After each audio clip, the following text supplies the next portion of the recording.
sit here for a couple seconds, wait for the stream to get up, wait for some people to join. I'm gonna ping announcements real quick, and then we can just hop into a lobby and start doing some matches. Yeah.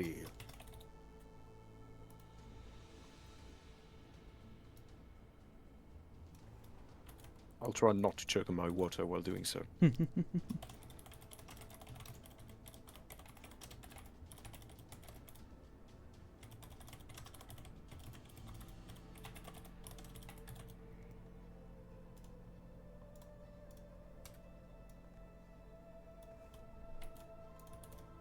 Okay.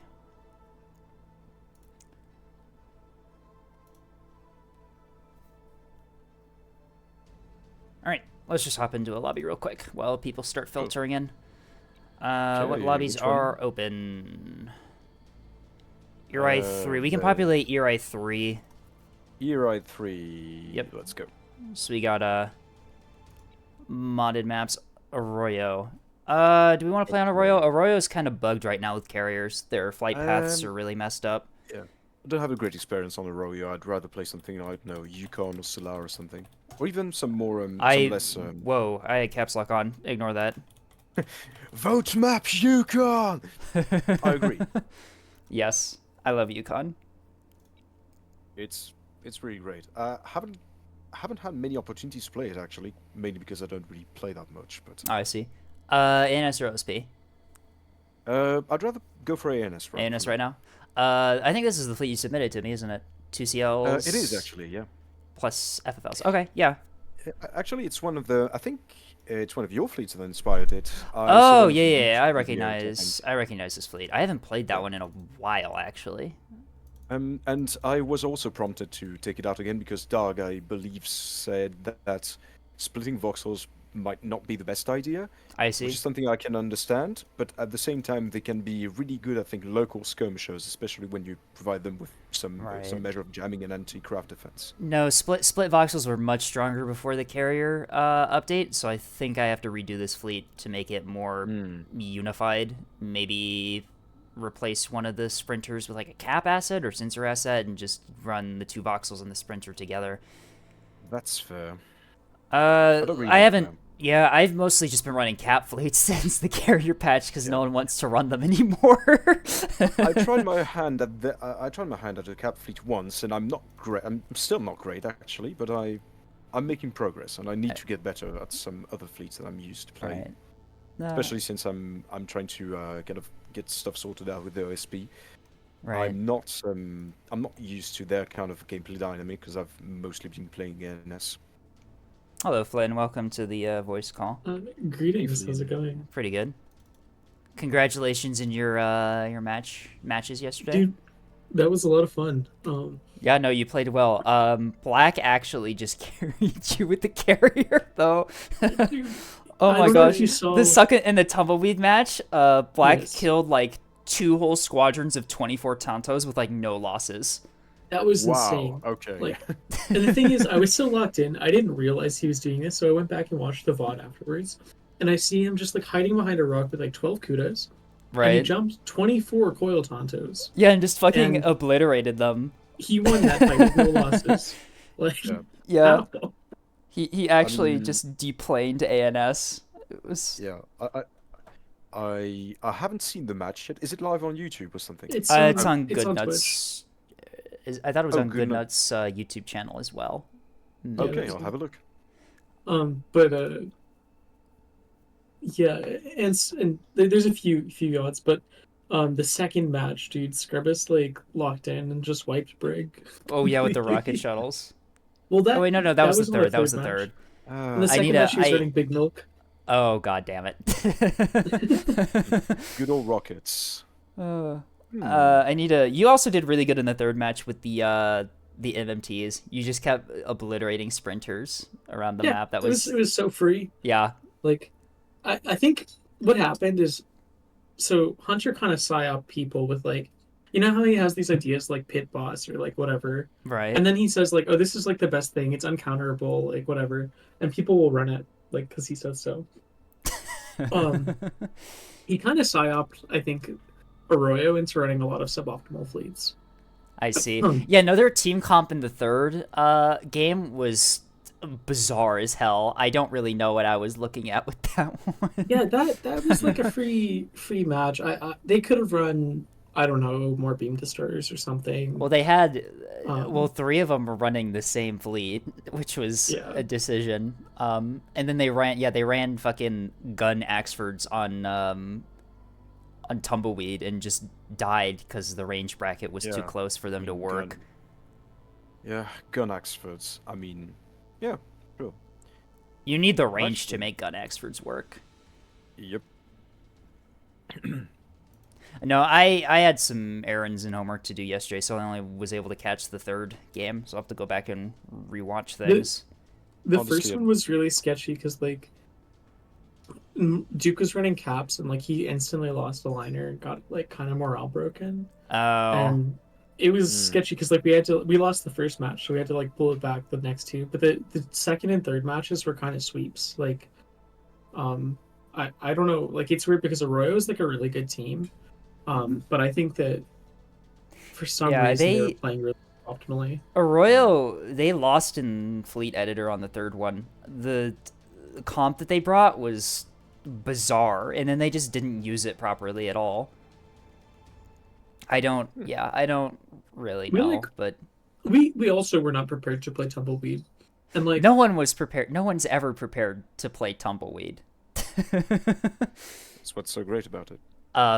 It forces close range engagements. Everything is so tight. There's no long sight lines. It's just beam and rocket hell.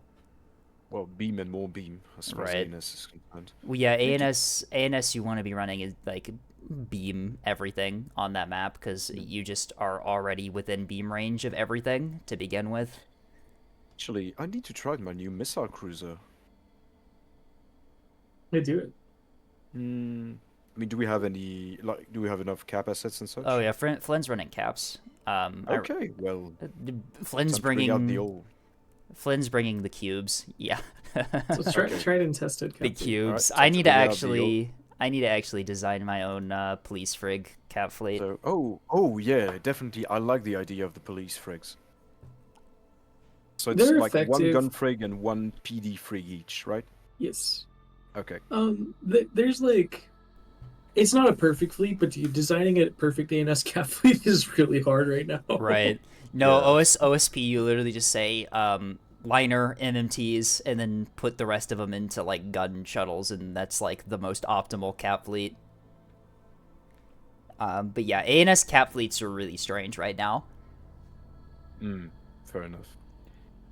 It's been a while since I haven't run a proper support fleet like my Missile Axe. It's one of the that ones looks I really enjoy solid. most. Firechild, yeah, you got Interruption, Stonewall, VLS2. Yeah, no, I like this. I like the build. Yeah, originally it was based on Hunter's Esper design, and then I modified it to my playstyle.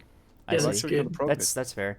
Hunter has some weird playstyle choices. Sorry. Yeah, I mean, he really locked in with that one. But I saw the Missile Seekers, and I said to myself, all right, that's the way Hunter wants to play it. It's not what I'm comfortable with, and I just put other missiles in it. So I guess it's good because missiles are modular. Right.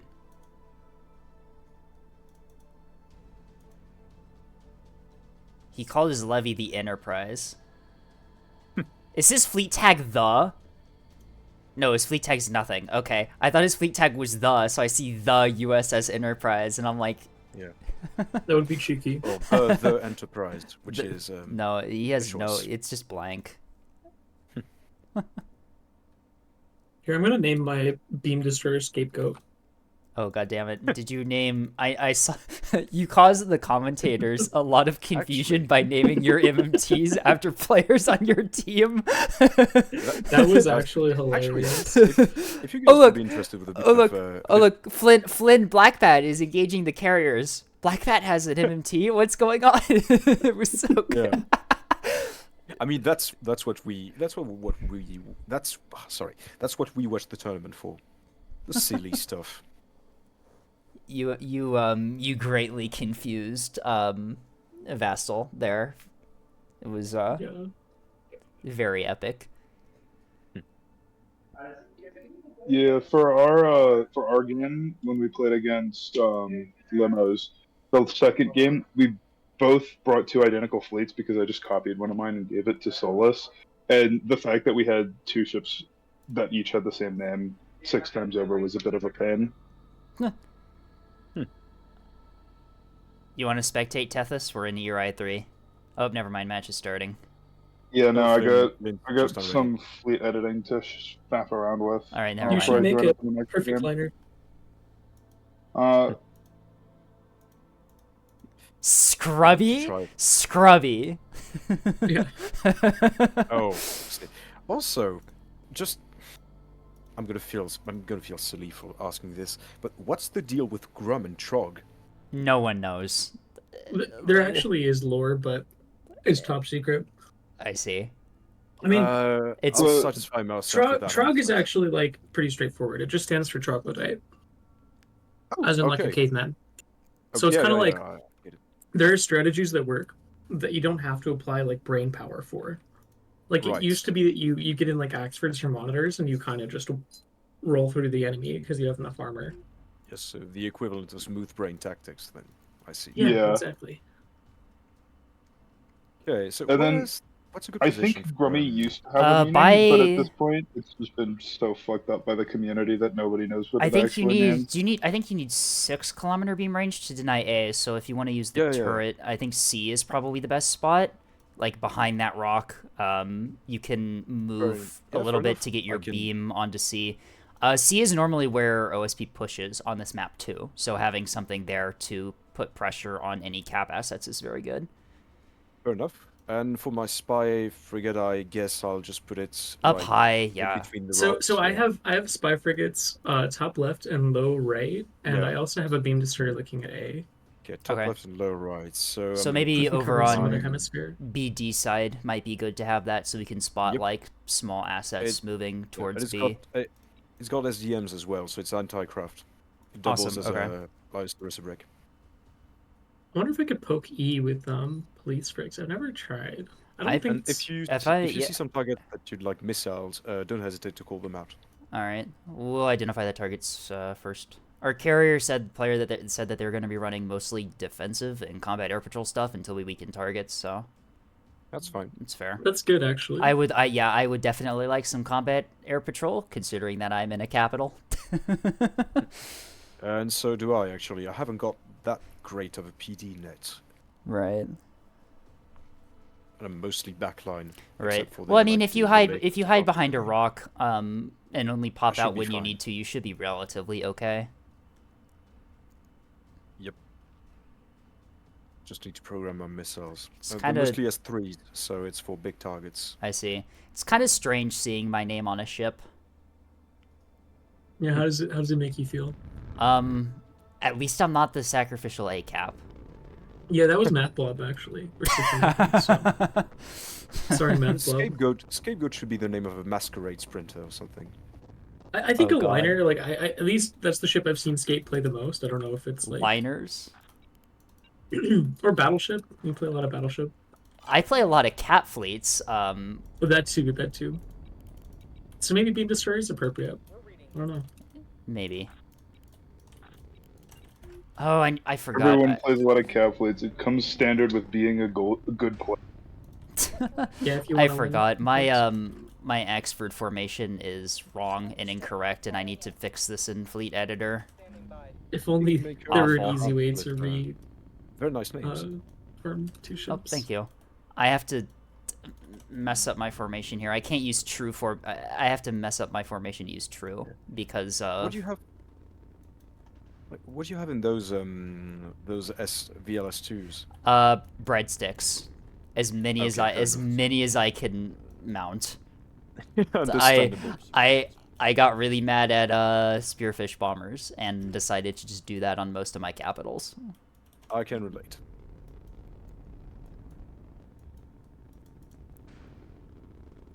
Did they get decap before? That's crazy. GG. It's over. Not really up because I haven't got that many light missiles, but we should just surrender now. It's over. There's nothing that can be done. Flynn. It's unrecoverable. Oh, we already confused them. Oh. Very nice. All right, Flynn. All our hopes lie on you to take the E point with your frigates. I don't know what's going on. No pressure. No pressure. Attack the D point. Oh. Hey, look! You found something. Police it. Yep, gaming. Let's kill him. I can lob some missiles at E.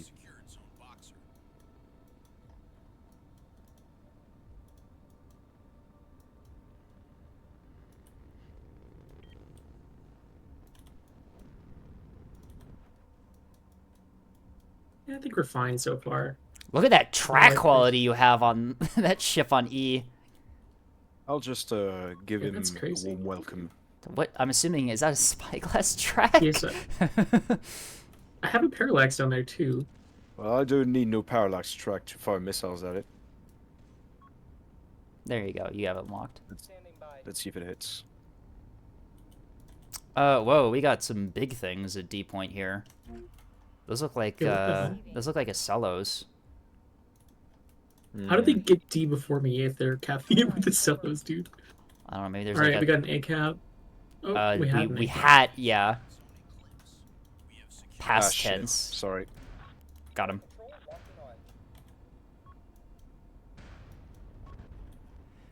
I'm sure 450 HE is very effective against whatever's capping the A point.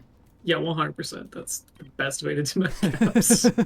Okay, so whatever was it here, I think. Oh, it's we have it suffered. spotted. It's a cringe capper. Okay, nice. A nice missiles. Alright, Yeah, 2 that's- hits. Thank you. That's a fair amount. Yeah, looks like A cap is dead, right? Let's go scapegoat. Yeah, deny the A point. Okay, I'll just chill then. We have. Gaming. Yeah, they got craft. I see a squadron of 5 on Elent. Where exactly? Uh, the left Elent side, right? is spotting them. Albatross is currently spotting them. Oh, there they are. We have a fix. We have a fix. Yep, squadron 5 on E point. Okay, my anti-effect can't redo anything about it. I'm gonna relocate. I'm gonna start moving over to closer to B. I want to know what the fuck these tracks are moving towards the point. Oh, There's some bigger Oh, things. that's a lot of 7825. missiles. What are these Okay. things? Are these? whatever this is. This think could be that a maybe they have, monitor. Do you think this could be a monitor? No, not a monitor cluster. A tug cluster Mm, on D point. possible. They dump missiles. SGM-2s. They so did maybe they've got them SGM-2s. Those are Act Command. Normally you see SAR H out of tug blobs. Oh, I just lost GP1 on the fringes. Yeah, of, it just got D. it got S2'd. Act Command Oops. Val. Probably just an MMT. My spy FF is No, it spotted. came from Maybe this they've got- cluster of 3 tracks here. Oh, More strange. missiles out. Okay. Those are on me. Hello. Whatever 8235 is, I think it's a spotting asset. I'm gonna poke it. Get it done, Commander. Blinding them. Aye, aye, full burn.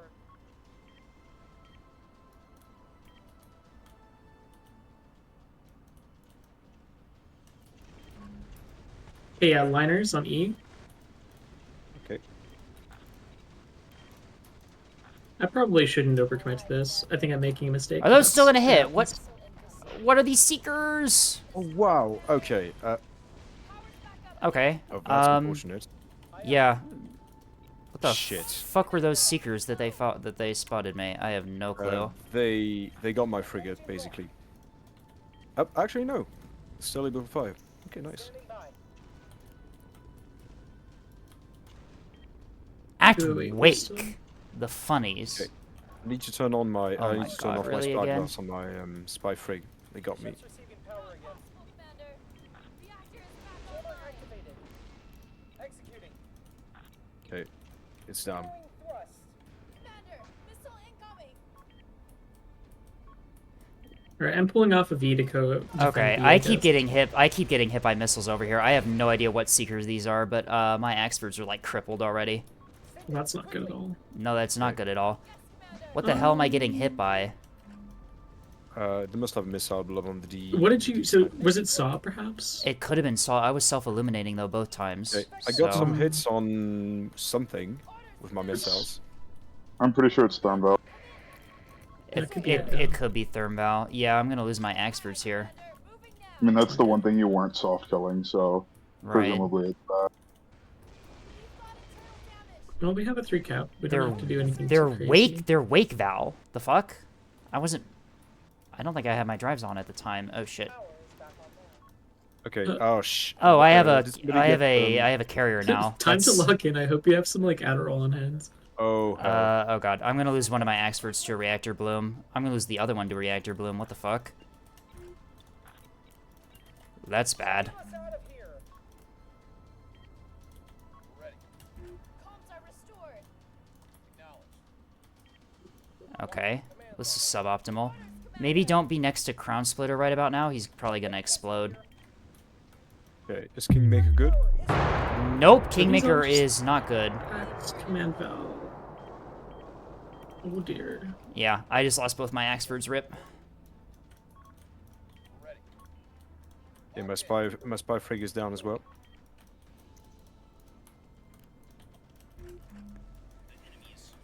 I can potentially chain restore one of them, but it's pretty fucked right now. Quiet. Command. Weird. I don't see the A cap here. Helm, take us in. What do you have on you? Anti-ship I got it, command I got it. wake torpedoes. I see. Okay. I have a liner at E point. Set some missiles at 8. God damn it! Of course I get a fucking carrier. What the hell even is this thing?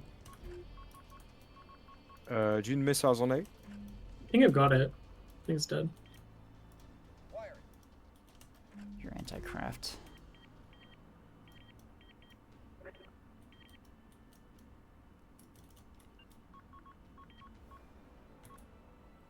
Okay, soft kill. Nice. Good job. On station. Wire confirmed. Spiker detected. What does my munitions look like in this? Oh my fucking god, this is the weirdest carrier I've ever seen in my life. What the hell? What? It was a Oh my blue. god, he's launching all of his bombers at once. Okay, well, Okay, so it was the monitor blob. Okay. I see. Ready for tasking. Why are my craft not showing up on the side menu here? Fuck. We're ready, Commander. I think there's no solo in this A trench. That's track 3460.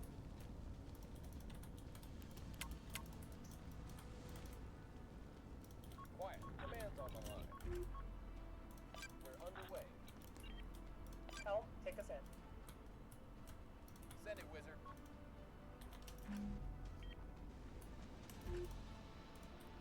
Oh, this is unfortunate for me.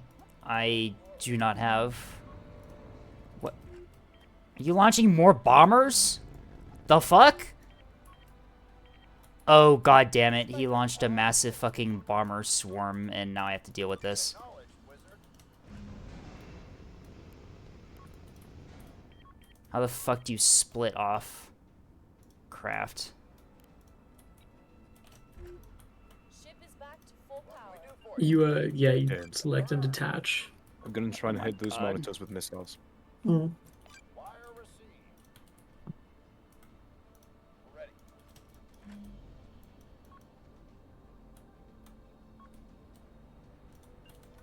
Copy that. You know, Escape, if you provide ASF over here, you might be able to bait those fighters into coming towards you, and you can fight Yeah. under my Aurora PD net. I'm kind of trying to do that. The fighters Oh, those seem... monitors got far. They did, yeah. I see, but you're dealing with it, right? Trying Oh, to. shit. You're getting rocketed Receiving. near C point. Flight number 7. Weapon released.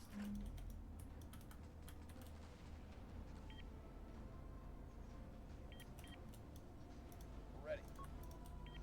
Awaiting orders. Wire received.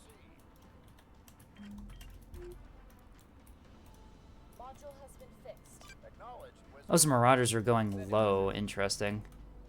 I might be able to do something about Yeah, that, but they're not near any points, so you can just like ignore them, I think. Right. Got hit by crab that did basically nothing. Tell us what to do, Commander. Incoming. I'm popping out to help you with the flatheads. Those are Act Wake Val. Incoming. It's going for the frigate, I Frigate. believe. It's going for my Good job. random frigate. Yeah, the coil guns. You know? Okay, I hope my missiles are gonna hit. What can we do for you? Confirm. Where's their front line, by the way? Didn't see any kind of... I saw one liner, but that's about it. They have a 450 liner up top, putting fire into my Axford. I can't really The stop missiles that. got rock PD'd. Ready for tasking. How are we doing on those Marauders?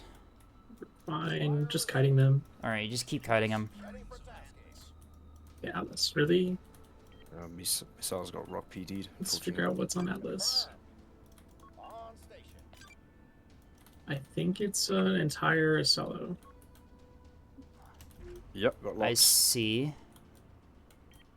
I If don't... it's an Assault, I can hit it with some missiles. Yep. God, I hate having control of someone else's carrier. I have no idea what the capabilities of my munitions should be. These are command primary? Oh God. Okay. That's suboptimal. It's fine. Do you need help on A fleet? I do need help on A right now. Okay. I think I'm just gonna suicide my beam destroyer because there's not much else I can do. Okay. Sorry, scapegoat. And It's... my missiles salvos. I'm sure I'll Your be fine. namesake. Shit, my carrier's spotted by fucking what? That's Probably- bad. That's really bad. Oh God. Okay, the whole front line is massed. Gonna crest the other side of the wall and deal with the flatheads. Detecting an enemy spy craft. What are our orders, Commander? Oh, this is a disaster. C track 4623. That's more high priority than the other one. Ready. Okay, it's all good. We can hold B. Those flatheads are mostly out. We're losing C. Shit. I'm working on C with police frigs. I don't know what's up there exactly.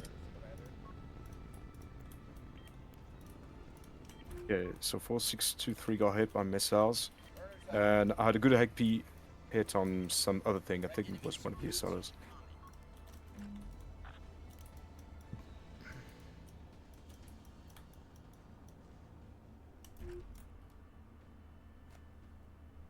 Good Turn of hit Games on what was happens. supposed One of them's happening right now, I believe, and the other one will be happening in about 2.5 hours. So we will be there for that. Right now we're just right now I'm skill issuing really hard, and losing all of my planes and also my Axfords too. I did lose those. We have a small lead and we can get it back soon. All right. We're ready when Okay. you're ready, Commander. Understood. We're en route. I think you guys are gonna mop up B, and then Wow, we'll that be was- clear that to was mop close. up A. And then we'll just have to deal with some marauders. Okay, I'm gonna retake C. I'm sending my police frigs to C. Retake C, no, sorry, I meant. The enemy has engaged. God damn it. Bye. The minute I restore my Axford, they start firing at it again. Orders out.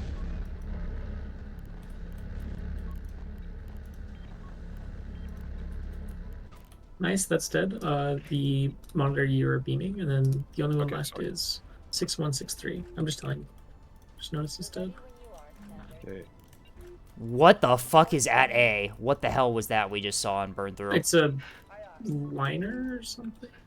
Yeah, I hit some stuff of what was at A with a bunch of hack pieces, so they might be hurting. Wiring. You have 450 fire out on your frigs. Yep, I'm jamming them out. Ready for everyone. Thanks for the notice, though. I'm drawing some fire away from you guys. They still keep firing AP at me.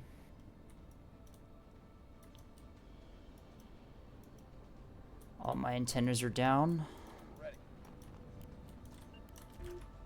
This guy's not using evade on any of the craft he has Okay. to Let me use the manually last do one that. myself. Standing by. You have a what the hell is this frigate? Frontline radar. Interesting. Awaiting your orders. Okay, we They really recovered. want me dead. Okay. What can we do for you? Wire God, there's so many craft around that one fucking Marauder over here. I want to bomb it so badly. Damn it, I died on A. Ah, crap. Yeah, you used the last of my missiles. try and They've take the- detected... Yeah. Those are hits. That's a cello, definitely. Think? You're still getting hits. Yeah, nice. Well, I hit it with at least one heck piece, so that's good. Those ones are gonna miss, I believe. That's unfortunate. Can you get a lock on 6682, or are you just fucked? Yeah, you're... I'm can? typing, but not out. Okay. Locked. But I am not sure how this is gonna go up here. wire confirmed. A I lot see. of craft.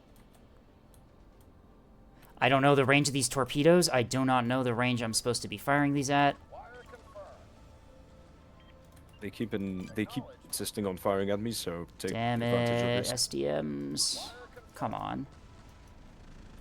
Yeah, I'm gonna lose this fucking squadron of bombers. Damn it.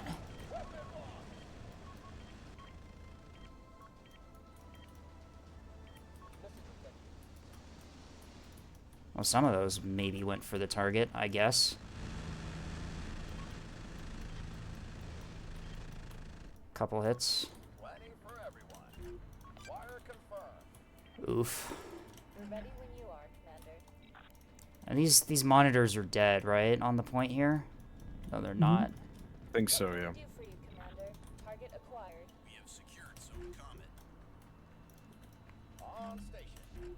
The one seems to be alive, but it's not capping, so it's out of offensive weaponry. Alright. Confirmed.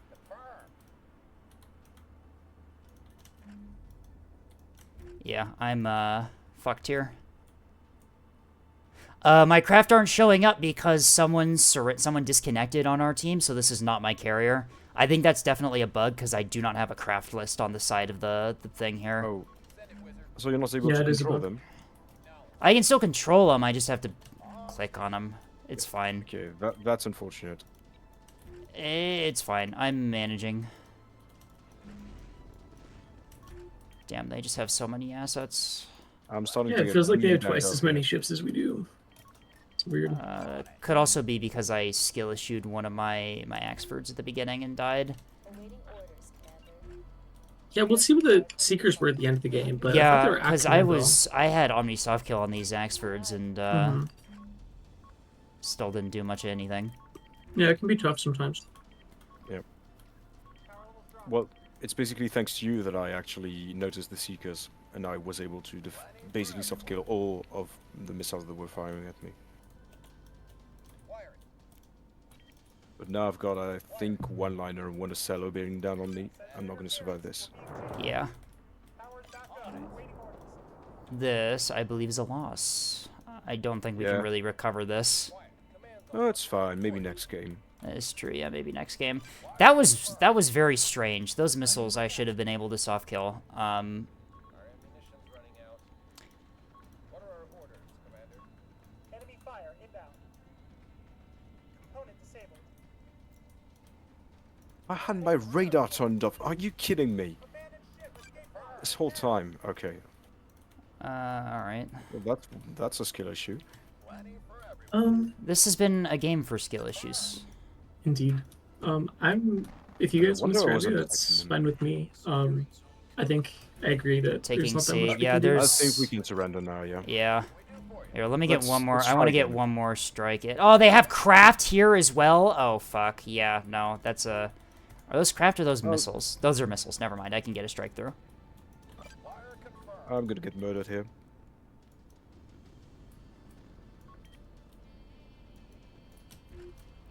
On station. Flight 5, weapon away! What can we do for you?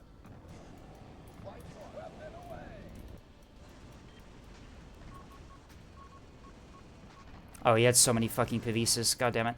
There's no cello. Oh, Strange. of course there's a Celos. Why would there not? for- Why would there not be a Thanks for the Celos? help, On it! Yeah, I'm gonna Are surrender. we sure the enemy didn't Yeah. bring a Yeah, 6K I'll or surrender something as we well. just didn't notice? Yeah, that was. Like, That one was. someone stuck some extra ships that on. was one Oh, of the games Vastal of the matches. Vastal, who won the tournament game? I'm assuming Cosmic did, considering that it's already over. It's already over. I did no Yes. damage and died. Oh, 6 of my heck piece hit for terrible damage, but Hey, whatever. Skip, I know it wasn't like a perfect game, but the Beam Destroyer named after you got 14K, so... Oh, it outdamaged every single asset that I had. Very epic. Yeah, actually, what were those Seekers? Act Command, Act Wake, Hodge Act. I should have been able to soft kill those. Why the fuck was I not? I guess maybe the Wake. Maybe my drives turned on and I didn't notice. I mean, Wake needs to come from the back aspect. I think you got Right. got by Act Command Val. But I had a Which is- I had a commands jammer and Right, but dumped you chaff. also would need maybe more chaff or something. Your drives were on, but they were coming at you from foot and aspect, so I don't know how that ended up happening. Curious. Yeah, that's very interesting. Still wonder- managed to get 12k despite Was it- the poor performance. Couldn't have been Hodge. Couldn't have homed in on me. He didn't even fire any of the Hodge. Because I don't have jamming on my Axfords. Yeah, this was really unfortunate. Yeah, I really have no idea how he got those salvos through. Good job, Salmon. Kudos was to that- kudos to you. They had a single Jamin. How did they have so many craft? I'm assuming the 25 liners had Barracuda. craft backpacks. I'm assuming. Did they? Don't think they did. No, it all came from the journeyman actually. What the 25 hell? Barracudas, 2 pikes, and 2 halberds. That's Can you it. guys hear me? Yeah, we can hear you. Yeah. So Oh, Alright. bye. Asks if we can hear him, refuses to elaborate, leaves. I really, What? I really have. Yeah, I'm assuming that maybe it got through the comms jammer, or I didn't have enough chaff. But I dumped chaff from both Axfords, and I was no, because illuminating it it. was it was the wake valve that hit you. It Right. was kind of weird. That Wake Val is just good. I guess I don't fucking know. I could have sworn that only works from front aspect, but What do you mean from like side aspects or behinds? just got the game. Looks pretty cool. Community seems really fun. Oh, welcome, Darving. Drawing? I am so sorry. Welcome to the game, my friend. Glad you're enjoying it so far. Yeah, no, the community is very fun. Enjoy Very, World very close knit community. Measle. Okay. So I can join you guys. Oh, so I'm looking up the game, but if we can get a 10-player map, we can do a 5-stack. That is true. Do we Yeah. want to do a 5v5? We can go to Oh, why like not? Solar, Relas. Yeah, the only two. If not, I can do that. You're right Slow too, and we'll vote roll. now. You're right, 3, and we're going Solar. Oh, If we do Solar, we should do OSP because OSP Solar is like kind Alright. of cracked. Yeah, sure. Why not? Actually, I needed some practice with liners. Like, So, what yeah. if we just cheated at the game? Freezer you know? remover then. No one's gonna join us. They're gonna see the stack on OSP on Solar and be like, no. I'm not that good with OSP, honestly. They still have a chance. Is there? yeah. Dwarfing. archetype Okay, you I like? see. Simply, if you're struggling to pick a OSP fleet, just simply bring what is the double Acello? The double one? SLR. Cobalt? Cobalt? I think it's Cobalt. Yeah. But, I mean, I can send you, I actually want Discord to test chickens. something out. I've made some modifications to, I think it was Azerite Squadron, the one with the obelisks. Oh, okay. I see. that's I think great. I'm gonna try this one. Yep. Obelisks, play him close to cap points, and you'll do good. Okay. Yeah. I'm gonna be the goalie then. If Yep. you're running a CIA monitor, then I am legally allowed to run this fleet. I think it's CIA. Let me just check. Yeah, it's got a Bloodhound, which is all I care about. Oh, I have a because CIA monitor. It's got Bloodhound and EWR, and it's got an intelligence. Oh god, are you running the triple rail? Oh my god, Tethys, no. Triple rail. Oh, I used to run triple rail MD. Unironically, I think it's a really good fleet. Honestly, Like, yeah, triple yeah. rail solo is It's- actually really strong right now. You really need the capital S to support right there. Yeah, And it's honestly, that's appreciated. because I just look at a Solomon and it's not allowed to repair for the next 10 minutes. So, Exactly. Yeah, no. fun. Rails into ANS heavy armored capitals is like super strong. Yeah. Oh, by the Yeah, way, especially with the burst now, it's just you can completely shut off DC. Yeah. And I mean, it's a total of I think 27 rounds, so you have like a legitimate chance of just forcing a fuel line fire with so many debuffs to a drive or something. Somebody You're not wrong, missiles, Floyd. and then you guys can railgun it. Or Trog. Yeah. The Yeah, you Trog. I guys- mean, The we have Trog a fleet missile archetype. liner. Yeah. I like saying Trog. Trog's a fun word. Oh lord, it's a fucking torp liner. I think- Incredible. It's an It's a S2 S2 liner. liner. I think Have this you is the ever one. tried, like, This is the one that you It is the submitted. one. Yeah. Okay. Beautiful. is. And rocket launchers. Oh my god. Cruiser remover. Yeah. Ah, takes me back See, to the good old this- days of rocket shuttles. I love it. 50 meter per second ship. Wait, should I run Rocket LN? Do we want to run Rocket You LN? could run rocket shuttles. Look at our I cons. feel like we have enough shit. We can make it work. Oh, look at this guy using the fucking Armored Core 6 badge. Nock is running Chatty Sticks badge. Oh, nice. Look at that. I need. I'm gonna have to play rail solos against Knock. It's gonna go wild. So do I go Rocket LN or do I do S2 LN?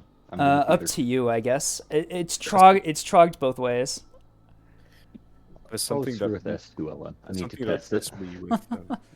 There's something that obsesses me with Secret Minx, like color scheme, because he's clearly going for Gaussian. Right. Gaussian is It's black, black and not red, white yeah. and red. Yeah.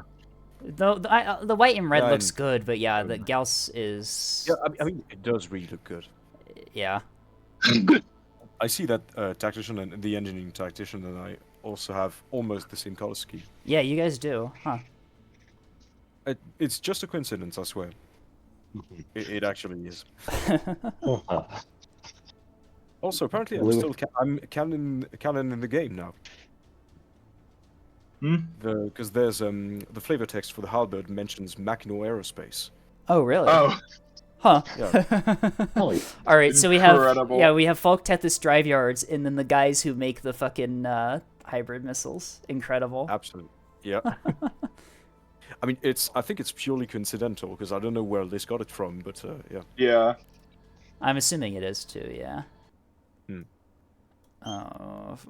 Ignore those warnings. It feels weird playing a fleet that has warnings on it after being a cringer and making sure my fleets didn't have Yeah. warnings on them Oh, before. by the way, there is a special warning, like for the Naginata, which concerns the fact that it's not set to detect small targets while in defensive mode. Is that of any concern? Or So- That's actually Point- a bug, maybe. So if if a missile is a defensive missile and it's not set to detect small targets, Point Defense Controller overrides that, so it'll work. Okay. Is there any reason to not just set it to detect small targets anyways?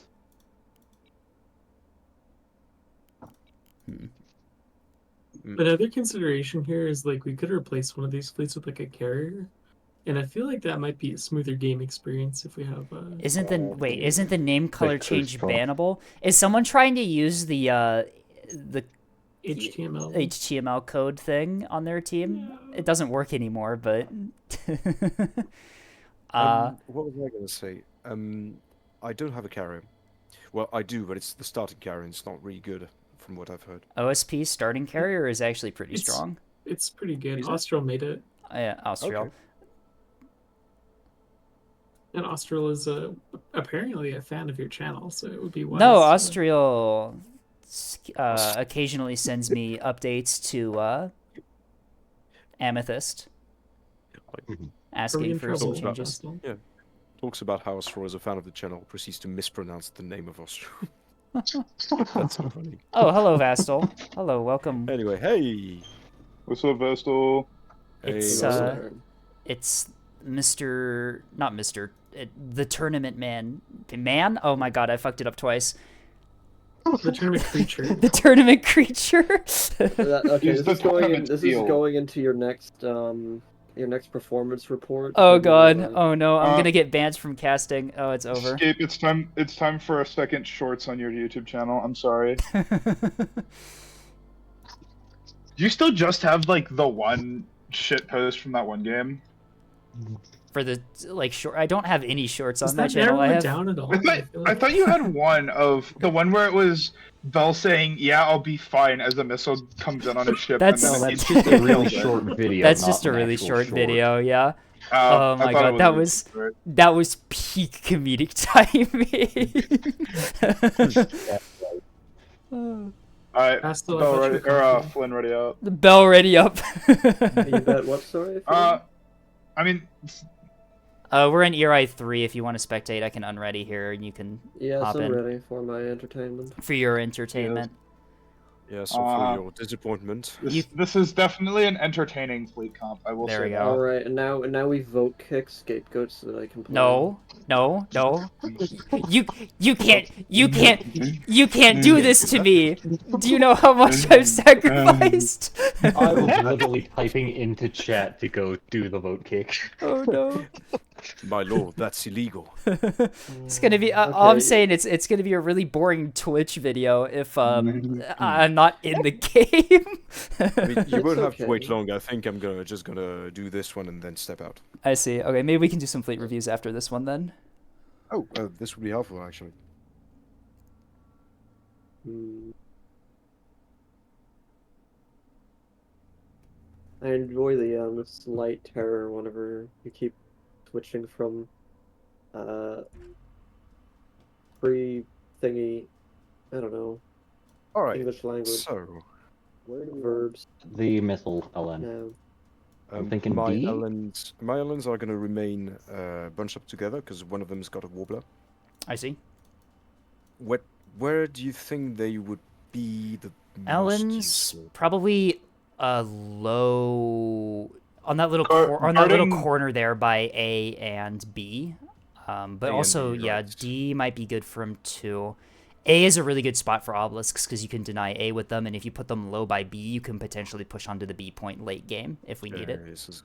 Okay. Park so it'd cruisers be on this A and map B. because I'm bringing Missile Ellen and I just Missile smack Ellen, D4 Missile Ellen people. will be really fun on D point probably. I'm assuming they'll probably So- send some capitals up there. That's typically where they Yeah. push. figuring. I'll put a So, 450. I'll put a 450 liner behind you to finish off any capitals that you missile there if you want some assistance. Okay, and I'm gonna be positioning my I'm- CA monitor. I'm gonna position my rails to protect A and potentially pressure B. Okay. I'm gonna do the thing where I snipe their beat captor. It's Go really do that. toxic. Do the thing where you take the B point. Do you Yeah. need sensor coverage for BNA? Also, I think we have 2 CIA monitors. Oh, Yeah, yeah, we can- my yeah. CIA By monitor D is, and- is low right, so you could Low probably right. put yours high Yeah, left. put your Awesome. yeah. Okay. So we'll have full sensor coverage then. So we Look at have that. like D coverage is what we're going for here. D coverage. Yeah. They'll likely push into D with capitals, but we have ways to. Which is Deny that. Obelisks would that's be what the nice to S2 Elan, have. and if we spot the D push early, I can reposition to help defend there. Is Alright. anything gonna help alright. with the B push, or is it? We more have like the just obelisks. sniping it? The obelisks, I Yeah, believe, are on the that obelisk has corner the, by obelisk, B. yeah. B So push Yeah. is so We strong on have- this map. We have some meat going B point, and then we have me. All right. I forgot to rename them actually. I need to find some good names. I briefly saw the Catgirl detection and obliteration. I forgot to change my paint scheme again. It's over. Rehost. Wow. Okay. There's a lot to process. Cosplaying in as that traitors. I Oh yeah, I'm still on the fucking mailing company thing scheme. I will know. take credit for being the first person in human history to arrange those words in that order. By the way, you could have won against Lemos, like if you guys wanted to. Yeah, I think we could have. We both games were kind of close. The second game, I kind of threw away a couple of my destroyers, and the first game, I think we should have gone with a more mobile comp, but we didn't really know Valley that well, and so we. Valley's a really hard map to play. Valley Yeah. is bizarre. No one actually plays it in randoms either, which makes it much harder to like prepare for. Because It's a we good all kind map. of misremembered it as much smaller than it actually was, and therefore we just didn't have the No. mobility to It's actually. Like when you play Valley, you want to think like Canyon. Yeah, like, that's Valley- exactly what it is. Valley, it's more Nyx than Canyon, I think, but yeah, it's very large for a 4-player. Valley is like Canyon, but you skip the 10-minute opening, nothing happening Yeah. thing. It's Canyon, but you don't win by virtue of having a Sundrive.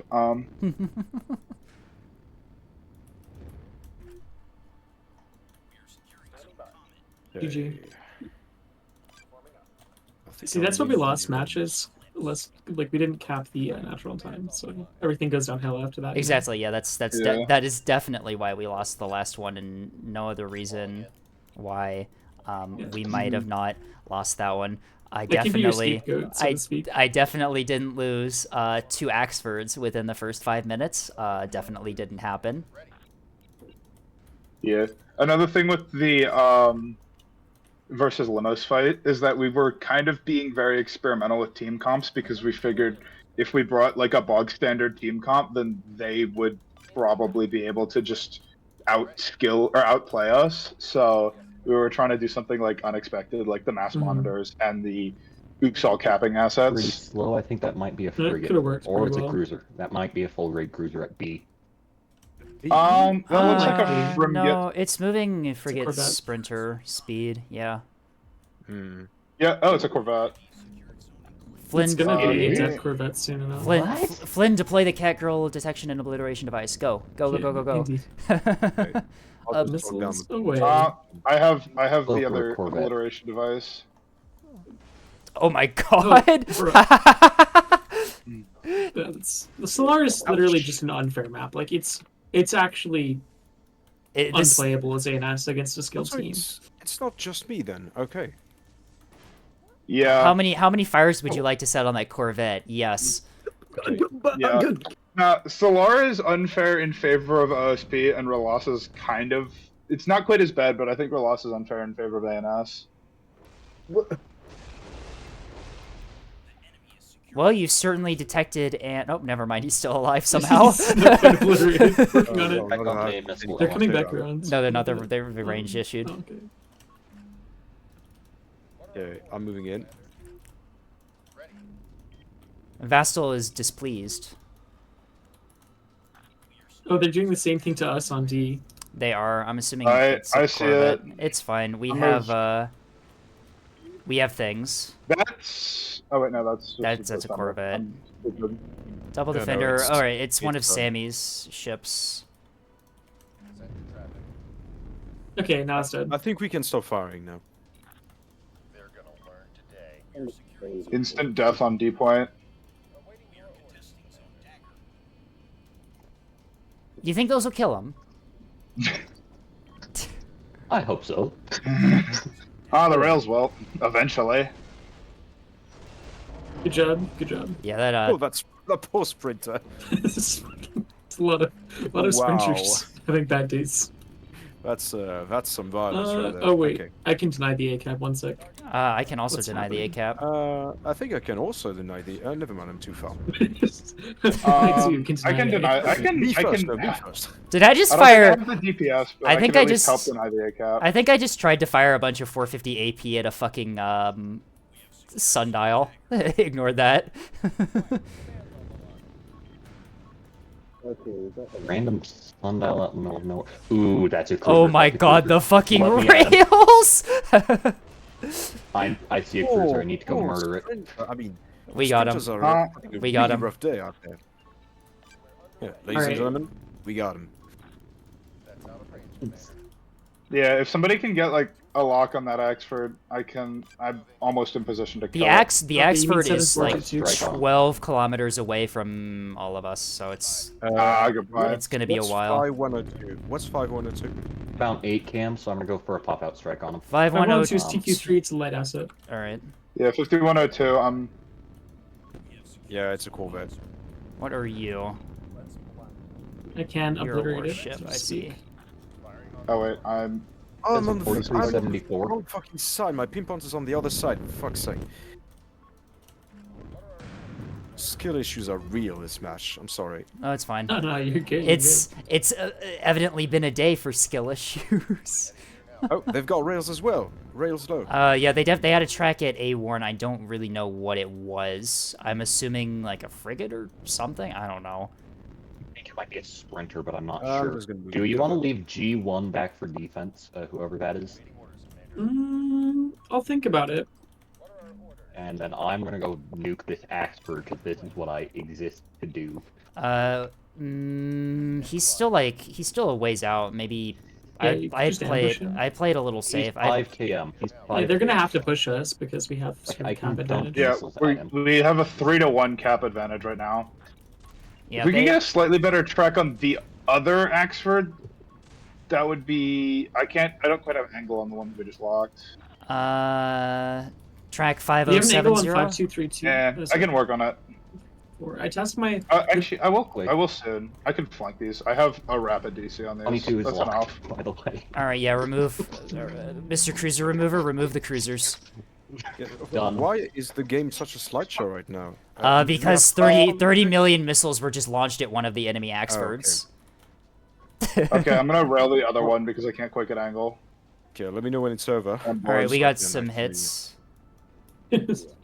Yeah, look at the other Axford. All right, nice. I'll focus fire on that Axford with you, and Yeah, we will just- remove him.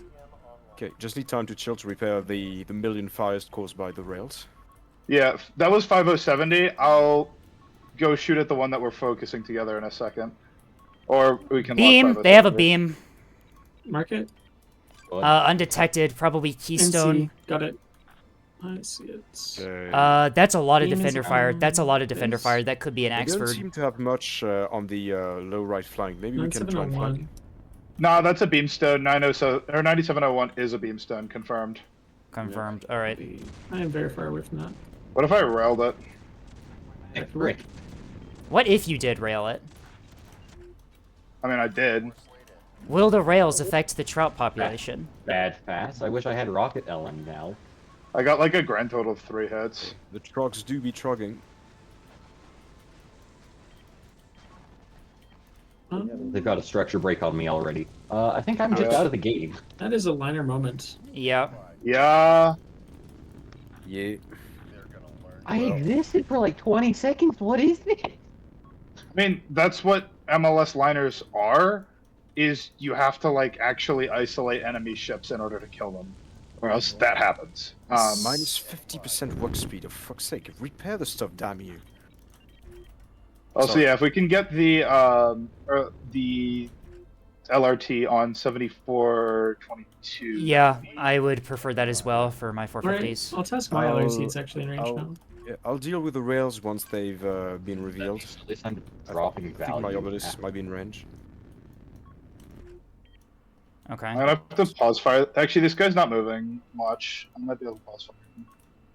We have B. We There, have right D. there. Going for eight, Yeah. even. They're gonna be forced to push into us. Yeah, let them come. Yeah. I'll just. Oh my let's see god, if I the can fucking pause fire these. the fucking Yes! wall of rails. Holy Yes, I shit. pause fired. Jesus Christ. Wow. If I wasn't on fire before, he is now. It's just like Yeah. ka-thunk, ka-thunk, ka-thunk. How many fires would you like to start in that enemy ship? Yes. Approximately 1200. Actually, pause firing ships is like way easier now that they have the bonus. I think. Do you need a track on anything? I have a pair of bombers heading towards one of my liners, but my grape shot should be enough to knock them out of the sky before they I'm get locked here. on D point. Or no, he's moving that way. I'm actually brogged to shit. Oh shit, Right. there's an additional heavy cruiser over here on D side. Yeah. My Let's line. see if I can get these out in time. I think they may have scouting assets. Oh, there's a sundial right here. 7774. Nah, I missed. Okay, G1 is dead on D. I got torped. Oh, Yep. They sent some bombers after you. issue. I'm gonna start This is their withdrawing. levy? Question mark. Can, One sec. can somebody take care of Um, 7774, like the sundial? It's spotting me. I don't think we have anything in range to do I that. found We the don't- rails. I found the rails. Okay. Oh, they've got a rail array. Okay. Yeah, they have their own rail array. All right. Um, I'm gonna start withdrawing from D side on the last asset left here, and I do not think I'm gonna be able to hold. I'm gonna see what I can do about keeping CDFC1 or that sprinter going A. I got it. Well, too bad. I have rails and nothing better to shoot at. Yeah, sorry. I was a little bit asleep at the wheel, but I'm coming back here. So All right, we have Yeah. we have a 4 cap on him. We're chilling. I'm gonna. They're definitely gonna be pushing for D point here. They have 3 Axfords on that side. you can just give it up if you want to. Yeah, no, I'm kind of withdrawing already. Okay. I'm just in position to deny A, but that's about it. But B also. Okay, I'm the gonna try to sprinter's hunt all the dead. rails. I think that's the best use of my time here. There's a sprinter also going for the B points. We have it on Viz. Okay. If you're hunting the rails, let me know when I can move out. I can start an IB. Mark it down. All Where's right. the Mark it sprinter? down. 3605. Oh, I see it. Okay, okay, I see it. I don't know why it wasn't showing up, but yeah. Oh, that's because my radar was off. Yeah, I'll give him the good news. Detecting an enemy spiker. Not within effective range. Okay. Yeah, they're going for Target confirmed. They are going for D point here. I'm gonna move my liners around, see if I can get some crossfires on the Axfords for their trouble. Ready. Yes, Commander.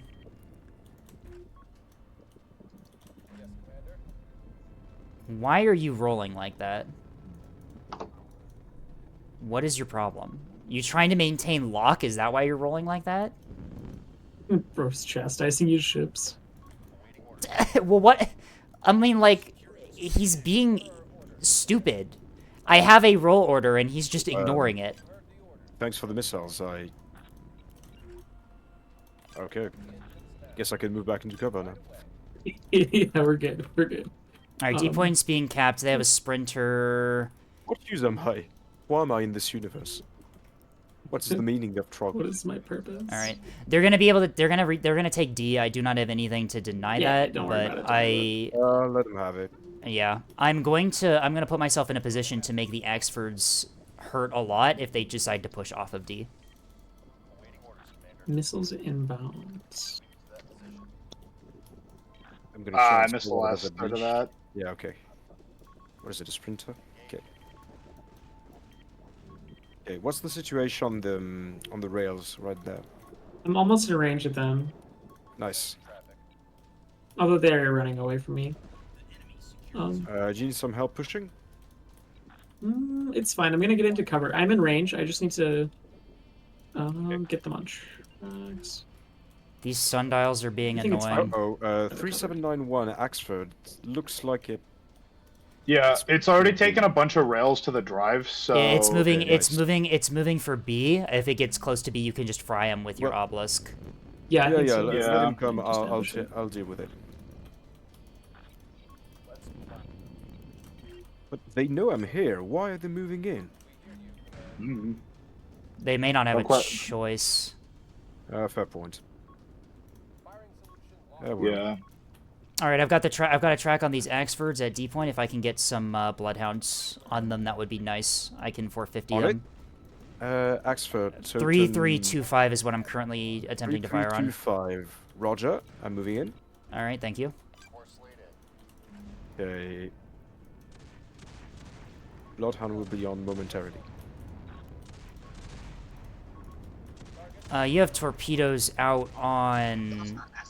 Those are S2s. Never mind. You have S2s out on your random tug back here. The fuck? What? Engineering. Huh. Oh, engineering does. Actually, you're right. Chaff and MCON. Okay. Bloodhound track on 3325. Thank I you. can. Thank you greatly. Awaiting orders, Commander. What are our Okay. Now I'm just waiting for the axe. lock buzzer active? Why am I locked? What? Why am I locked?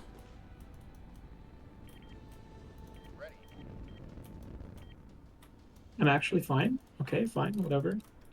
Wait, Flynn, why are you? What? I'm hunting the Why rails, is dude. your? No, why is your MDLN there or your CIA MDL monitor on there? Because I'm MD hunting the rails. I just explained this. MDLN CIA monitor, same difference. Okay. I don't know about that one. Same thing. Damn, these experts are doing a good job of hiding from me. Yeah, I'm climbing and I should be able to get fire on 3325 in like 30 seconds. Yeah, I'm trying to get rid of that pesky sundial with flak rounds. If you have grape, grape tends to do better if you're at closer range. I don't think I have grape actually. No, it's like at the far reaches of my range, unfortunately. I see. But if it persists, but I might get him. Yes. Can't speak tonight, for fuck's sake. 7774. I'm good. 7774. I'm gonna go rocket it. Okay. It's out of range, Commander. Locking target. Or we can flak it. Maybe that also works. Alrighty. Oh shit, that's a B Maxford. Rip. GG. You might be able to get back into cover, honestly. I might be able to. Looks like He's not battle sharding, I don't think. That or I To be knocked fair, out we the... don't have to fight any of that thrown at stuff. an You expert. can just have Tethys rail it. Yeah. That's really sad. There's kind of a fat fucking rock between me and it right now, but I'm moving to change that. On The other expert Hi. moves up another like 3 inches, then I can kill it, but Oh, fucking finally! Sorry. yeah. If you got a handle on 3791, Opponent destroyed.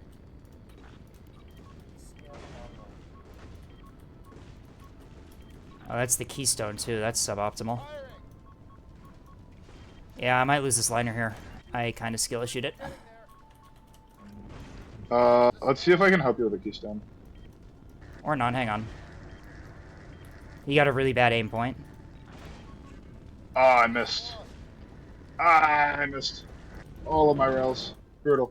He Yeah, with it. structure broke me, but I think I can get out of here. Alright, changing position. oh, there are the rails. Okay, found them. We can take him. System lost. Okay, We're underway. the boost in my frames indicates that there are not so many more crafts on the area, I don't think. The best One type of advantage of scouting, having but Electro. It's a fairly good indicator as to the craft situation. Okay. I think Yeah. I'm not long for this world. They found my CI monitor. Engaging. You yeah. know where their carrier is? No can do. Escape. If you can just keep retreating, then you will pretty soon kite them into Your rails, on yeah. side of me. Yeah. That's what I'm gonna do. I'm gonna start abandoning the D side here. Yeah, I mean they already have the point. We have A and B. Where are Indians?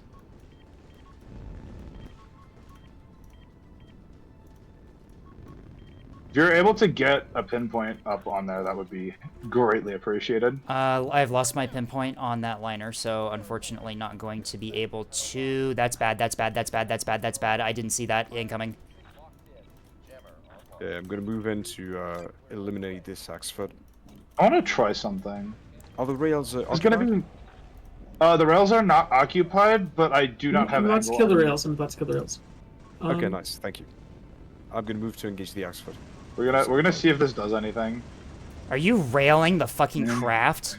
I have nothing My... else that I can fire at right now. My god, Tethys, what are you on? I mean, A can lot respect of that. basalts.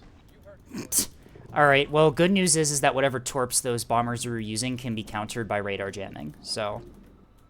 Turning up the shooting at us. if only I had some.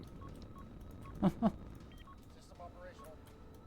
Let's see. A few hits on the rails. Also have more. Can't do that, command.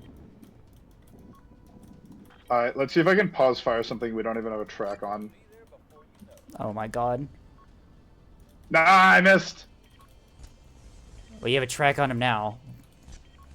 Yeah. We lost the track like a second or so before I was ready, or I was reloaded. What is with my ships ignoring their roll commands?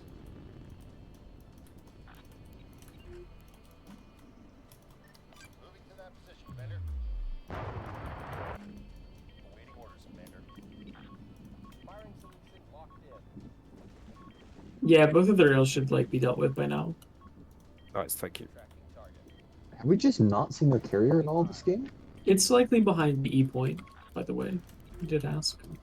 Behind Give me me? Where's my goddamn range? There it is. Eclipse.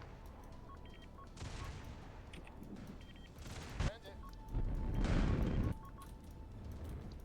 What are our orders, Commander?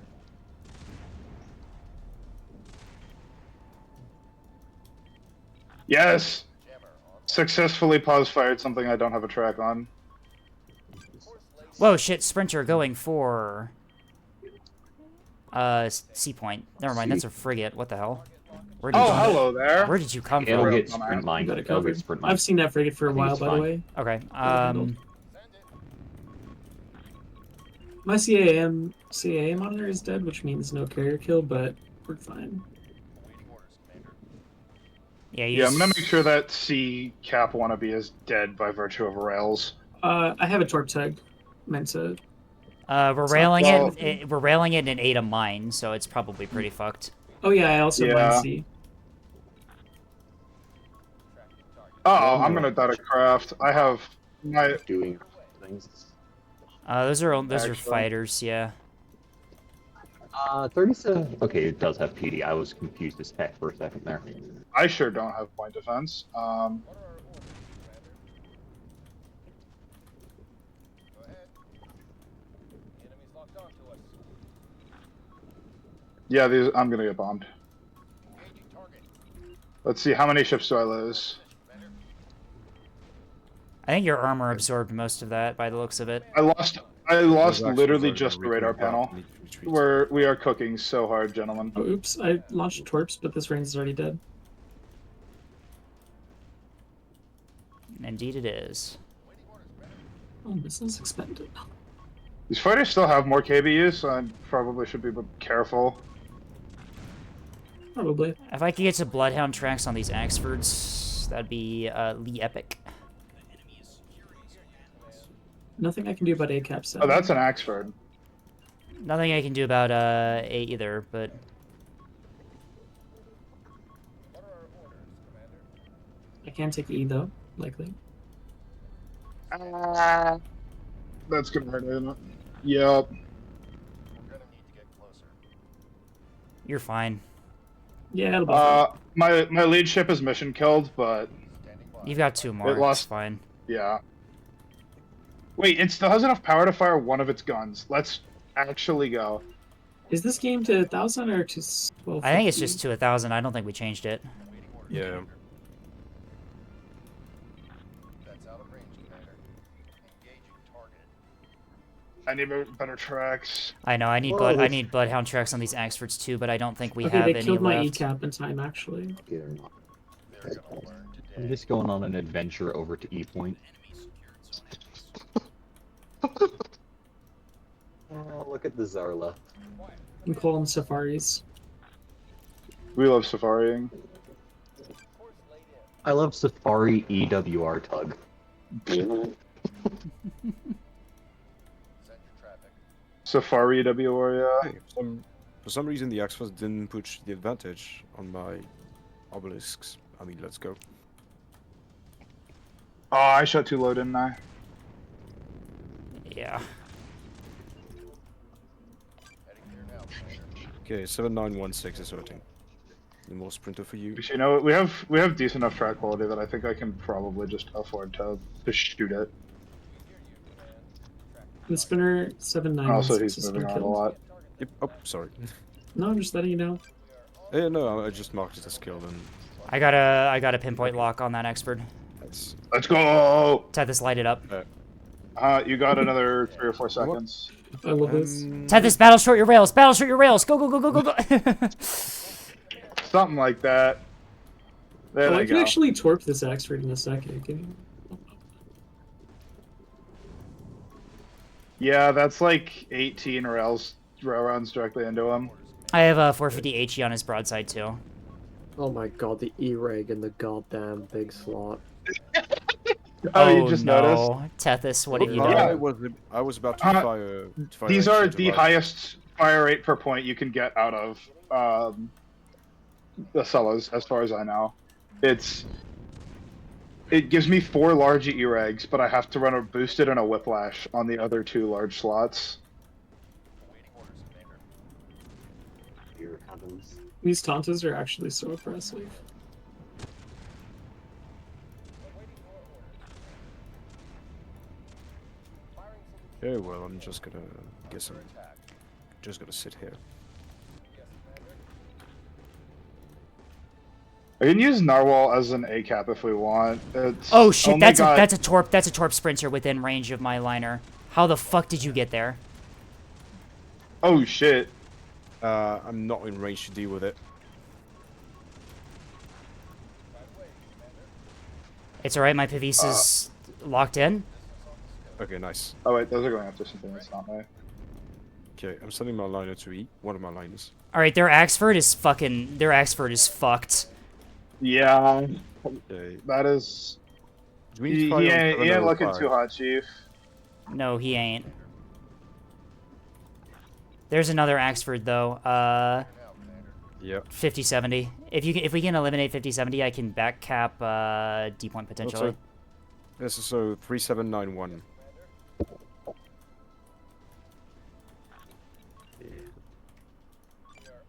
647 is a TLS sprinter.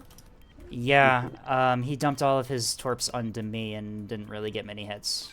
And Okay, is it dealt with? Yeah, it's dealt with.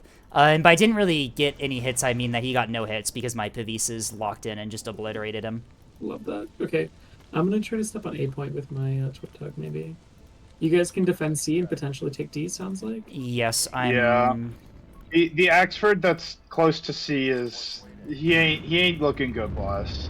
Yeah, looking good, boss. All right, yeah. Start. I'll use one of my liners. I'll use the liner on C to finish off 8545. Never mind, he's dead. Never mind. All right, focus 50-70 and I can back cap. You got it, boss. Oh, this is a Keystone 7005. It still has an active beam, but I have torped it.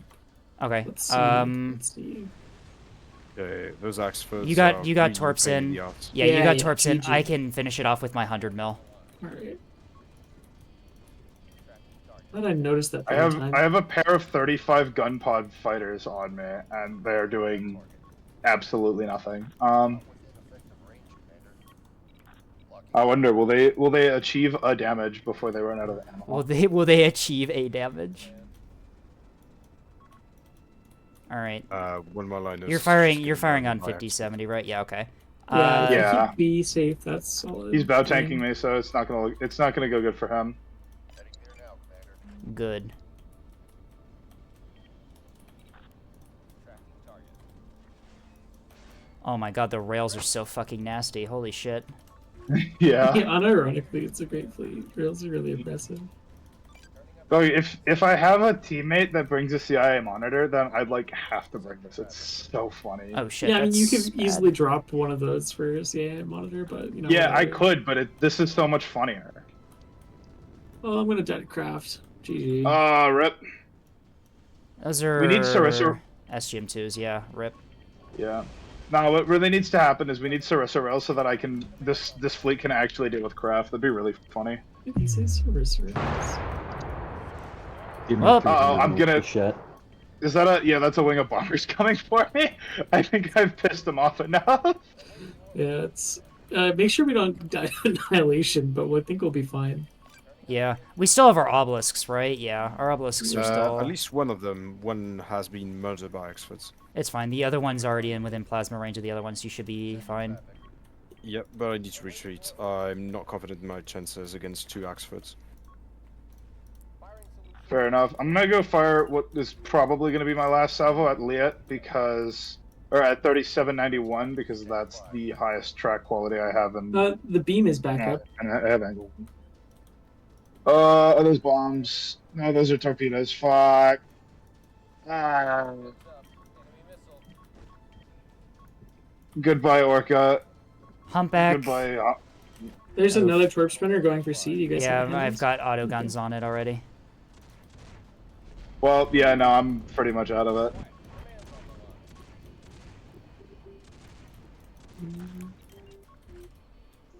Course laid in. Awaiting orders, Commander.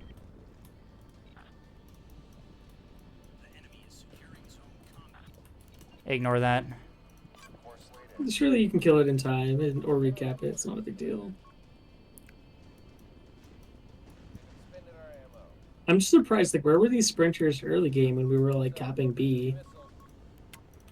Incoming. Oh, that is bad timing. I just ran out of, my magazine just got redded right as those torpedoes come in. Oh, that's bad. Nah, that's what your structure health is for. Honestly, my structure just absorbed all the damage there. Taking internal damage. Okay, that one hit. My obelisks are getting ripped apart. Can't rehold it.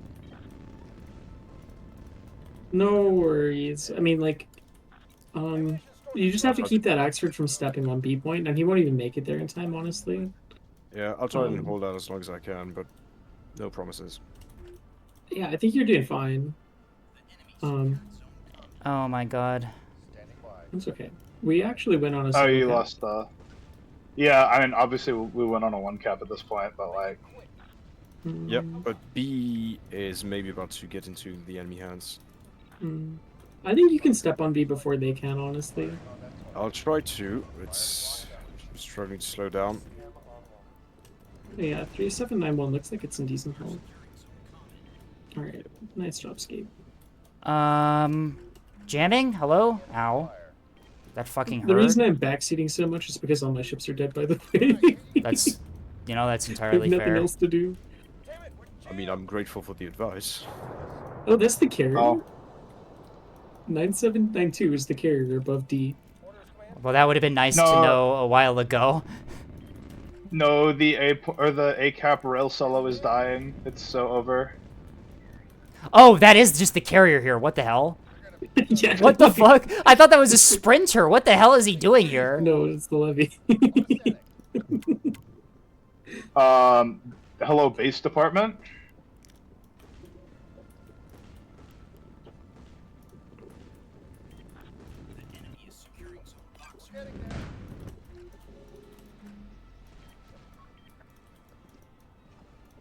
Got us locked. Yeah, no worries about B. We still win on the C cap. Okay, nice. Yeah, Yes, Commander. and my A cap is still technically alive. Technically. Not for very long. There's a beamstone a kilometer away from it, and it's stunned. So, yep, there it goes. Dude, that beamstone's gotten to farm way more damage than it should have, considering we still unlocked it. But, whatever. Acquiring your target. Recommend I different mean, approach, I did kill a bunch of sprinters, so I did my job. Indeed. Let's move. Quick. Under attack. Yeah, sorry about that, guys. I just got nuked right off the bat. That's fine. I That's shouldn't alright. have gone to go. I shouldn't have gone to go after the Ezax was in the first place. But it's fine. Yeah, I had a lot of freaking Axfords this game. Yep. We still win though. And Yeah. without carriers, it has to be said. Good. To be fair, I just kind of brought the most blatantly vulnerable 2 carriers fleet in existence and then waved it in front of the carrier player and he didn't kill me, so I'm happy. Until the end. Yeah, he got me by dumping like 15 torps on each of my ships, so something positive elixir trade. And to be fair, none of my liners are structure broken, which is a surprise. All of my liners are structure broken, which is not a surprise. All of my Maybe, Asalas are structure broken, they're also dead. Yes, Commander. Module lost. Internal damage. We see them. Standing by. They've got a beat on Can I? Module lost. I think you're about to get bombed on. I know, I see it, I see it. We're moving. I can't stop that. Rip. Or That you did could not. dodge a third of them. That did no damage. What the shit? I readied out my mag again! Quit doing that! Real and true. Alright, just contest it for a few minutes and we've got this. Yeah, it's fine. You're down, Mr. President. Ah, shit. Yes, he's up. Oh. We got C. So long as escape stays in the point, we're fine. Here, be careful. You're about to drift out. Oh shit! Yep, I see. Oh hell! Oh god! Ignore that. No, it's fine. No, come back. It's fine. I can just fucking shoot. You're gonna stay in. I can just shoot the sprinter to death. Yeah, they finally they killed one of mine. Ready. Lock on warning. Oh, you lucky bastard. Enemy missile. All right, we got him. Talk to us. Yeah, phew.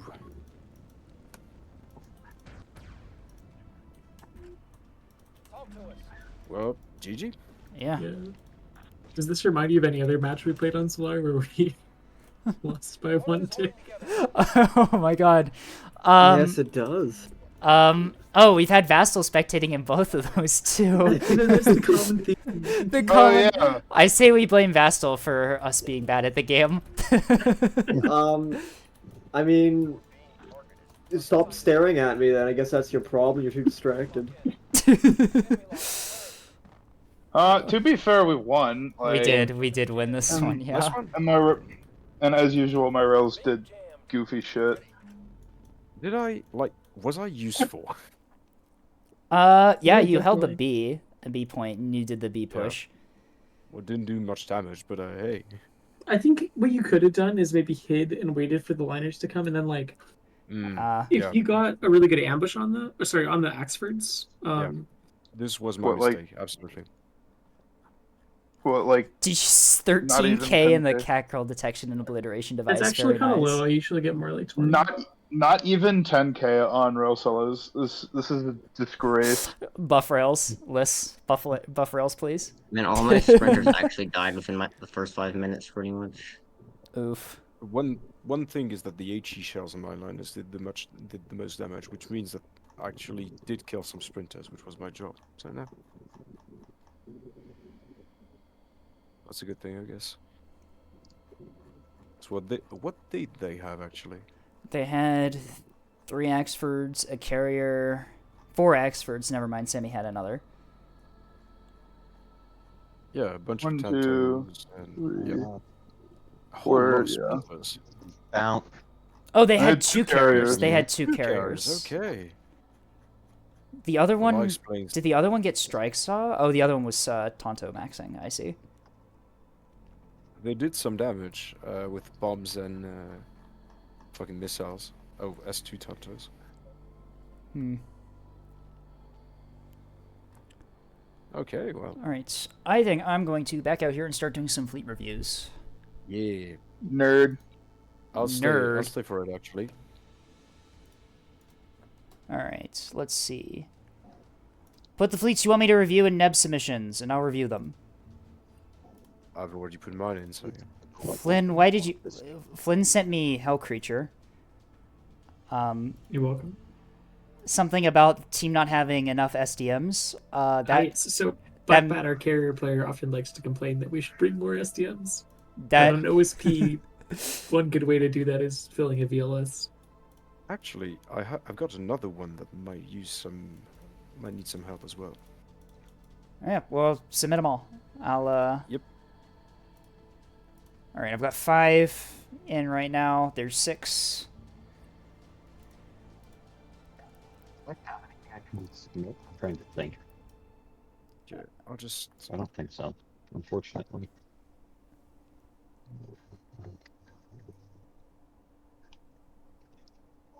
Alright, I'm gonna start looking at the ones I have. While, By the way, everyone, please donate $1 million. I just clicked exit. I just clicked exit game. Ignore that. Well played. Okay. I tried to this one's an odd one, but I tried to click this one- back into my fucking game clients from Discord and Oh shit! hit No, the that's not Oh, what I no. want. Ignore the disconnect. The game will be rebooting shortly. Hang on. don't let's distract you from the fact that you should all forfeit all personal belongings to Scapegoat. You should send you should take out a loan to pay for Scapegoat content and merch. Scapegoat sells goat plushies. Scapegoat I do? sells Scapegoat sells personal one-on-one fleet reviews. Oh, I definitely do not sell that. For those that donate $5,000, you can get a personal one-on-one Awful. fleet review No. with No, Scapegoat. no. I'm Scapegoat's manager. You will get in the fucking voice call and you will do the one-on-one, okay?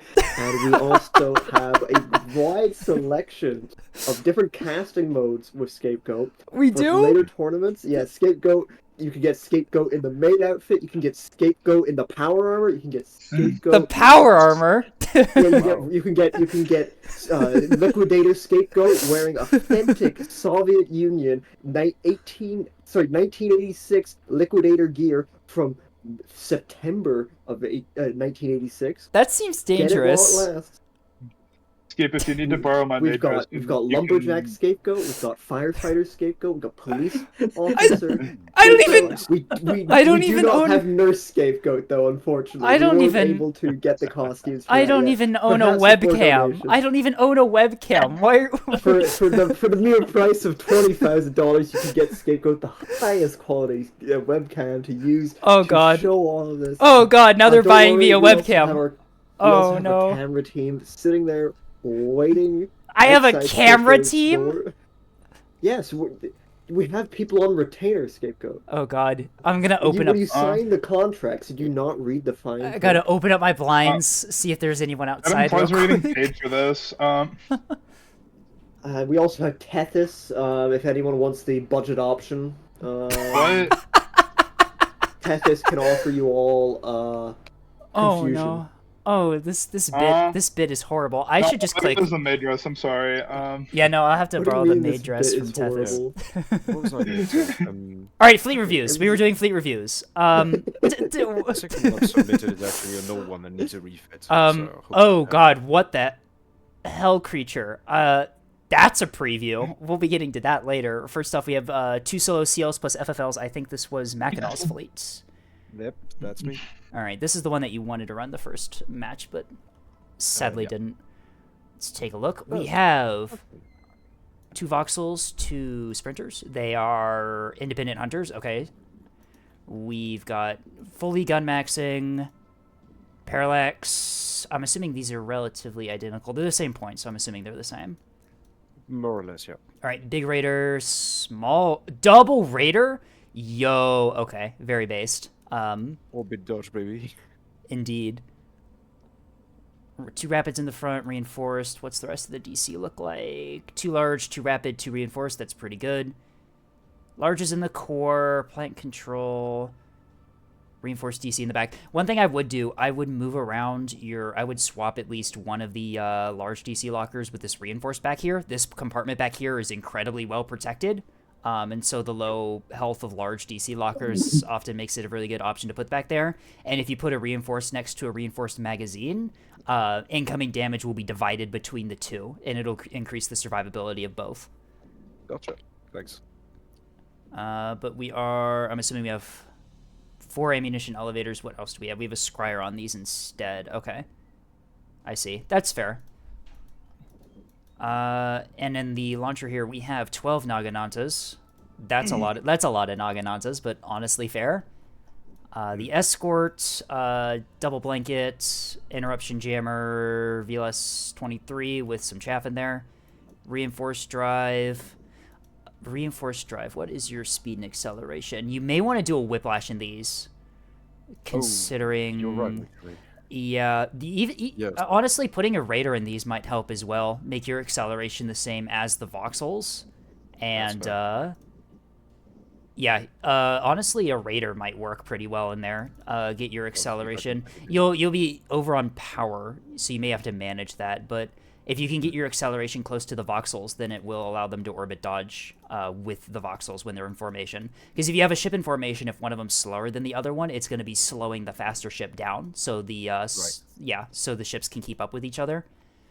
This is Okay. why this is why you never run any ship in formation with a voxel other than a sprinter or another voxel, because Yeah, I see. because it'll be nerfing effectively the voxel speed. But reinforced everything except for a rapid in these. Yeah, no, these are, and you've got the rapid for doing battle short on the jammers. Very, very nice. Yeah, no. This is a very nice comp here. Having a lot of Naginantas is nice. Independent Hunter voxels like this are very strong. Oh, you're mixing rebounds and defenders too. That's pretty cool. And you have them on opposite. Yeah, so you'll be protected against rocket strikes and missile strikes. Yeah, no, I like this. I like I'm this. afraid of craft. Honestly, everyone should be afraid of craft at the moment. Yeah. That is very So I fair. I Scryer, tried to provide a modicum of protection against. right? The Scryer is pretty nice as well. I typically like to do just gun maxing on mine, because you just get so much out of having fully buffed Mark 64s. But the Scryer is also a good choice for missile defense. Okay. Good fire rate on everything. That's nice. Yeah, honestly, pretty nice here. Let's take a look at the Naginantas you have. You have 24 of these. These are the standard 5.1s. I'm assuming you just pulled this off of one of the starters, because looks pretty... Yeah, that's fair. Absolutely. Box standard missiles. Right Box standard missile. This Naginata is very well built and will get the job done. Act steerable, wake secondary, craft defensive. Yeah, no, that's... There have been updated tunings. Give you Nagi 8s. Honestly, these ones still work as well, though. Yeah, they still work fine. Yeah. But I'd be glad to have the latest I kind of version like 4-point SDMs. 4.1s. Yeah, that works too. I like the 5.1s a little bit better. You have better hit percentages normally. Yeah. Well, if you know where I can get the updated version, I'll I'd send be them to you. interested. Oh, thank you very much. But yeah, no, I like this fleet quite a lot here. The only thing I would say is, yeah, move the, put a large back here. It's very well protected there because it's way back in the ship here, and then, yeah, put it reinforced next to the magazine to just allow with damage splitting. Also, this compartment up here you may want to be careful with, because you have a plant control center up here. Plant controls are very fragile, and this compartment up here is very open and tends to die first. Right, so how should I put Vox- like, the plant control to less exposed? Voxels are very difficult to build for, like, protecting compartments because of that. What I would do is I would maybe replace this large with a reinforced and put, like, a reinforced up here. Or you could move one of the rapids up there and then put, like, a reinforced here in the nose to help with damage absorption. And then swap these two DC lockers around. Right, okay. But yeah, other than that, very, very solid voxel fleet here. Yeah, I like this quite a bit. Good work. Yeah, thank you very much. I need to build a double raider voxel fleet one of these days. It's been fun. Flynn's testing is conclusive. Oh, well, okay. Here's the thing. Like, Raider voxel, if you're just orbit dodging something at 9 kilometers, you never die. And by the way, the thing Scape said about the compartment is totally true. Like, in a lot of testing, that compartment is the one that dies first. Okay.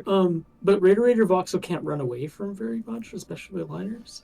True. And so You have 30. You You have 39. Yeah. Liners are typically around 40, 41 if you build them for speed. So yeah, that is true. Sure. As far as I'm concerned, I consider that, to play voxels, you've got to pick your fights if possible. Right. So if I face this kind of threat, it's that I've done something wrong in the first place. Right. That's why Raider Whip is like the most conventional and probably the best missile. I used to run Raider Whip. This is kind of more like an experiment, effectively. Sir, what drives did he have, Scape? Double raider in the. Oh, that is so base. Yeah. I like the Whiplash, yeah, for that reason. You get the speed buff, you can run away from threats that you can't fight. Especially in voxels, that's very useful. Because voxels, yeah, you definitely want to be choosing your fights. You want to be withdrawing from fights that you know you can't win. Okay. But, yeah. Does anyone have any suggestion for where to find common builds? The starter fleets are a good jumping off point if you're kind of curious on different types of builds. My recommendation is to play around with the starter fleets, modify them a bit to fit your playstyle. And honestly, the biggest way to get fleets that you like is to just play the game and see what works and what doesn't. But in like the main Nebulous Discord and also a lot of the other player-made Discords, most of them have places where people post their fleets. So if you want to find like an example of a specific type of fleet, those are places to look. You can just download them directly from the Discords. But yeah, no, I like this fleet. Very good. Moving on, we have Gumby B Stomos Sarissa. This one was also was also one of yours. Okay. Yeah, it's kind of an older fleet actually. Older fleet. Okay. Full gun battleship here, so we have the gun on the back. Double Raider, double Whiplash, very, very based here. I'm assuming, is this more of like a broadsider? What radar do you have? Parallax. I think it's just a, yeah, just a parallax. All right. I'm assuming, yeah, you want to, oh, it's a double turret in the back. I'm assuming that's for point reasons. Either that or I've made a mistake. Yeah, double turret in the back is the peak aesthetic for battleships. Honestly, yeah, it looks really nice, but it may have been an oversight actually. I'm still not quite sure. The drive setup's really nice. You can do some funny orbit dodging stuff with that. It does mean that you do not turn at all, which can be a problem if you need to bow tank. But honestly, if you put yourself near cover, you can use the raiders to get behind cover if you get jumped. The idea, actually. I see. All right, that's fair. That's fair. Damage control. What are we looking like? We have 5 largest, 2 rapids, and 2 reinforced. Where are these located? All right, 2 reinforced in the nose, and I'm assuming just largest spread throughout the ship. These are also being buffed. I'm assuming by a. Is that a workshop and a damage control central plus a I'm assuming I saw redundant reactor, failsafe, and fire suppression. All right, so you have a lot of things buffing those teams, and you've got a lot of them given that you have 5 larges. Typically, I like to run pretty even numbers between large and reinforced, typically with a little bit more reinforced, just because the reinforced DC lockers are what's going to be making you survive missile strikes. Large DC lockers die pretty much instantaneously if you start taking large missile volleys, and so you have a large amount of reinforced DC lockers to chain restore to the larges for restores. And especially in battleships are going to be the primary target for like missile and craft strikes, so having a lot of reinforced DC lockers is very nice. I think my ratio is, I think I have 5 reinforced and 4 larges, if I'm remembering my build correctly. Something close to that. The rapids are nice too. I think you have them. Where did you have the rapids? You have them in the core. Okay, so these 4 compartments here, these are the most protected compartments of your ships, and rapid DC lockers do not need to survive for you to get the benefit. Because if the locker goes down, the team is still running around the ship, so typically you tend to put rapids like in the top here, because this top section dies really quickly. Some people put them in the nose, just for like damage absorption. I would definitely move your larges into these compartments here, where they're much more protected from enemy fire, and then put the rapids somewhere vulnerable on the ship, where if they die, it doesn't matter. Gotcha. What else do we have in here? We have gun plotting center. I saw that in the top here. Once again, it's in a pretty vulnerable spot up here. So yeah, just be careful, because they do not have a lot of health, so if they start taking like 450 fire, they're going to die pretty quickly. We have... It's an old fleet, so... Old fleet, that's... Use some improvements. That's fair. It's a solid... It's a good build, but I'm just a couple things I'm noticing. Yeah, devil hides in the details. Right. I'm seeing... Yeah, 5 ammunition elevators is good. You have the parallax up here. The parallax radar has a lot of health and a lot of damage threshold, so a lot of players like to put it up in the nose here. So if you're bow tanking, the radar itself can absorb damage, and that works pretty well. Because, yeah, these ammunition elevators are pretty weak and tend to get shot out pretty quickly here. So hiding them behind something that has a lot of health like this is very useful. Fire suppression system is also pretty reinforced, so if you put that, there, it can protect this gun a little bit. Redundant reactor failsafes are also reinforced, so you can try and put them in like the nose or these vulnerable cheek areas, and they can absorb damage for you. You can also do the same thing with these micro reactors too, because they have good health and damage threshold. So if you put them in these frontal cheek areas here, and they move the ammunition elevators back here, especially if you're bow tanking, it becomes much harder for the enemy to kill your buff modules. Citadel CIC. Okay, I like Citadel. Some people do like to do double reinforced CIC. Honestly, I like the Citadel because it gives me one extra compartment for like damage control stuff. Bulk mag up there. This is typically where I run my bulk mag in mine. It's pretty well protected, especially if you have a reinforced compartment here and here.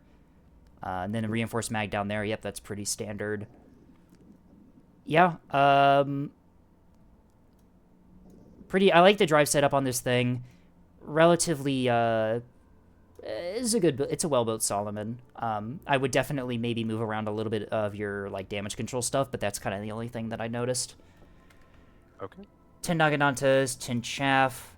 I see you have them there. You have the backup antenna. That's very nice. The only thing I'm not noticing is you do not have comms jamming on this thing, which can be a little bit rough considering that command-guided missiles are something that OSP likes to use quite a lot.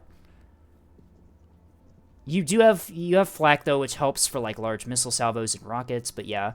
I think it's mostly a power thing if I Oh no, you have the power to run a comms jammer, so it's definitely that's a masquerade. Don't put that on.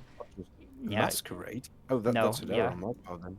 No, I accidentally put on a masquerade when checking for like power. So yeah, if you can find a way to shave like 55 points off of something in this fleet, I would the first thing I would add is definitely an interruption. All right. You can also shave a little bit of points by using the small antenna here. The health is much lower, but if you're bow tanking, it's pretty much invulnerable behind these like cheek armor plates. Fair enough. Yeah. All right. Let's take a look at the frigate over here. All right, you're running a Sarissa frigate with 50 more Naganatas. All right, so you got a lot of Naganatas in this fleet. That's good. Sarissas are nice too. 600 rounds is pretty typical for two of them. You burn through ammo on Sarissas really quickly.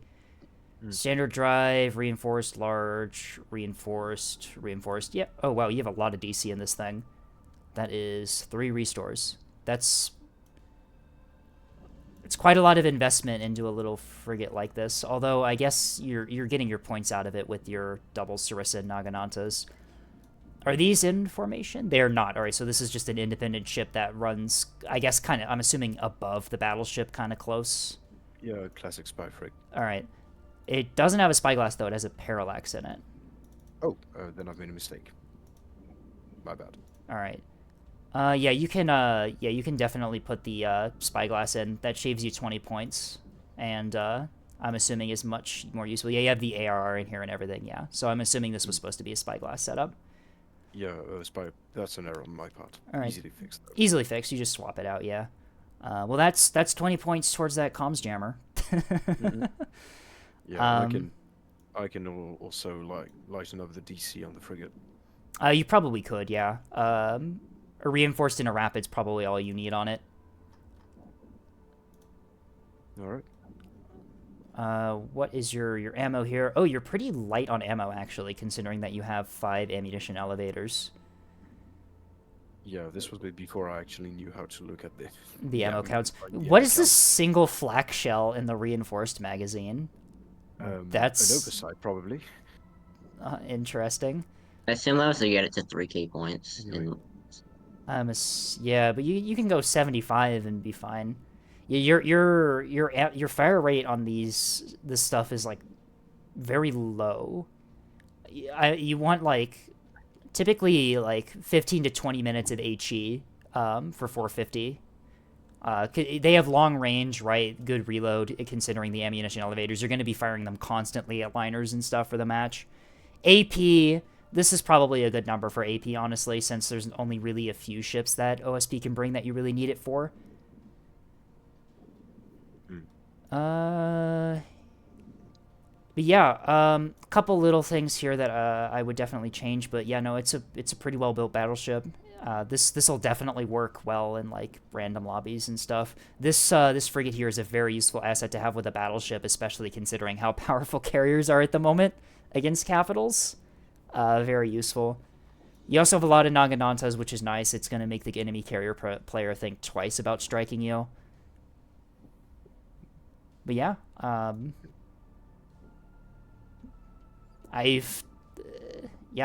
no, this is good. I like this. Thanks. I'll make sure to input the modifications you suggested. Right. All right. Up next is Hell Creature. Is Flynn still deafened? Oh, Flynn is muted. No, I'm around. All right. That being said, I'll leave you guys there. I hope you have a good evening or whatever time it is where you're at. All right. Well, yeah. Thanks for playing with you. Yeah. Thanks for joining in. See you around. Thank you. All right. It's Hell Creature time. Why is it 700 points under? What is this supposed to be? I'm not sure where I was going with this. Like, I think you fit it in with your front line. Those are 64 Naginantas. so Black Bat was like, I want more Nagis, right? And I was like, hey, well, if you put in the VLS, the Talus is like not good enough, right? Black Bat absolutely does not need assistance in the carrier. They are fine. He is always complaining about not having enough Nagis in the fleet. Black Bat will complain that the rest of the team isn't doing enough to deal with the carrier as they jump and destroy a wing of 24 Tontos with no losses. Yeah, basically. Black Bat, you're good. It's fine. So, first of all, I posted a version of this fleet that's not cursed. But I see. What I realized is okay, if you're replacing a gun with a VLS, then it's probably a good idea to just give up on having 450 at all. Oh, this was a 450. This was a 450 Acello. Are there still ammunition? Are there still ammunition elevators in this? No, there's not. No. That would have been. Oh, it's double radar. Oh no. All right. Well, this is Hell Creature. You have aux steerings in the front, damage control, central, reinforced DC, yeah, typical Acello knows stuff. Lots of reactors. I wonder why you would need that many reactors. I have something that's a little bit similar to this. Oh god. Interruption. Yeah, I was half expecting this to be a masquerade. That would have been peak. Oh, that's Spotlight. actually a deal. Did you put the reinforced CIC in the there's no other CIC in this thing. There's no other CIC in this thing. Why would you put it there? Oh, that's actually a big mistake, yeah. Well, I'm noticing a lot of other big mistakes in this fleet. But... strike planning center. Yeah. Wait, it has a strike for torpedoes? Insta-program torpedoes, I see. Alright, you've got the bullseye. You got the spotlight. You got double aurora. Oh, that's a lot of illuminators on this thing. Oh, there's H torpedoes. That would be why. Oh my gosh, this thing. What's this thing's power at? What's its power draw? It's actually pretty reasonable. It's 88%, I think. Yeah. Christ. Oh, that's that's like double the power my gun battleship produces. The Torps Pentia folk, by the way. Oh, of course they do. Speaking of, let's take a look. We have 16 torpedoes of 2 types. I'm assuming this is hot cold tech, right? Yeah. Okay, that would be why this is a VLS. Yeah, these are pretty standard. Yep, 3.7 Gs. Wow, that's quite a bit. I guess that's fair. Oh god. All right. The star of the show, the Nagin. Oh, there's the 7-point Naginantas too. Yeah, they're really expensive. Oh, I think see. It's like 400 points of SDMs. So you're just being evil. 64 times 7. Someone do that math. Oh boy. 448. Oh god, this is. Oh no. That'll be $20 for the math, by the way. No. Oh. Sorry, I'll pay you back when people start, I guess, sending me money on Patreon, apparently, because you're trying to plug that. Your damage control is also Oh, wait, one of these... Oh, God, there is no damage control. What is this workshop doing here? What are you buffing? There's no teams in this thing. There's 5 teams. Five whole damage control teams. This workshop. That's plenty. This That's plenty. No, it's not. Replace this with like a reinforced or something, and then you're fine. You're not even radar. You're not even radar driving. You're not even orbit dodging. Can you do that? Oh yeah, that too. Do you have the power to do that? Huh? Oh, you do. Okay. Advisory. Why did it give me... Wait, why did that advisory come up when I put on the drive? What? Just because you updated it. I think. Oh, I see. Okay. UAS and Hell Creature has one or more weapons which are not assigned to groups. Wait, which weapons aren't... Oh, this the Illuminators. Okay. Oh yeah, you don't have these grouped left or right, so... I did. I don't know. It's strange. Yeah, Anyway, there's no groups in there. There's a sensible version of this fleet too, which we might actually end up sensible.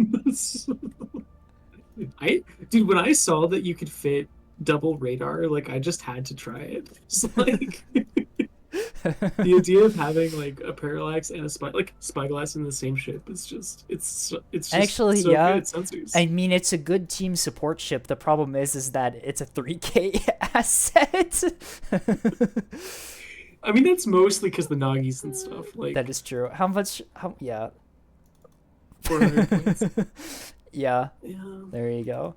This, I would say I have seen worse Acellos, but that would be a lie.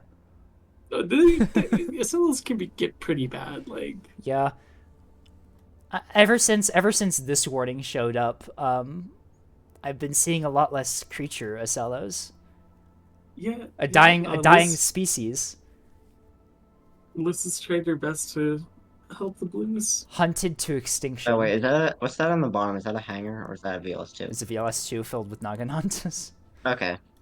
I saw an unironic Ocello. Oh, that would be once peak. That would be peak. Actually, no. That had a hangar, a container stack launcher, and a VLS2 on it. Awful. It also had 2 canards, I believe. There's your 2 hang-ups. Oh no. There, Flynn. Here's your fleet support. It's kind of beautiful, honestly. Honestly, yeah. You could fit this into like a half cab. Oh my god, you could. What the fuck? With the double sensor, even. You could also fit a CAA carrier monitor with eel pikes into it as well, and it would actually be useful. Oh yeah, that's peak. We just put 6 EO pikes in this thing. Like a dedicated 3K sensor fleet. I've kind of done. Have I posted that one yet? That I made. Oh, is that the one that you ran on like Relas that one time? I think so. It might have been on Relas. I had a journeyman, a CAA monitor, like. Oh, it was OSP. Never mind. Prevalence buoy. Interesting. Okay, well this was definitely one of the Acellos of all times. You should bring this in a tournament match and just throw the match. I was gonna try to get away with running it in the tourneys at some point. We'll see. and then Blackback can no longer complain that you're not bringing enough Naganantas. His reaction. He was very enthusiastic about this concept. Are you fucking kidding? Like unironically, I posted it, and he ignored like all of the things like double radar and no 450, and he's just like this is great. We should run it. Oh no! All right, up next we got an Austral fleet. This is mixed CVCLN. Ooh, we have the mixed Moorline here. Interesting. Only one hangar on this thing, and the rest are container banks. I have no idea how to review container liners, by the way. It is very much not my area of expertise. I will do my best. I'm not seeing... There's not a lot of craft in here. Oh, wait, no, there they are. Oh, wait, no, that's a bulk internal... How many craft do you have? 15 Barracudas. 8 pikes! That's a lot of pikes. I'm assuming these are spotting for your containers, then. Very interesting.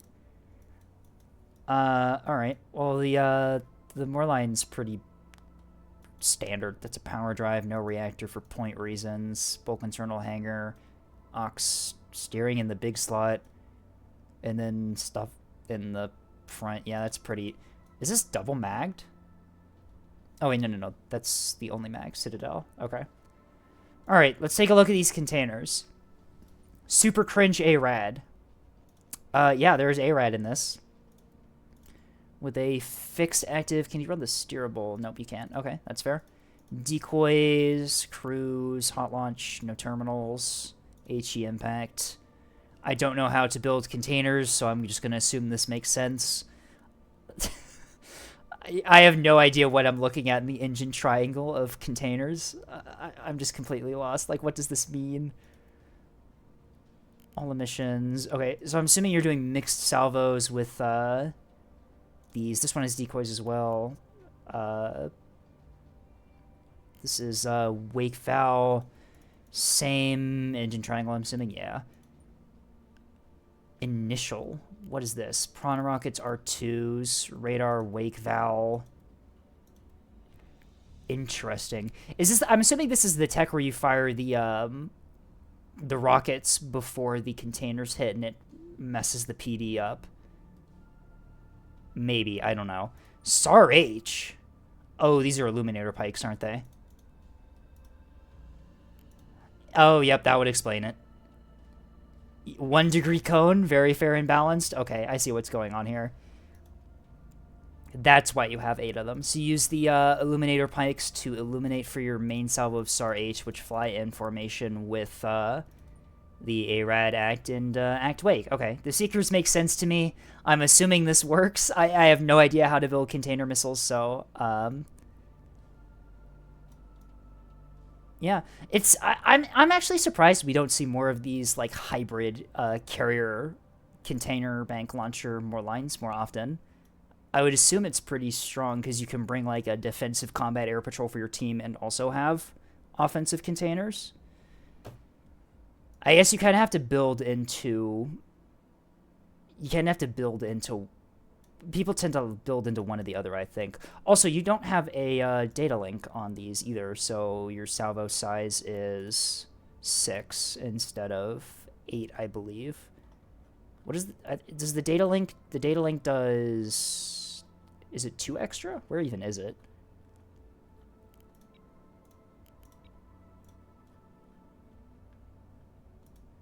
It's 2 extra, yeah. Interesting. All right. I mean, you can make the salvo size 6 works. I know Cherami does it a lot with the with their CLN, but yeah, interesting. I'm actually really curious on how this this actually works with the hybrid build, how effective it is. You also have, I also noticed you have KBU-22s on your Barracudas for, I'm assuming finishing strikes. Yeah, finishing, and then you also have some rocket strikes too, for early captain. All, yeah, okay, I see this. I vibe with this. Yeah, okay. Yeah, like I said, it's very interesting that you don't see this type of build more often, compared to just pure CLN or pure carrier moreline. Yeah, I can't really judge it because I haven't really seen this type of build in action a whole lot. But yeah, like the Seeker designer, the Seekers on the missiles make sense to me. The craft do, so I'm assuming it's pretty strong in the right hands. Yeah. Moving on, we have Mulker. Who sent this one in? This one was sent in by Desert Cyclone. All right, let's take a look. We have a Mulker Missile Bulker. I see what the name is. Interesting. You're running it with double monitor as well. Okay, this is interesting. So I'm assuming you have the monitors to provide DT braking for the liner once you strike, and then you just have less missiles in here compared to other missile liners. Yep, you have 2 different types of missiles. We'll get to that later. I'm noticing you also have 2 different types of missile groups here, left and right, so a little bit of mixed salvo going in there. You have a Warbler Jammer on here, long haul, T-777, all right, that's fairly standard. Ammunition elevators, Bulwark Huntress, yeah, stuff for reloading your missile launchers, very nice. Very reinforced nose here, I'm assuming you're doing nose on tactics. And the core intel center, okay, that's useful in a fleet like this. Large DC storage, bulk mag, Okay. Not really mixing missiles is sad, given that I don't see a bunch of jammers. True, yeah, you can do a lot of mixed missile salvo stuff in liners like this. They do have two different seeker configurations here, but I'm assuming the only difference between the two is just different seekers. They do have a jammer on the liner itself, but only one of them. Interesting. We'll take a look at the missiles later. I'm assuming a lot of it is the reason they don't have more missiles is so they can have the points to run the monitors here. Honestly, oh, they got plasma and auto guns on them. So you have like a miniature monitor ball here. How expensive are these? 530. All right, so not as durable as some monitors you can make, but still pretty well built. G777 for turning, civilian reactor, 2 ammunition elevators. I see. All right, flak on this one. Oh, flak and Pavise on this one, and then the other one I believe had a pinpoint. Yep. Damage control, you're looking at 1 small, 1 reinforced. So yeah, pretty cheap monitors, but honestly, you have the missile asset in the fleet as well. No, the monitors are in their own formation. So I'm assuming they have the monitors waiting for like DT break after the missile liner is done with its dumping. But yeah, very interesting. Haven't actually seen this comp at all before. You have the DT break with the liner. That's very nice. Engines in the LN were running a long haul and a G777. You can probably get away with replacing this with like a sun drive if you want to do the like rush in with the missiles. What's your range on the missiles, by the way? Let's take a look at these. Pretty much the same speed, same range, same maneuverability, just different seekers. Can you run the steerable? Nope. So fixed active with command val, very strong, free approach weave, maneuverability of 2.1, very good speed, pretty good range too. Okay, so maybe you don't need the drive's not the most important. What you can do is you can decrease the range on these missiles to buff their damage a little bit, and then compensate by making the liner faster with a sun drive, so you can close the distance. But honestly, this build's pretty fair. And the other one is ARAD with an ACT radar backup. You can run the steerable on this one too, if you want the extra cone angle or effective cone angle on your missile. It might help make sure that the missile doesn't lose its track. Although given that they don't have a whole lot of maneuverability here, it's probably not your biggest concern. I would still run it though. You can run it for free effectively. It doesn't increase your point cost. But yeah, not a whole lot of, not really. You do have a little bit of a mixed salvo here with the different seeker types, but none of them have any pin aids, which can be rough. Especially if you're fighting against like something like a Solomon or an Axford, which has proper point defense setup. It may be a bit hard to get those through without like decoys or self-screening jammers. Yeah, what engineering is also mentioning that you could drop the warhead size a little bit for point costs, given your salvo size. With the salvo size of this many missiles, you're going to be getting through the armor of Capitals. But yeah, no, it's pretty standard missile dump fleet here. The only thing I would worry about is your missiles here. I would maybe see if you can add more additional missiles. Maybe mix up the seekers a little bit more, add some pin aids to help get through. You have 8 total launchers. So if you really want to cringe it, you can load up to like 8 different missile types, 1 for each launcher if you want to be super weird about it. But yeah, the missile launchers make mixed salvos kind of easy on liners like this, and especially if your plan is to go after Capitals with these, because Capitals can usually just soft kill this. Like ACT, you drop chaff. Command val, Capitals typically have comms jamming. ARAD, they can just shut off their radar, and then the radar backup is confused by chaff. So yeah, good players would be able to soft kill this fairly easily if they have the proper setup on their Capitals. But yeah, I would definitely play around with maybe adding some additional missiles here, mess around with some different seekers, maybe some Therm Val if you want to go after Capitals. Wake Val is also very strong, as I learned the hard way in the first match today.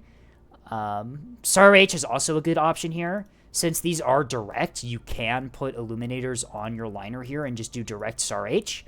Very difficult to soft kill. They have to drop chaff and self-illuminate, which a lot of players don't do. And especially if you're... Or Hell Dump Shaft and hope for the best. True, yeah. If your missile has backup seekers, though, or like validators, that can help. Yeah, that can help too. But yeah, since it is direct fire, I would definitely maybe try and play around with Star H. That would definitely make your missiles probably a bit cheaper. You can run more missiles if you want to have more capacity, or you can play around with more expensive missiles with some Penades. But yeah, no, fairly standard here. I like the monitors you have here for like cleanup. If your missile bulker gets skill issued or gets destroyed early on, you still have assets to play around with. Very nice to see. Yeah, all in all, pretty fair fleet. Yeah, the only thing I would say is just maybe mix up your missiles a bit more than you have already. But yeah, moving on. Can you make custom salvos of multiple missile types, or do you have to fire simultaneously? It depends on the missile launcher you're using. If you're using VLS launchers, or like cell launchers, you can manually do mixed salvos when you're propping up your salvo. You go to weapons missile, and then you can just click the plus and minus buttons to add a number of missiles to your custom salvo. You have like a list of each type of missile your ship has, and then you can use like the plus or minus buttons to add and subtract the missiles from a salvo. And then once you have your salvo customized, you can just click fire the salvo and they'll all fire simultaneously. But for these missile launchers, you have to manually load the missiles into these. So at the start of the match, what a player with this type of fleet will do is they'll just manually reload the missiles into the launchers they need them to be in. And then once they have them all loaded, then they all fire simultaneously when you just use the shift command to fire. You just click... You just hold down shift and then click fire and they'll all fire with the missiles that they have loaded. That's how you do really easy mixed salvos with the roll-off launchers.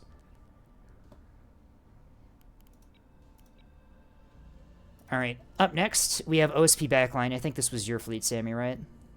Yeah. Alright, we have a journeyman called Pike. I'm not seeing any pikes in this thing, though. I think that's false advertising. I mean, there are pikes. It's not there. Creature is a mass driver line ship here with a carrier backpack. We have a lot of Barracudas in here. We also have, it looks like an internal... Is there an internal hangar? Oh, yeah. Oh, wait, no, there's a fifth hangar there. Okay, that's what the fifth one's from. And then in the internal hangar, okay, you have some halberds and some pikes. There you go. Oh, wow, that's all of these big compartments used for internal hangar space. So, pretty light on the damage control, I would assume. Yeah, 2 smalls. That's pretty fair, given that this is a mass driver line ship. You do not need the damage control.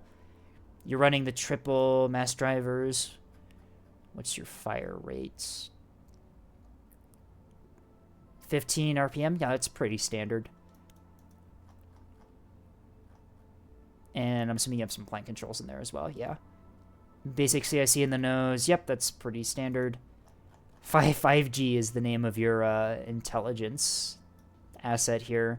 Is it a CIA monitor? Do we have intel centers in here? Yeah, no intel center. No intel centers, yeah. No intel centers, but you're still getting good tracks with the sensors you have there. Yeah, an adaptive Huntress, track correlators, and a Bloodhound in early warning. That's a lot of power being generated in this thing. Yeah, I'm seeing some boosted reactors. Double jury-rigged reactor. Yeah, that's fair. Yeah, very useful asset here to just have all those sensors right there. I'm assuming you're not running radar in your... I'm assuming this hangs out next to your mass driver line ship, and then the search radar allows it to defend itself against missiles. Okay, that's fair. Or one of the mini halberds. That's fair. I didn't even look at the internals of this journeyman. Looks pretty standard. Sundrive, T20s. Yeah, that's pretty normal. And then we have a cringe capper as well. Rapid, basic, reinforced mag. Yeah, fairly standard. No sun drive. I'm assuming that's point reasons. Yeah, it's 10 extra points. All right, let's take a look at the craft. We have 4 sturgeons on the journeyman. AP, HE, HEHC for the 100 mil. Oh, and then you have 100 mil plus KBU bombs as well. I'm assuming for, like, voxels, maybe? And we're just finishing in general. I'm not a carrier player. I see. Okay. I don't I think... probably played like maybe 4 or 5 matches with a carrier total, and every time it's just been a single journeyman. I see. Yeah, typically I don't run any bombs with the 100 mil. Typically with 100 mil, you're only going after like frigates and sprinters, which don't really need the bomb finisher to really deal with. You'll soon be able to tell that I really don't know what I'm doing when it comes to craft. Right. I would definitely be careful with this because you could accidentally waste bomb strikes on something that doesn't need to be bomb finished. Right. I do know to like restrict usage of the weapon. Do not do that at least. Right. And then you just have a KBU strike for finishing off targets. The HEHC is a really nice ad, by the way. You get it for like, it's like 5 points, and you get some HEHE strikes, which can be very useful if one of your allies is running plasma liners or plasma in general. Because 100 mil bombers have a lot of fire rate out of them, like surprising amounts of fire rate. If you can get these onto like painful. Just getting a sprinter strafe with them, it's but even if the HHC, if you can get that onto like the plasmid broadside of an Axford or Solomon, they're gonna do an insane amount of damage. It's really funny. But yeah, fairly standard Sturgeon loadouts, other than these bomb ones, which I'm very curious about. And then we have your option. Fair. You have your Barracudas here. I'm assuming these are mostly defensive. You have Combat Air Patrol, 35 Flechette, 20mm with fuel tanks for just shooting down missiles, I'm assuming, around your Master Overliner. R1 Strike, you have this on your Journeyman for taking out light cap assets. R1 Strike without the KBU-15s. Alright, so you have one with the KBU-15s, one without. Very useful for, I guess, selecting what you want to run. You have KBU-15s on the Master Everliner too, I see. Interesting. So maybe a little bit of finishing work, although KBU-15s don't do a whole lot of damage to capitals. Against, like, voxels, though, those are going to be really deadly. Also, I used the, what you usually use for the, mag in the Journeyman as more hangers, so I only had a lot less space, so I actually had to put some bombs into the Master Everliner. Oh, whoa, I see. Yeah, interesting. Where's your magazine in this? Is it just in one of these slots? It is. Okay. Yeah. That's a at-capacity magazine. Yeah, the whole idea of this fleet was just, I wanted to fit as many craft into a fleet as possible without using a Moorline and only a single Journeyman. Right. I mean, well, for a Journeyman, you still have quite a lot of sorties with what you have, even with that small bulk mag. Like, basically another half of a Journeyman in the other 2 ships. That's fair. Yeah, no, this is a good backline support fleet. You've got the Mass Driver for weakening capitals, and then you've got the fighters for performing anti-fighter work. And then the Sturgeons for dealing with cap assets. Yeah, that's a very... Yeah, I played it in one game. It was, the carrier got, like, nuked by bots frigates, but the funny thing is, I had craft in the air, and I was able to reload the bombs from the Mass Driver and then bomb one of his frigates. Yeah, it is something that you can also do if you have 2 carrying craft or ships in your fleet, is you can rearm on a ship that wasn't intended to rearm them. Yeah, you can refuel them on the liner as well if your carrier gets obliterated. And then, yeah, Pikes, EO targeting ball for scouting, yeah, fairly standard. Halbridge, you have one with the radar, and I'm assuming one with the wake. Okay, that's what the 2 different types were. This radar is very useful. It can lock targets, so if you need to, you can use these as like a lock vet for your mass drivers, which is very useful. They have to be really close to lock, though, if I'm remembering correctly. But, yeah, still very useful. And then the wake sensor. I haven't really played around with the wake sensor a whole lot, but very useful for detecting enemy capitals. Yeah, okay. I like this. I like this fleet type a lot. Very, very strong support fleet here. You've got anti-heavy stuff in the Mass Driver. You've got anti-light stuff in the Journeyman.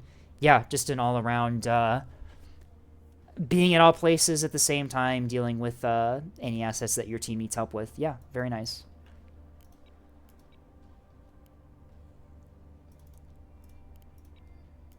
And then we have Fallen World, TF Fallen World. I think this was... Who was this sent in by... Sent in by Noik. This was, I think, it says tournament spec on the fleet, which makes me think that this was one of the fleets that they used in the tournament. Let's take a look.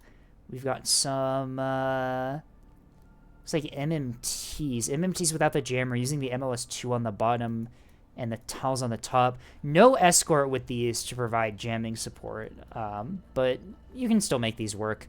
Jamming support, though, is very useful for MMTs, so I would definitely be running shuttles with the jamming, but this works too. You have a lot of, you guys seeing some SDMs in here and some SGMs, so multi-purpose. You got the anti-fighter and the anti-ship. Reinforced drive. Yeah, pretty standard internals here. Double small DC. Interesting. I'm assuming that's the only DC. Yeah, 2 smalls. Alright. That can work. Keep in mind that if you start taking RPF to the front here, these are going to go down. The small DC is going to go down pretty quickly. So you've got 2 of these MMTs. Are these in any formation? They are not. Okay. So you have 2 of them labeled standoff and 2 labeled denial. Oh, these ones are slightly different. Okay, these are torp ones. Okay, so these are not MMTs. These are torp tugs. I'm assuming these are identical here. Yep, you got the Huntress adaptive. Yeah, these are identical. And then you also have torps here with the Pavis instead of the pinpoint. Act command valve, torpedoes in the mag. You have 8 of them. 2 MLS-3 launchers.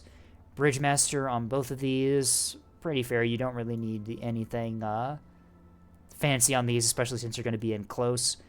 Sun Drive for, I'm assuming, running up on capitals with these if you need to, or at least getting into position. Same DC setup, same internals relatively. And then it looks like the rest of the fleet is cappers. We have 1, 2, 3, 4, 5. No, is that only 4? Yep, so we have 4 gun cappers here. Chaff launcher on the bottom, T-20 in the same side as the Pavis, very nice. The roll will make sure that Pavis is always in arc if you're using the T-20. And then it looks like you have 2 cringe cappers here. Yep. Pretty standard cringe capper builds. Alright. So yeah, pretty standard OSP cap fleet here. MMTs for area denial. Torpedoes for dealing with heavier ships that try to take your caps, and then of course the cappers for actually securing points. You have 10 ships in this fleet. That's the maximum amount of ships you can bring in a fleet. Very nice to see. You've got a bunch of assets to work with here. Take a look at the missiles. Here are your SDMs. Pretty standard. Looks like just standard Naginata stuff. Even the paint scheme is the same. Steerable act, wake, defensive septic craft. Top max maneuverability, max speed. Yeah, fairly standard stuff here. Arming missiles for your various ships. Yep, fairly standard build here. You can make this warhead as big as possible. Doesn't change your points. It can be used defensively, so maybe making the warhead as big as possible is a good idea, but it really doesn't matter. Arming missiles are really never supposed to be fired anyway. 96 of these AMMs, these are 2-point steerable act AMMs, defensive, set to only hybrid. Regular blast frag.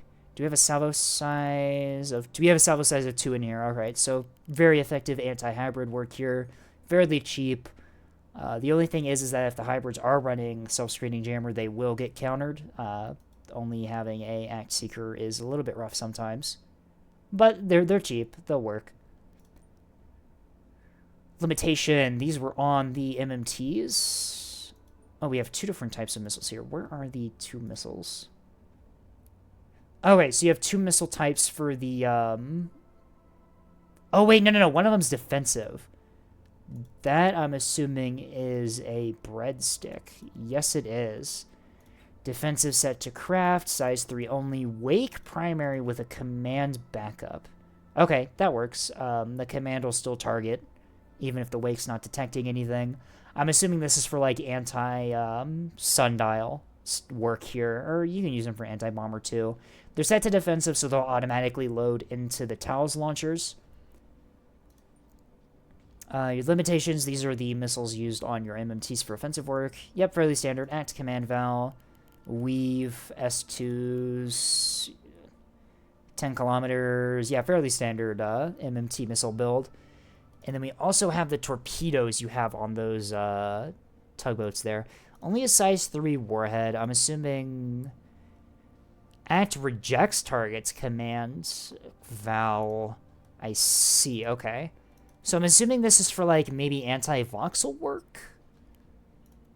Considering that the warhead... I guess the warhead's big enough to punch through, like, Axfords and stuff as well. And you have enough of them that you can be a threat to them. But yeah, I like having these torpedo tugs in my OSP cap fleets. Very useful for dealing with heavy assets that get close to your cap points. If your allies aren't able to deal with them beforehand, you can injure them pretty badly with these if you get the jump on them. Act command Val is very strong. Does this reject? No, it does not. Okay. Yeah, alright. Fairly standard here. Your MMTs don't have any jamming cover, which can be rough, especially if they get spotted. They can be pretty easy targets for ANS to deal with like, missiles and stuff.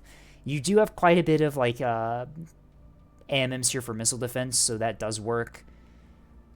Chat, yeah, you can, yeah, you can make this work. I do like having jamming with my MMTs, though. It's very useful to have. Especially with such a small target like a tugboat, you can hide behind jamming really well. In OSP, you can manually load different missiles into each... Oh, you're replying to that one comment. Sorry, Flynn. But yeah, I like this fleet quite a lot. I have a fleet similar to this. I think I have 3 MMTs and 2 torps, and then I just have a little bit less in terms of capping assets. But yeah, no, this will work pretty well. Yeah, the only thing I don't really like is, yeah, it is kind of rough not to have jamming support with your MMTs, but you can make it work. And I think that's all the fleets I had downloaded. I did post one more bit late, but I don't think you want to save that or do it now. Let's see how many we have to do. About 30 minutes before the next tournament match starts. I probably want to leave in, like, 15-20 minutes here to do the thing. We've only got 2 fleets that were submitted. One from engineering and one from you. I think I can do those pretty quick. And then we can hop into the tournament match.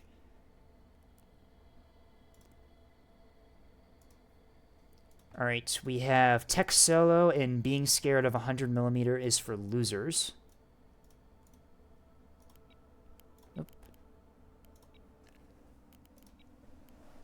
Up first, we have being scared of 100mm is for losers. This is a triple voxel fleet sent in by engineering. Are these 120 voxels? Yep. 3 120 voxels. All the same point cost, so I'm assuming they're identical. We have radar, double radar drive. Parallax in the front. Fire suppression as well in the front as well. So only 3 ammunition elevators on those. I guess you really don't need 4 if you're running 100mm. You get good reload out of them regardless.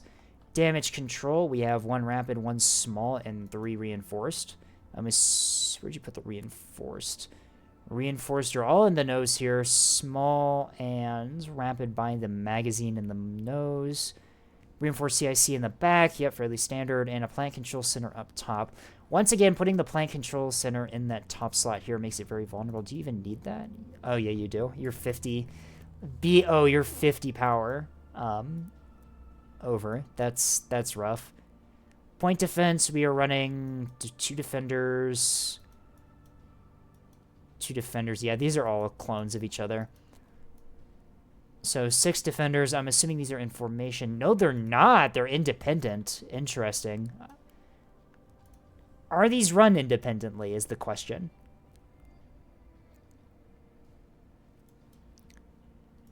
They are run independently. Okay, so they're just independent hunters for just, I'm assuming, making light assets and also carriers sad, I'm assuming, is the idea behind this.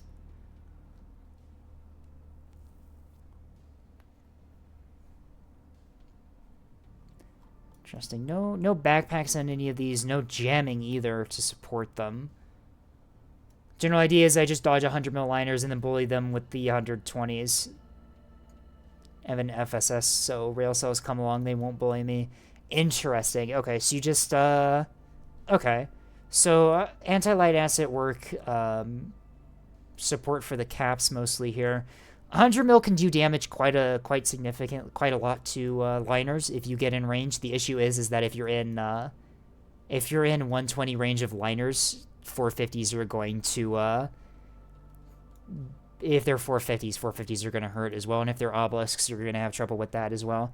Stupid question about aren't boxes, but aren't voxels are not used more often for capping. Voxels are typically they're used for capping quite a lot on ANS late game, considering that they are the second fastest ship that ANS has access to. And voxels are typically used for anti-light asset work. They're very strong at dealing with ships smaller than them. And so dealing with caps is typically what they do. They typically bully small OSP cap ships off the point and take them. However, they're super vulnerable to return fire from higher caliber weapons from line ships and Acellos. Yeah, interesting. I've been seeing a lot more 120 voxels after carriers. Let me clarify, these are not cappers, they're anti-line. Oh, they're anti-liners. Orbit dodge, 100 mil and 450 at upper range limit. Interesting. I'm assuming with the double raider you probably can at 7.2 kilometers is the range of 120s. Yep, 7.2 kilometers. Yeah, you probably can with the double raider. I don't really like getting close to liners and voxels though is kind of, you're not really going to be having a good time regardless. All the liner really needs to do is just land a couple lucky hits on like your engines and stuff, and all of a sudden your maneuverability is messed up completely. And especially with like no covering jamming on voxels, that can be rough as well. But yeah, no, double raider, you can orbit dodge pretty well at close range.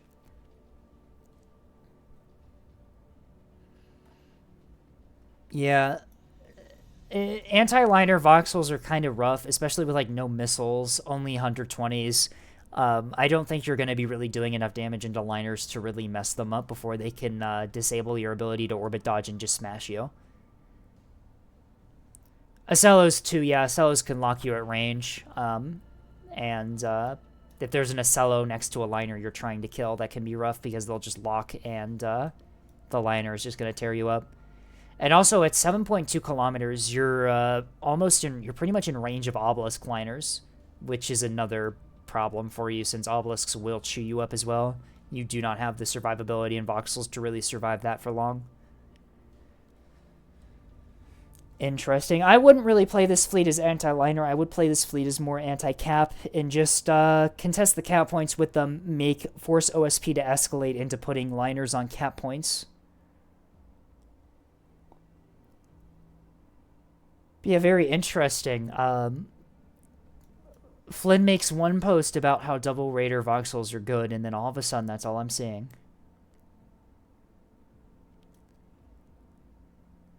The fire suppression as well is interesting. I guess, yeah, against rail cellos, that's pretty strong, but if you have any heavy capitals on your team, you are not going to be the priority target for rail cellos. Rail cellos are going to be firing at like Axfords and Solomons if you have them on your team. I guess if they go down, then yeah.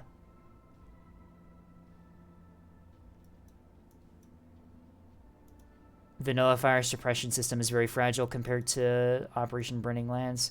Yeah, it doesn't have the most health. It has more health than like ammunition elevators and stuff, but I have only successfully run Raider voxels against blues. And I have not had the courage to try it. Yeah, that's fair. The issue is with, in theory, it's a good idea, but the issue is that with 250s, you're already going to be within 8-kilometer range if you want to be engaging enemies to begin with, which puts you well in range of a cello lock range, and pretty decently close to 450. If they get a lock on you if you're in 8 kilometers, you're going to get just smashed pretty easily for 450.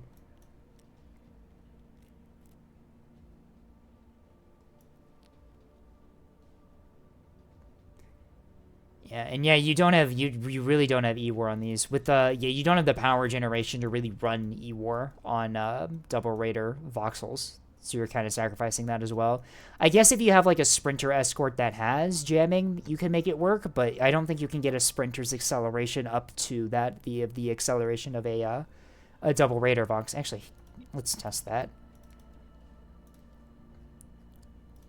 All right, acceleration 16.5, 13.2. Yeah, if you have this, and if you have a Raider Sprinter in formation with the double Raider Vox, it's going to be slowing its acceleration down. I guess you could do like loose formation and that would help, but yeah, that is still kind of rough. I think the big takeaway is more experimentation is required for double Raider Voxes. Yeah, the sprinter is faster. The issue is that your acceleration time is lower. So you get the sprinter won't slow your voxel down, but if you're orbit dodging with a voxel, if it's in formation with a sprinter like this, your acceleration is going to be nerfed in order to keep up with the sprinter's acceleration.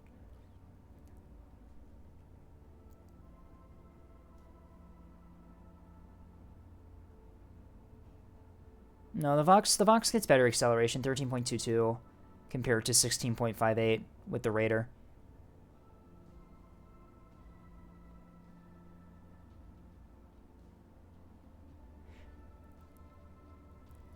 Time to max. Oh, that is true. Yeah, that is time to max speed. No, then you're probably right. Yeah, the math does probably work out where you can run a Raider Sprinter.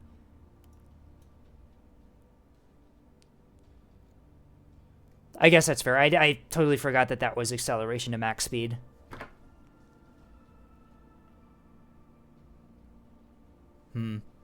Maybe. I would definitely, yeah, running no jamming with close-in voxels like this is kind of rough. I would definitely maybe trade out the third for, like, some jamming sprinters for the other two. Yeah, interesting. Moving on. We have Tech Solo. This is Sammy's fleet. Let's see what we got here. Ocelot is a Solo here. Pretty well invested. We're 80 points over 1.5 K. Parallax Raider, Bullseye, 2 reinforced, 2 large. Fairly standard stuff. We're running for full 450 here. Ox steerings, larges behind the Oxes, and then reinforced core. All right, very nice. Reinforced mag. Gun plotting center. Raider drive. Double Raider drive. All right, I see what the tech is. Where is the radar on this? Did I miss it? Oh, it's in the nose here for damage absorption. Okay. Microreactor, Bullseye, VLS-2. I'm assuming you have some Naganatas in there. Oh, HE shaped. Okay, we'll take a look at those later. Some hang-up jammers on this as well. Do you have jamming in the rest of your fleet? You do. All right. Not seeing any formations here. They're all independent. I guess you can kind of run this. The jam tug, it's not enough formation, but it always goes with the Ocello. I see. I'm assuming you don't have any formation, so you don't slow down the Ocello's orbit dodging. Yeah. Okay, that's fair. And some rocket tugs. I'm assuming these rocket tugs are dispersed assets. Sundrive. Double Sundrive. Very based. 57 meters per second. That's fucking ridiculous. That's funny. Reactor boosters. Do you have radars on these things? Nope. Oh, they're just you just get a visual track and then lock them then, huh? Yeah, they're already very power cringed. I see. I can't even fire everything. It's goofy. I guess you can just turn off the C-30 when you want to fire your rockets, I guess. Yeah, pretty much. Oh, that's so silly. All right, yeah, fairly standard internal build, and then you have a rocket shuttle here for being fast. Seeing tugs go that fast is very silly. That's so funny. I love that. But yeah, all right. So you have do you have Omni soft kill on the Ocello? No, you don't have comms. With the tug. With the tug. Do you have comms jamming on the tug? No, but I have 2 hang-ups on the Ocello. Oh yeah, true. You do have those. You can use those to comms jam. So there's some extra micro, but like I should have 360 coverage pretty much with it. Right. Floodlight for anti-jam, and you can also eliminate your chaff. All right, that's very nice. Missiles, SDMs. Here are the 4-point SDMs that you like a lot. fixed active, wake back up, smaller warhead for the 4 points. Set to 1 and 2 size craft, so these will not fire at bombers. 2-point AMMs, I'm assuming these are on the tugs. Yes. And then we also have 6 of these HE frag, HE impact commands ARAD, or command Hodge missiles. What do you use these for? Are these... Mainly just if I really need to get rid of like a sprinter on a cap quickly, so I don't have to like... If there's no one else who's around, but like 450 is not going to be fast enough. Yeah, that's true. With only 450, that's fair. I actually really like this fleet. It's almost like a half cap fleet with the tugs and stuff you have here. The jamming tug is very useful with the Acello here. You're going to be... Enemies are going to fire those really expensive missiles at you and having like jamming and stuff. Yeah. EO act will be sad. Yeah.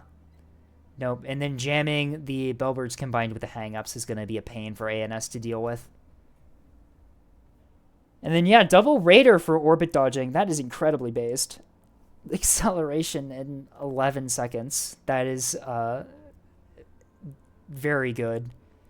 So, honestly, I am conflicted on, like, the double Sundrive tugs, because, like, I wanted to try it. Like, they do go fast, but their acceleration compared to a Ruddle is just not great. It's the one issue. Yeah, that is true. And rocket shuttles do definitely go faster. Yeah, I think rocket tugs are slept on, especially since you can bring that third weapon for like finishing things off. Yeah. But typically, that's kind of what I also wanted to do with it. Like I would have like the rockets would triple it, but like I wouldn't have to like spend too many on a small ship. I could just fire a few and finish it off of that. I think the play is to play rocket shuttles defense or rocket tugs defensively. Yeah. So I do want to try them out more, like see if I can figure out how to play them. Right. You definitely can't play them like normal Ruddle. Right. I think they'd be really good at, like, denying cap points. Like, especially your naturals. You just put one on your natural, and sprinters that go in, you'll just kill them. Because then if they're already close to you, you don't have to worry about maxing out their speed. Yeah.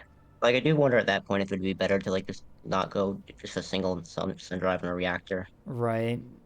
Then you could run, like, radar and spotting and other stuff. Interesting. I've seen the double Sundrive tugs before. They've never survived any match that I've seen them in. They tend to die. But if you can use them to like deny cap points, I think they'd be pretty strong in that role. Interesting. And then you've got the rocket shuttle for going quick and killing things. Yeah, very nice. I like this Acello build a lot with the jam tug. Very useful. Every Nebulous player has their Ruddle arc, and I'm currently in it. Yeah. Very nice. Okay, I think that was all the fleets today. Might do some more after the tournament match. But I think, well, we've got like 20 minutes left. I think I am going to stop talking for a bit, refill my water, regain my voice so I can actually cast. And yeah, I'll see you guys in like 10-15 minutes. Good luck. I'll still be here. Filling up my water is not going to take 15 minutes, but no, you should take a real break. Go outside, touch some grass. Go outside, touch some grass.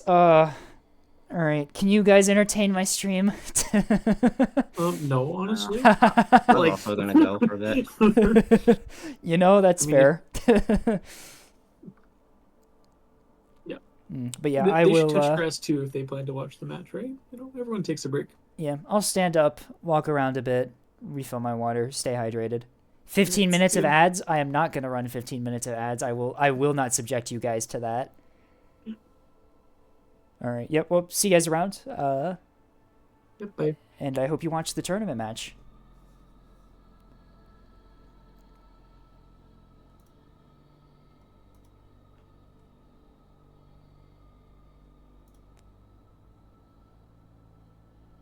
All right. I am going to be right back. I'm going to go refill my water, get a drink, walk around a bit. Vassal's currently waiting for me in the top secret tournament caster room, so I will join them when I get back. Stick around. The tournament match will start shortly.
All right, I'm back. You guys better not have blown up my stream while I was gone. I was kind of counting on you guys to make sure it didn't do that.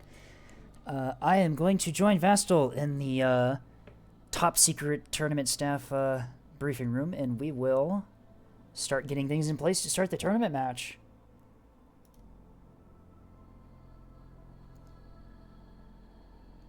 Hello there. Hello, hello.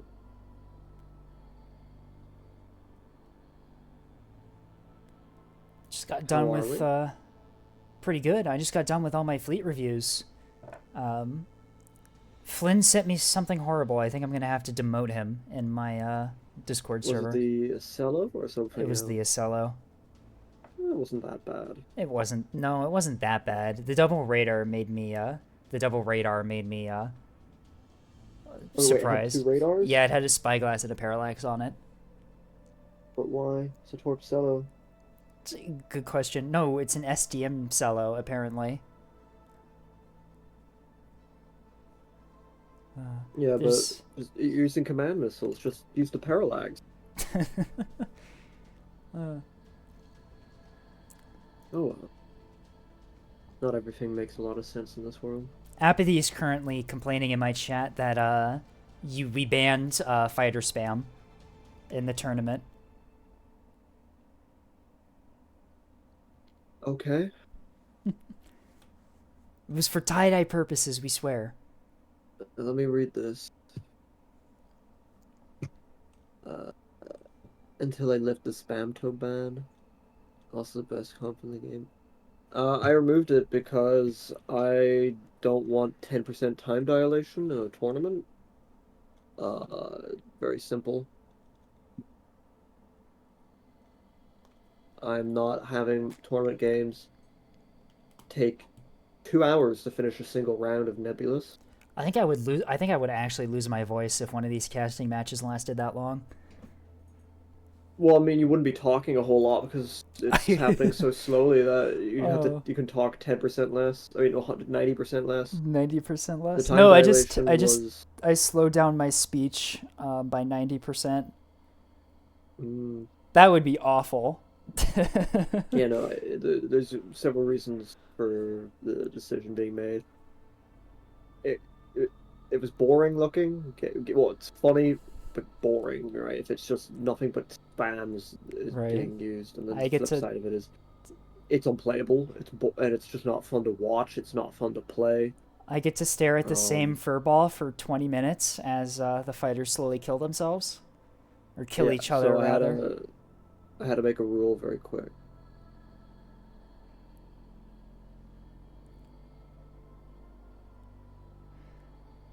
That's really it. But we've got another game for you all in 10 minutes' time.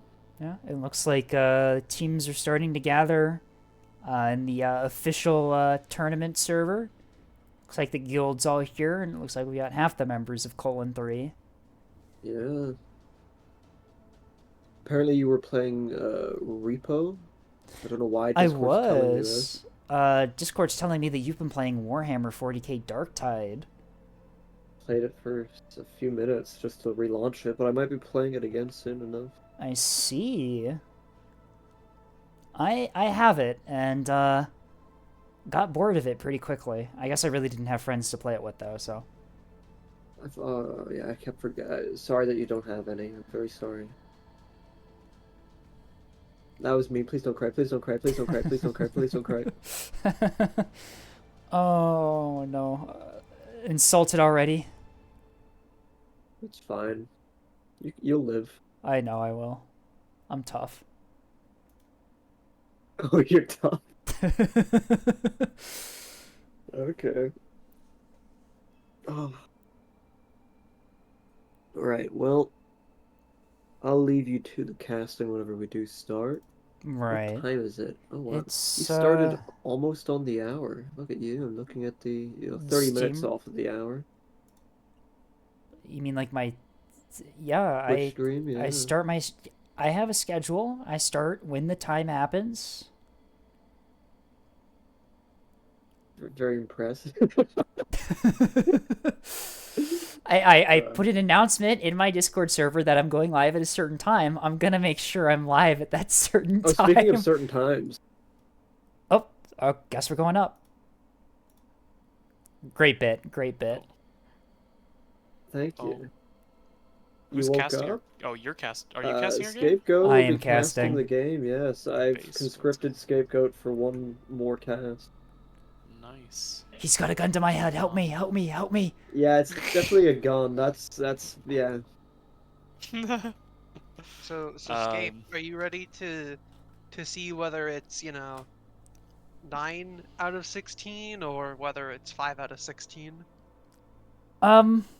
Those numbers are incomprehensible to I don't- everyone watching. I don't know what that means. Oh, how many of the Transulus members are in the final 4 teams? I see.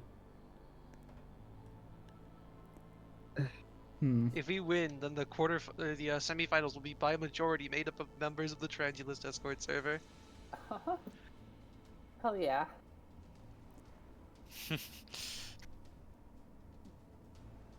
All right. We are 8 minutes away. That's how time works, yeah. That is how time works, yes. Time does move linearly. I should put an announcement in my server that the match is starting soon. That is what I say too. I usually say that it's linear. I was FYI, Scapegoat is streaming. Right now, if you do not wish to have your words said in front of 30 people. 30 whole no. people. I was still gonna say, like, Please don't get me banned. Woke up. No, I woke up this morning and I was freaking worrying about if we get a tumbleweed game, what are we gonna play? I was like, if there's Ruddles or like like we're gonna get shit on by Ruddles or something. I don't know. Literally for like 2 hours, I was sitting there thinking about this. In deep thought and don't mind my webcam. I mean, we Let's can put just it on. be the one to run Ruddles. True. Exactly. I don't have Ruddles though. I'm gonna make a guess. The maps are gonna be Bulwark Naval Yards, Tumbleweed, Blood Moon, because those are the only 3 maps that exist in this tournament. You can rely apparently. on Bulwark being there. It will be there. No, I had a game without Bulwark. It was Tumbleweed, all the way down. One of the 2. Yeah. You will go to Blood Moon and you will like it. Fuck. Don't worry. I basically get free thumbnail screenshots from Blood Moon because it's so pretty. I will never not use that eclipse in my thumbnail images on Blood Moon. It's just too good. I'm gonna grab a sweater. 1 sec. Sweater? I hardly know her. Don't do that. Don't do this. I already have to deal with Hunter and Meanie saying that. I haven't seen Meanie in forever. Meanie has decided to stop playing Neb until carriers get patched or balanced or whatever. Damn. But they are balanced. Indeed. There is no disbalance in Nebulous Fleet Command. There is no Hellbomb in Bossing No, Say. we just need to just buff Bombshell. Buff Bombshell fixes everything. For OSP maybe. Yeah, to buff ANS, we give the levy some more LT and programming channels. Programming channels. Yes. Jabenheimer exhumed. No, make the Bombshell and then buff 120 RPF. Make the hangar deck on the levy not a fixed installation, so you can put tileable VLS2s on it. Fuck this large pad. I need 16 VLS3 cells. Yeah, but if you do that, you also have to buff the LT. True. Yes, LT maxing too. Gotta make it as good as a Vauxhall for dodging. The linear thrust will really help my rectangle dodge. Yeah, no, seriously, it shouldn't be mandatory to need to run double Raider on Levy to get any work out of it. That's true. It's pretty fucked up that you got to do that. Well, you can put Y'all are running very different levies than what I run. Yeah, you can put 120s on levies. You can do frontline levy. Please don't do that. Please don't. Frontline. I'm going to put Unlike the levy is such a good cap. Yeah, it's such a good yeah, you get all that damage reduction from the hull. How much damage reduction does the levy even have? I didn't even look at that. Well, no, it's not the damage reduction, it's the volume tank. Volume tank, there you go. When are we pulling out Riot Shield levy, guys? Come on. Riot Shield levy. Well, we did that with the wall in liners. People do that. 25% damage reduction. Look at that. Riot Shield levy. That's tech. Insane. Yeah, look at that. Insane. You can just You could fill it with the Citadel CIC. No. Literally just put every big thing, put like an aux steering in it, and then just like send it out to a cap point to die. Use it as a riot shield for your A cap. Yeah, literally.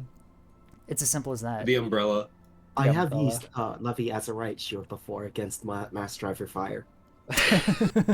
Was it an was it your levy or was it an allied levy? It was mine. It was yours. Attempting to use the levy as a riot shield makes the sprinter wish that it was much flatter. Because shots can just wedge right in there. You know that's actually based. Late game, you need to take out a mass driver line ship. Nothing else matters. Just send in the levy. Shield it from the ship that's actually supposed to we kill all the make liner. sure that we're hopping into the all hands on deck server, please? Oh, You I know need the to. password at I this need to. stage. I need to join that. Uh-oh.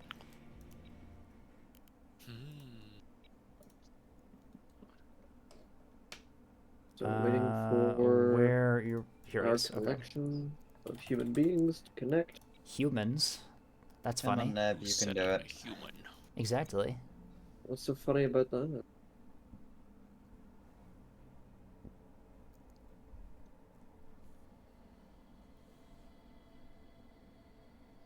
We'll not be bothering with the event stage this time.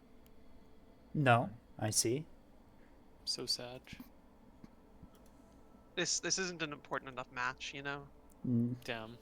Yeah, we're not cool What enough. the We need to all hell? go. bunch of scrubs fighting a bunch of It's just scrubs. Grung Patriots Civil War. You know? Vastal, Vastal People just don't doesn't want to see this. Vastal just doesn't want to ping everyone on the Nub server again when joining Do the it. event stage.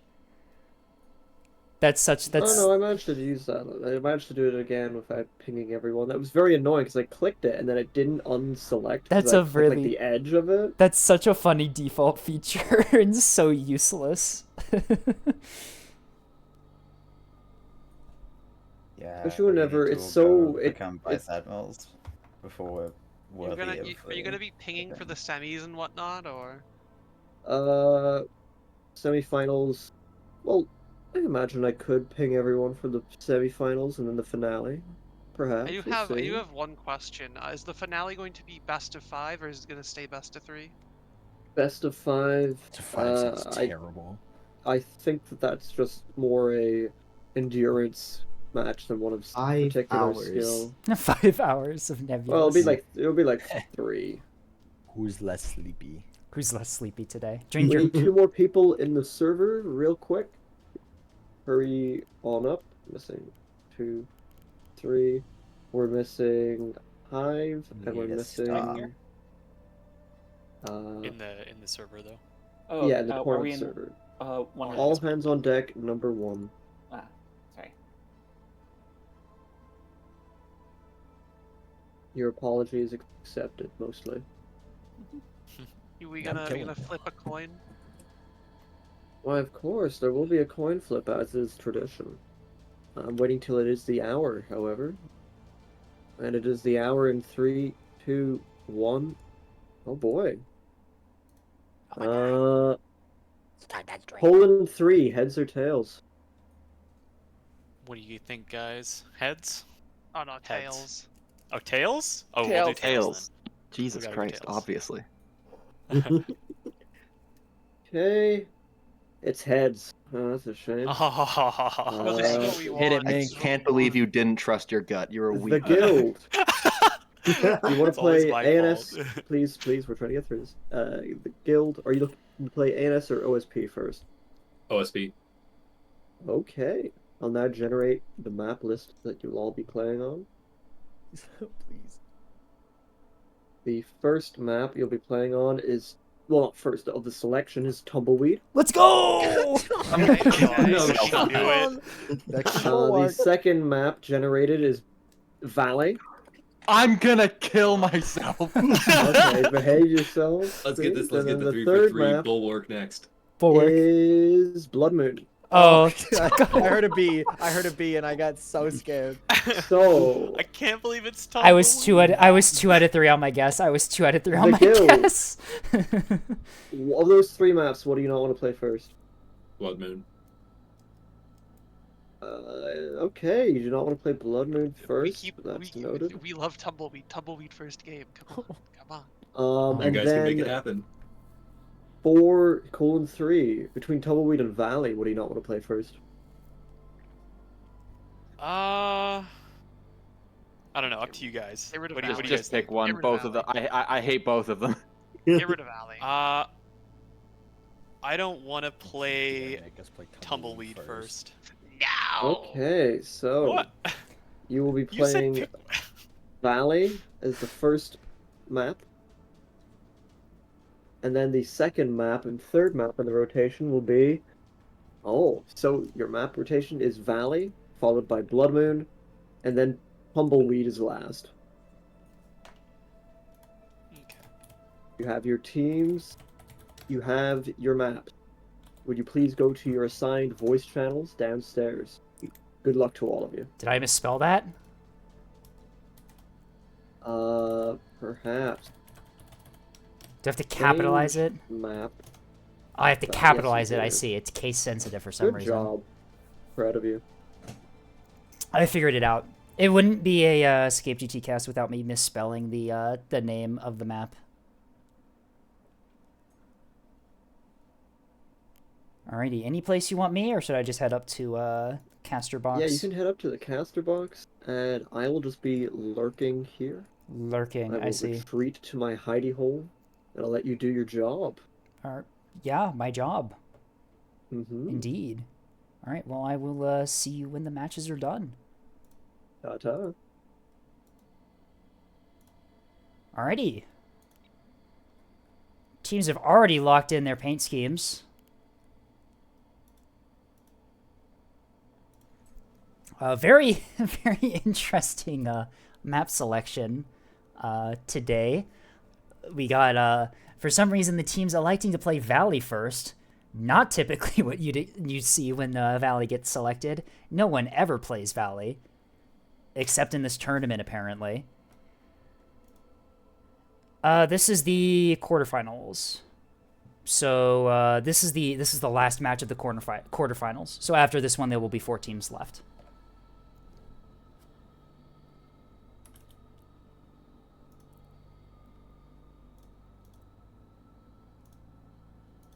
All right.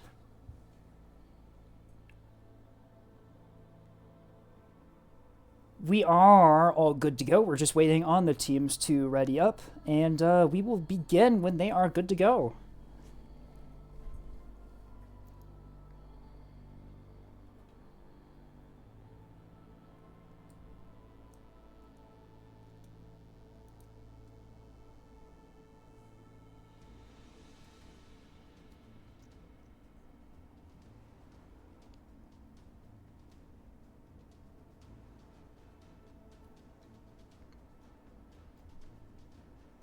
All right, here we go. Rounds 1. Who unreadied? Oh my god.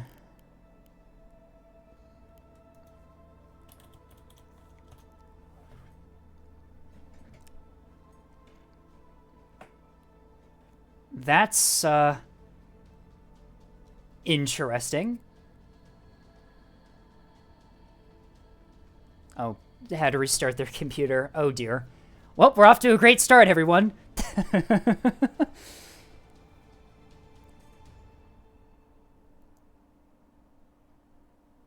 Oh, probably did have mods. Oh, she was on a VPN. I see. Okay. Yeah, maybe don't be on a VPN and lag things out. Vastal deciding that she does get to live this time.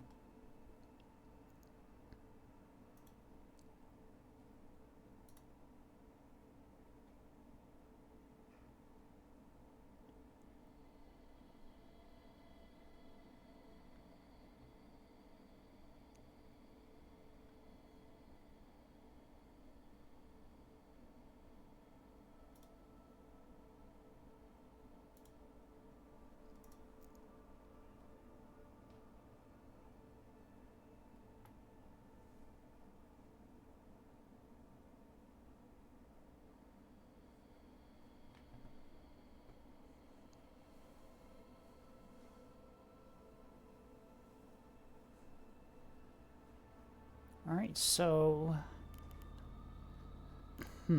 Alright. Well, this is definitely one way to start this this tournament match, as we are sitting here in the lobby doing absolutely nothing.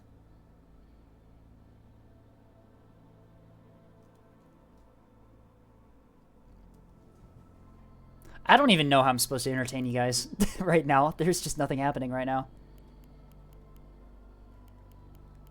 I could scroll this menu up and down really fast. Look at me go.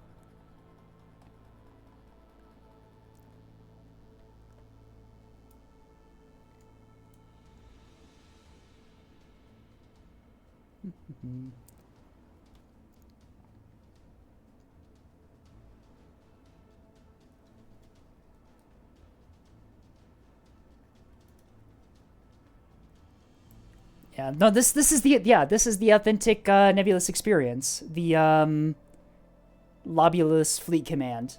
Sitting here in a lobby doing absolutely nothing.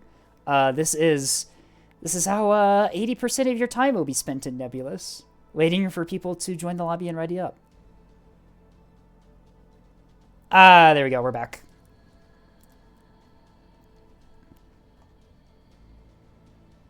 They average anyone have a 6K. All right, here we go. All right, we're going. It's for real this time. It's for real this time. Yeah, we need someone in editor for the full vibe. Unfortunately, staying in fleet editor when the lobby's readied up is something that we have kind of like tried to discourage from this tournament to prevent exactly what you'd expect from regular Nebulous lobbies. Anyway, finally to round one. Let's go.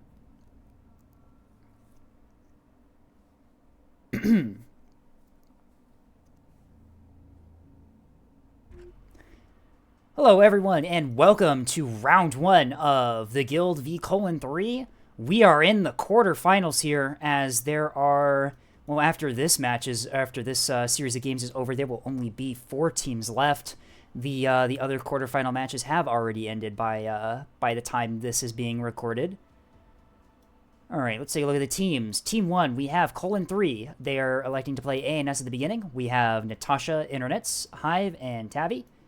Team 2, OSP, this is the Guild. We have Misk, Secret Mink, Potato Master, and Star. We are here on Valley. Very interesting decision for the first match of a tournament. We don't really see this map played a whole lot. Very strange map. People don't often play this in randoms, but it's been played quite a bit in the tournament so far. Very, very interesting design of the map here. All the center points are stacked directly vertical instead of being horizontal like you would normally see on maps like this. Very big open spaces in the center too. Very large sight lines for long-range 450 and railgun fire. Each team's natural kind of tucked behind these rocks here. As you can see, let's take a look at the deployments. Looks like ANS deploying low. Looks like they're going for E and A. I recognize the name of that ship. That is a pit boss down there. Yeah, not a whole lot of stuff on ANS going up top towards D. OSP, however, has oh god, the return of the Duncan Idahos. They are going for D point up here. They are deploying very heavily up top. They have some assets down here for the E point, although if those are light assets, those are going to get chewed up pretty quickly by the pit boss. Couple assets here looking to go for A. Same story on Colon 3 there.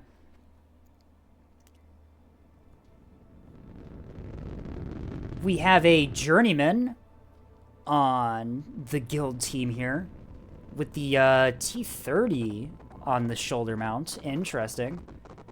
Alright. Let's quickly take a look at the fleets we got here. Starting with ANS, Tavi's brought a battleship. This is a gun battleship, hangar backpack. We have some Tontos in there. Whip, Dragon, double whip, Dragonfly, no radars in this thing.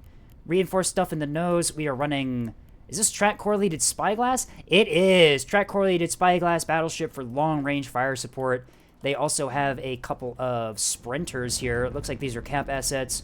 1 gun capper and 2 gun cappers. These will be going... That's not the right fleet. Yep, nope, it's still 2 gun cappers. I just clicked on the wrong ship.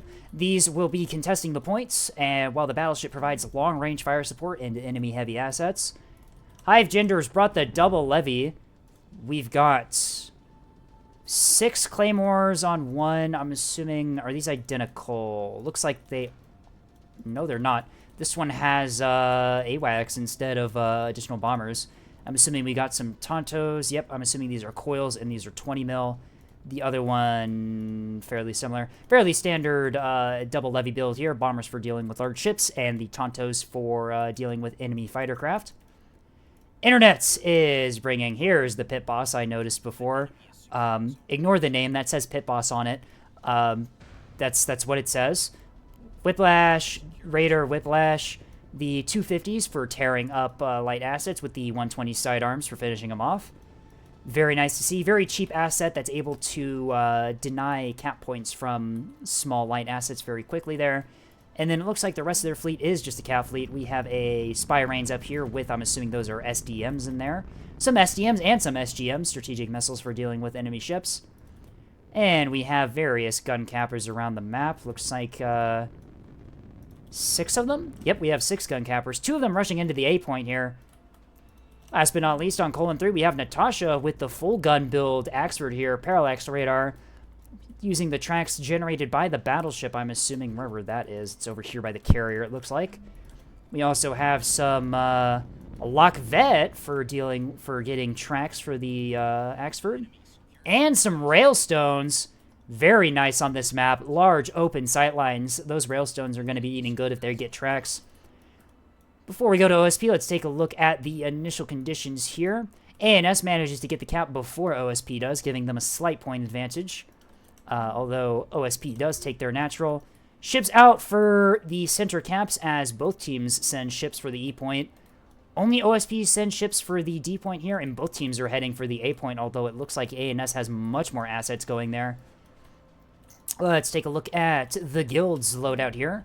We have, it looks like a journeyman cap fleet here. Craft already out on this journeyman. Looks like we're just mostly doing, not Tontos, those are Barracudas here. For anti-light and anti-craft work here. Not seeing any R1 rockets in this thing, interesting. Only KBU-22s. Typically you see a lot of R1 rockets in journeyman like this. Around the map we also have some standard built MMTs. Yep, these are pretty standard. 1, 2, 3... No, these are gun tugs. So 2 MMTs and 2 gun tugs. Alright. MMTs are very powerful assets against ANS light cappers. Very nice to see. And these gunships are able to provide a lot of damage output into light assets as well. Engagement already happening on the E point here as one of the gun sprinters finds a gun shuttle here. They start trading fire, although the gun sprinter has fire support from Pit Boss.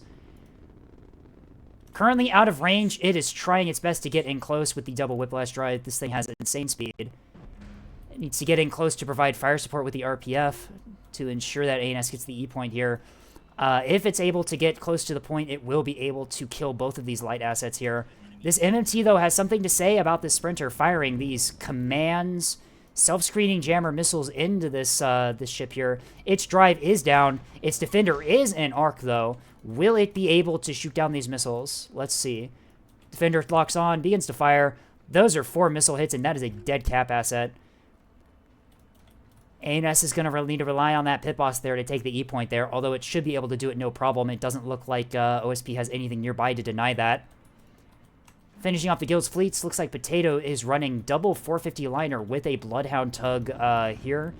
Dazzler on that, double track correlator is their long-range fire support fleet. Lots of fire rate's going to be able to come out of these things, and that Bloodhound tug is going to ensure that those shells are accurate. Already putting fire into these A-cap ships here, although there are 2 of them here, and that is 450. 450 is going to pass right through the weakly armored hulls of these ships here. Those are Perch rockets out from Secret Mink's escort carrier, splitting fire between the 2 ships here. Significant damage to both of them, although the A-cap is secured for ANS. Secret Mink, speaking of, running a journeyman.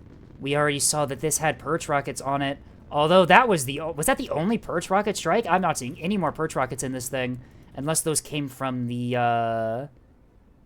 liners, which it doesn't look like they did. The liners do not have any carriers on them. I should have checked that first. We have another fleet of 450 liners. The guild opting to go massed 450 here against ANS. That is a lot of fire rate that this thing can put out. And they are nestled right next to these two 450 Acellos that Star has brought. These ships will be able to provide Aurora and jamming support for the vulnerable liners, protecting them from missiles. Both teams here, looks like both of them posturing for the A point here. You can see the Axford and the Solomon here looking at the A point while these liners and Acellos do the same. Although A point does go to ANS and OSP doesn't have anything in the area to retake it. Command missiles out on the pit boss here. These are commands. What defenses do we have on the pit boss? It does have a command jammer. If that thing is firing, these missiles will lose their lock and will fly off into the void. You can see there they lose their lock. They can no longer see this Axford, as those missiles are going to miss. No backup seekers on those missiles. Make sure that the Axford is safe. Mines being set on the E point here from this this shuttle here, taking RPF fire for its trouble as the pit boss does its job and starts tearing apart these light assets. 450 supporting fire from, I'm assuming, the Axford up here. Yep. As this broadside Axford tries to put some fire support into this shuttle here. 450 not really going to be doing a whole lot against this this shuttle, but anything helps. The pit boss is already in defender range of these mines, and these things still have a minute on their arming time. This pit boss is going to be able to clean up those mines pretty quickly and just take the E point here. Zooming out a little bit farther, let's take a look at what the guild is doing to push back against this ANS 3 cap. Surprisingly, they didn't go for the D point here. Looks like the Cringe cap are opting to back off from the point here, not going for it. Internets does have this missile range in the position to potentially deny it if they do step on, although there are a lot of heavy assets up here. Let's see, where are these guys moving? Moving around to the side here next to B, potentially looking to go over the wall here and rush B point, potentially with their mass front line. It should be noted that all of Guild's front line is in this one area. If this frontline blob stays together, all ANS has to do is ignore it and cap the rest of the map. These ships will leave the entirety of the map open if they decide to do some flanking maneuvers. They are all spotted, probably by the, I'm assuming by the spyglass of the battleship. What is that range? We are at 15, 13, 12 to 15 kilometers or so. Maybe not. What is spotting you? It's definitely not this this sundial over here. This sundial is behind a rock. Interesting. It could be the sprinters? No, these sprinters are ducking behind cover. Although, no. It should have been the sprinters, because now these ships are undetected. Railfire going into the Acellos as the Railstones identify the priority target they should be firing at. Bow on Acellos take a lot of damage from rails, as the rails will not just overpin the thin armor. They will go right through the hole, dealing maximum damage.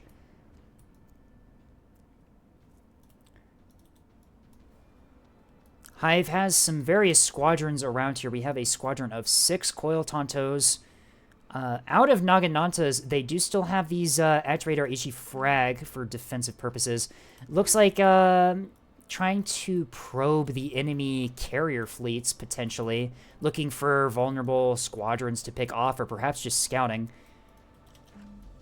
One of the Duncan Idahos is moving around the map here. It is not spotted, although it probably soon will be. Where are you headed? Presumably A? Although there are these gun shuttles are weakened from the R1 strike, although there are 2 of them here. These should be more than a match for that, that shuttle if it decides to go over the wall there. Whoa, wait, what the hell happened to the carriers? Did the carriers withdraw? Oh, no. That is unfortunate. Hive accidentally withdraws both of their fleet carriers from the battle. Oh, that is not good for Colton 3. Their carriers are now out of action. They accidentally step over the withdrawal line of the map and retreat. They are nowhere to be seen, leaving this massive cluster of craft without any way to rearm. That is rough. That is not what you want to see. That is an entire 3K fleet taken out of action at the very beginning of the match. Oh no, poor Hive. That is just horrible to see. The battleship and the Axford trading fire with these liners here. Which ship are they targeting? Looks like they are targeting this forwardmost liner here, as it is getting mauled really badly by these very accurate 450 salvos. Although 450 going back into the battleship, although this battleship is bow tanking, it's going to be able to resist most of that incoming fire through its angled armor. Railgun fire support also going into this liner, as this thing is just getting chewed up. We have a reactor overload on one of its reactors, although that is going to get repaired in time. Colon 3 identifying the liner they want to focus fire and just pouring fire into it, making sure that this thing takes all of the damage and goes down first. Match is stopped due to a bug. Was this a bug that the ships withdrew? We will generate a new first map. Interesting. I will have to talk to Vastal and figure out what's going on with that. Was that a bug why those ships withdrew? That is very bizarre. I wish I was looking at them to see what happens, because like they've withdrawn. Like they're gone. They're out of the map. I wonder if it was due to a bug. Alright, we should probably time, if we're gonna do the match cancel, we are going to do the timed Alt F4.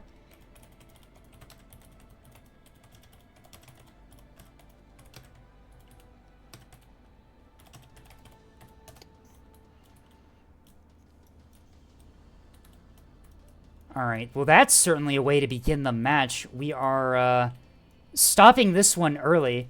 I think his ship stepped out of the outside the withdrawal line and withdrew immediately. Interesting. That is an interesting bug. Yep, everyone Alt F4. Alright, we Alt F4 to close the game, because when the match ends, the fleets that each team brought are revealed, and that can be used to metagame, and we do not want that. Hello, Scapegoat. That was... I expected to see that happen. Vastal doesn't understand that I'm still... So we are going to be selecting a new map for everyone. Vastal doesn't understand that I'm still muted. Please ready up. I am still muted in this call. Vastal doesn't understand. I only noticed it in like, I think 20 seconds after it happened. I'm assuming the ships would... Did you see it happen? Vastal, I'm muted in this channel. I can't talk here. I don't have perms. To me. I don't have Okay, I'm DMing him.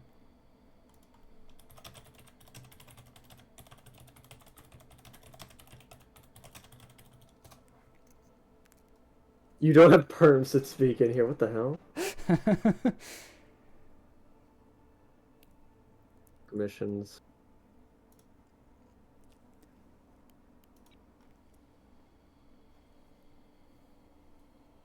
Can you unmute now?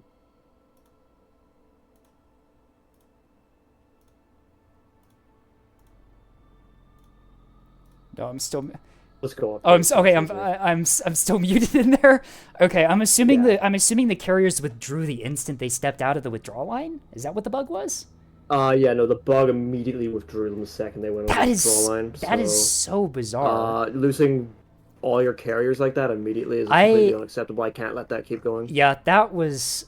And Valley is now here removed from the map pool. Do you think just summarily executed Valley? Do you think it was? Do you think it was a Valley bug, or do you think it's a bug? It happened in the last tournament game, and then I couldn't get it to replicate, so I was assuming it was a one-off. Did it happen in Valley in the other one too? Yeah, no. What happened last time though was it was just like a tugboat. I see. That is very peculiar. I've never seen that before.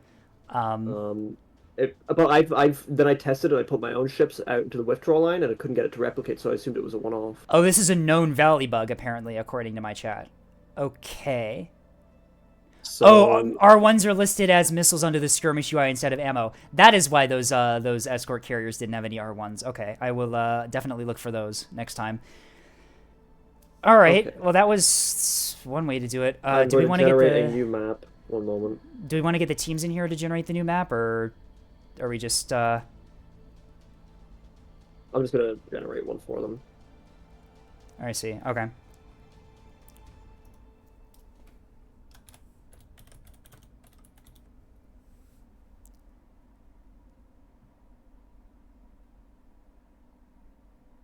Generator new map. Please rejoin the server. You say to only the people already in the server. Well, they're in voice channels with each other. I see. Oh, I see. Use their words.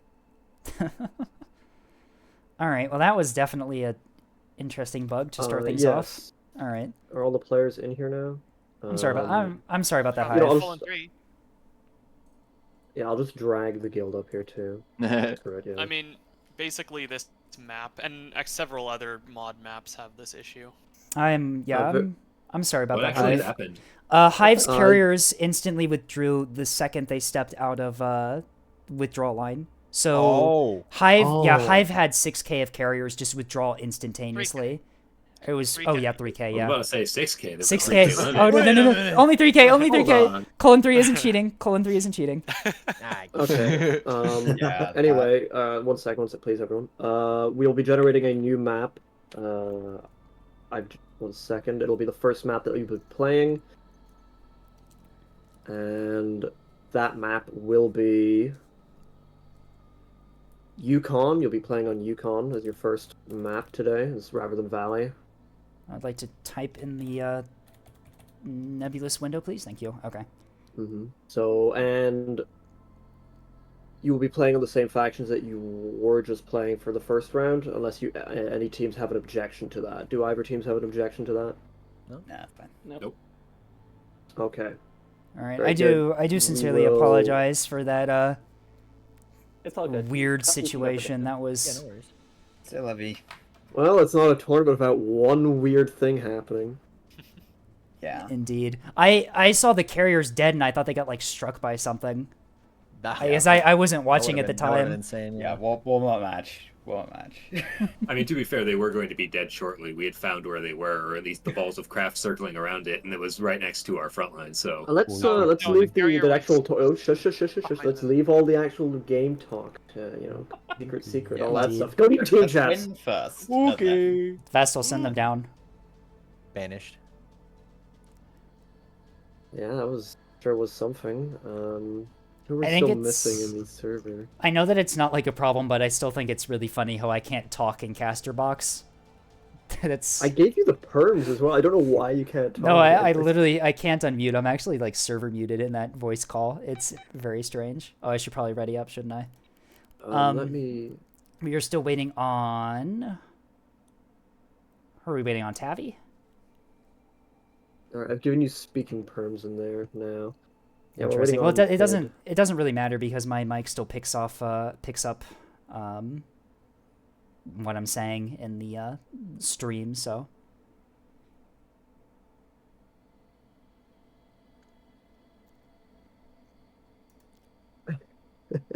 All right. Well, nothing to see here. This is the first one. Nothing happened. There was no Valley.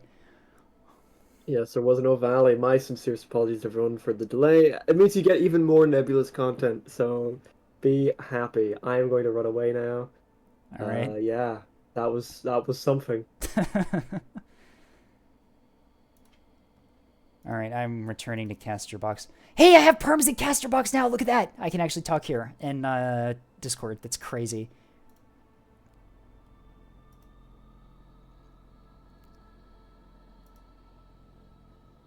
Well, that was certainly one way to start a. That was definitely one way to start a tournament game. Yeah.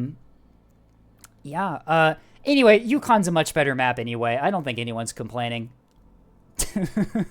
I don't know why the teams decided to fight on Valley to begin with, but you know.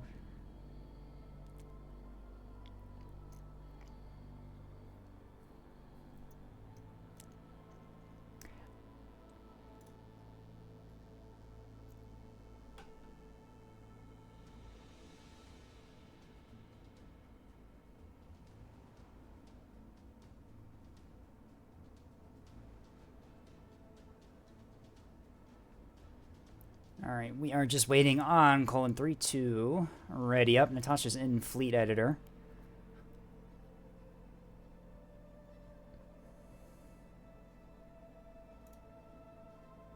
Valley is, yeah, no one...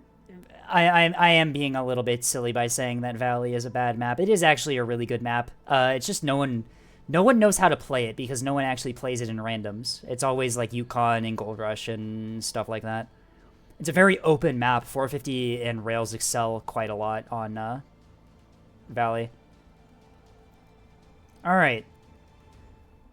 The real round 1 is now beginning. The last one didn't happen. It's not real. Don't watch the VOD. It's not... It's fake. It's fake news.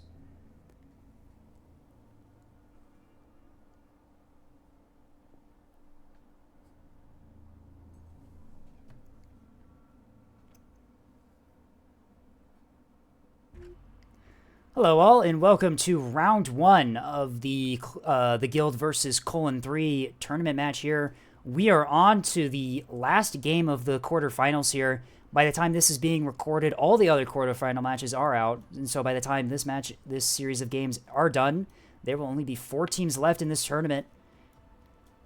We are here on Yukon, as Colon 3 is on ANS, and the Guild is on OSP.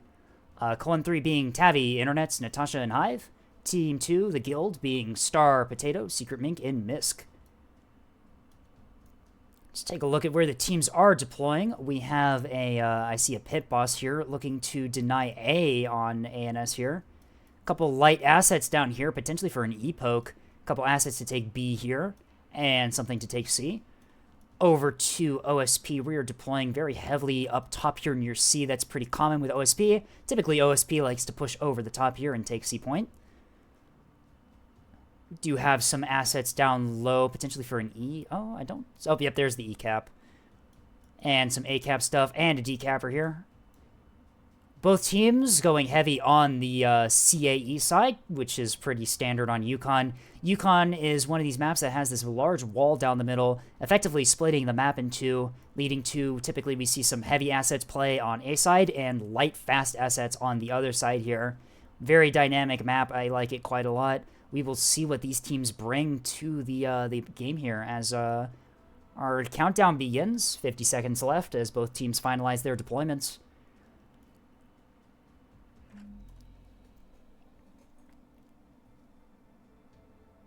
Need to zoom in on an Acello. Pretty standard Acello build here. We have Auroras and Illuminators. We will take a look at this later when we look at the Guild's team.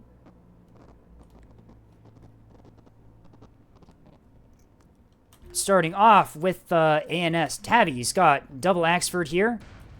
Standard bow tanking. We have sidearms on the first one here.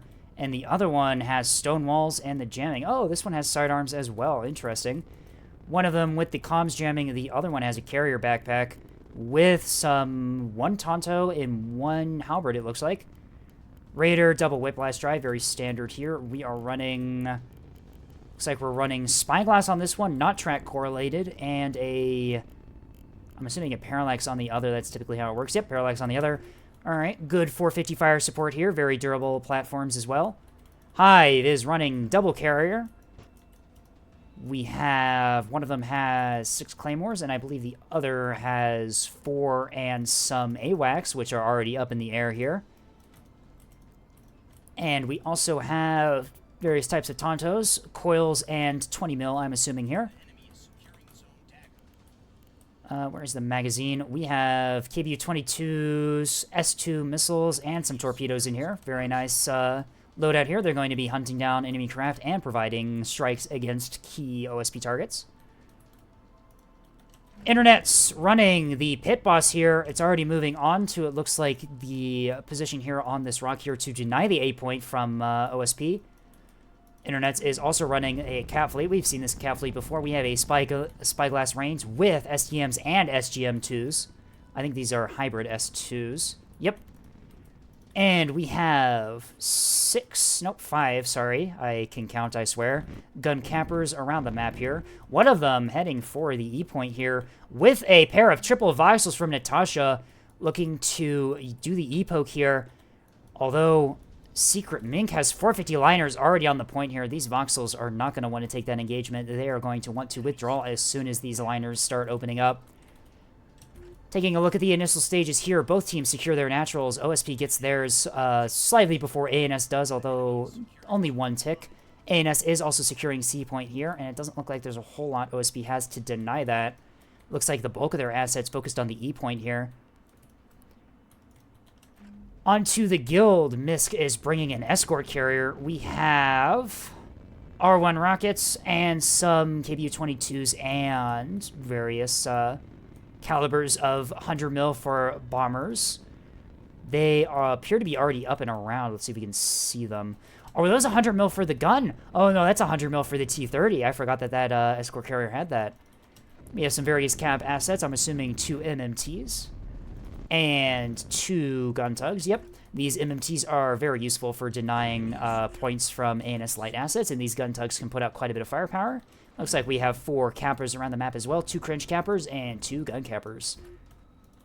Potato, we've already seen Potato's fleet a little bit here. We have the 2 450 liners. Oh wait, no, that was Mink's 450 line ship fleet that we saw.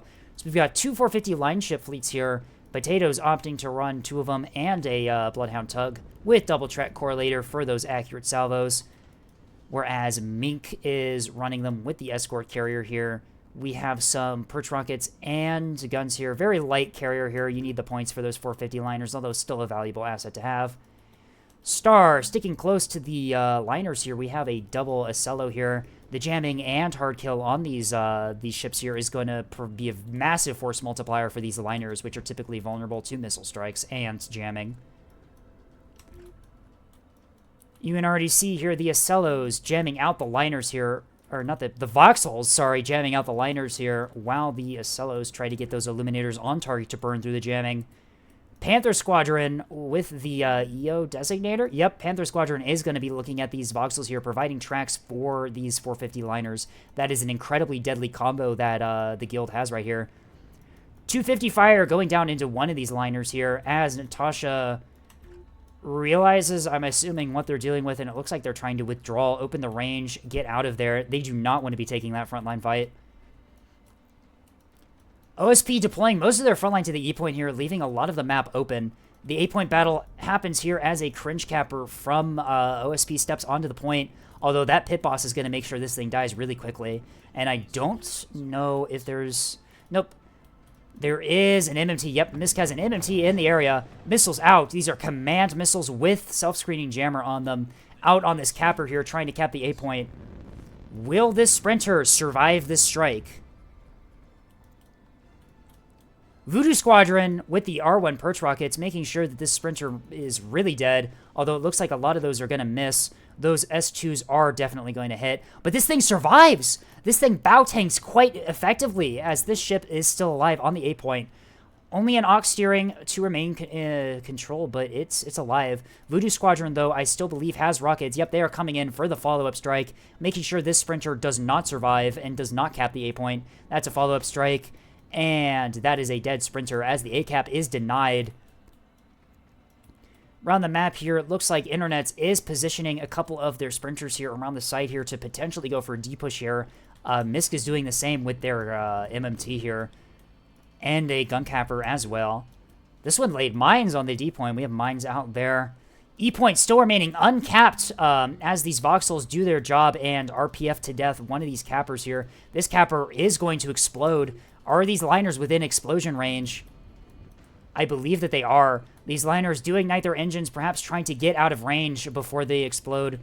450 AP going down on these voxels here, although those are burned through tracks. Those shells are going to be very inaccurate, and they are going to miss. These voxels are running Whiplash Radar Drive for that maneuverability, and they will be able to dodge most of that incoming fire. Cap ship on E does detonate just out of range of these liners here. These liners are lucky they were not closer, or they would have been cooked. They are now putting 450 fire down into these voxels here. Is the Bloodhound out? No, not yet. The Bloodhound is not out. Those are just regular radar tracks. Those shells should be inaccurate enough for these voxels to dodge. Oh no! It's the Pike spotting. The Pike with the EO designator spotting those voxels, although it does go down from that Naginata. Yeah, and you see as soon as it went down, these voxels go dark. A-point situation. Still mostly uncontested. The assets that were supposed to contest it all dead. OSP going for the C-cap here. They are rushing a mine layer gunship onto the point here. Although Pit Boss is in the area with its RPF, it will be able to destroy this thing well before it gets onto the point. The massive frontline push under the map here going strong as Natasha continues to kite in the voxels. Getting some damage into this first liner here. That 250 is going to start adding up here. What do we have? We have a single drive. Reactor's taking quite a bit of fire. Some of the guns have taken some fire too.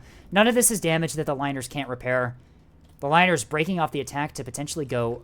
Looks like they're breaking off to go up towards the C point here. Pit Boss engaging the capper on the point here. Start taking massive RPF fire. CIC's already down. No restores on this thing, as this thing's just going to get torn apart before it can tap the point. Pit Boss, a very useful asset in denying cap points. ANS's Axfords are in the middle of the map here, hugging this wall here, putting 450 into these liners, readying out the magazine on the first one. This ship cannot fight back until it gets that magazine back online. The other one's at a bad angle. It looks like they're yawing to try and re-engage. The Bloodhound is out on the Axfords here, so these liners will have accurate tracks to fire back on, although only one of them has ammo to do so. It's like they're putting fire into the first of them here. Although the crossfire from the other liners, as the liners that flanked under the map, able to put some fire into the broadside of these Axfords here. The Axfords rather smartly opting to start withdrawing here, realizing that they may have pushed too far and that the enemy does have the drop on them. Not a whole lot of damage going in yet. The damage has yet to add up. Still some inaccurate fire. Is that Bloodhound on them? It is. It's in range too. I wonder... Interesting why these ships seem to have inaccurate salvos against these Axfords. You would expect them to have a good fire rate, although they do have a radar, so perhaps they are dodging the incoming shells. This first liner takes some minor damage, not enough to knock it out of the fight. The other one completely untouched. Rest of OSP's frontline is pushing up and around towards the C point here. Looks like they are going to try and push from under the map here to get the point. Does ANS have anything in the area to defend against that? We have some bombers out in the area just kind of patrolling. Doesn't look like they're really doing a whole lot. Slasher Squadron gets the jump on a couple of pikes down there, splashes them really easily. Another squadron of 4 bombers patrolling the D side here, potentially trying to open up the map for a D push. Internets has S2s out on this MMT as it's caught out in the open. Looks like it's already taken some fire. If this MMT goes down, ANS is going to have no problem taking the D point there. They do have mines to deal with, but they have enough ships to deal with that. As the D side, yeah, with these missiles into the capper here as well. If these hit, yeah, they get past the defenders, or not the defenders, the defensive missiles. Is yeah, that capper goes down. It gets cored as this MMT is going to get finished up pretty quickly by these ships here. Yeah, and that leaves the D side pretty much completely open for an ANS push. The Axfords, perhaps identifying that that is their best way to go, start moving to the D points. Although there are sprint mines here. If these Axfords aren't careful, they're going to get blown up by those mines. These mines are in a really good position to clear the point. Although, yeah, no, this ship has a magazine fire, no reactor criticals, so those mines will be safe. E-Point being capped by ANS, a sacrificial ship here, manages to get along around and cap the point for a moment. It is being retaked by one of these gun tugs here. The Voxels moving under the map, looking to try and get flanks into the liners, trying to support the front line in any way they can. The Pit Boss here moving off of the C point, realizing that it's not going to be able to take that fight at that range. It wants to get off the point here, get to safety, be used another day. Those Axfords are getting really close to those mines. There is a squadron of craft in the area with coil guns. Oh no, those are 20 mil. I wonder if those will be able to defend the, No, it looks like they're posturing to defend against Stinger Squadron up here. Loaded with KBU-22 bombs. I do not think these things are going to get through. There's too many craft in the area for them to get a strike through. The mines perhaps being...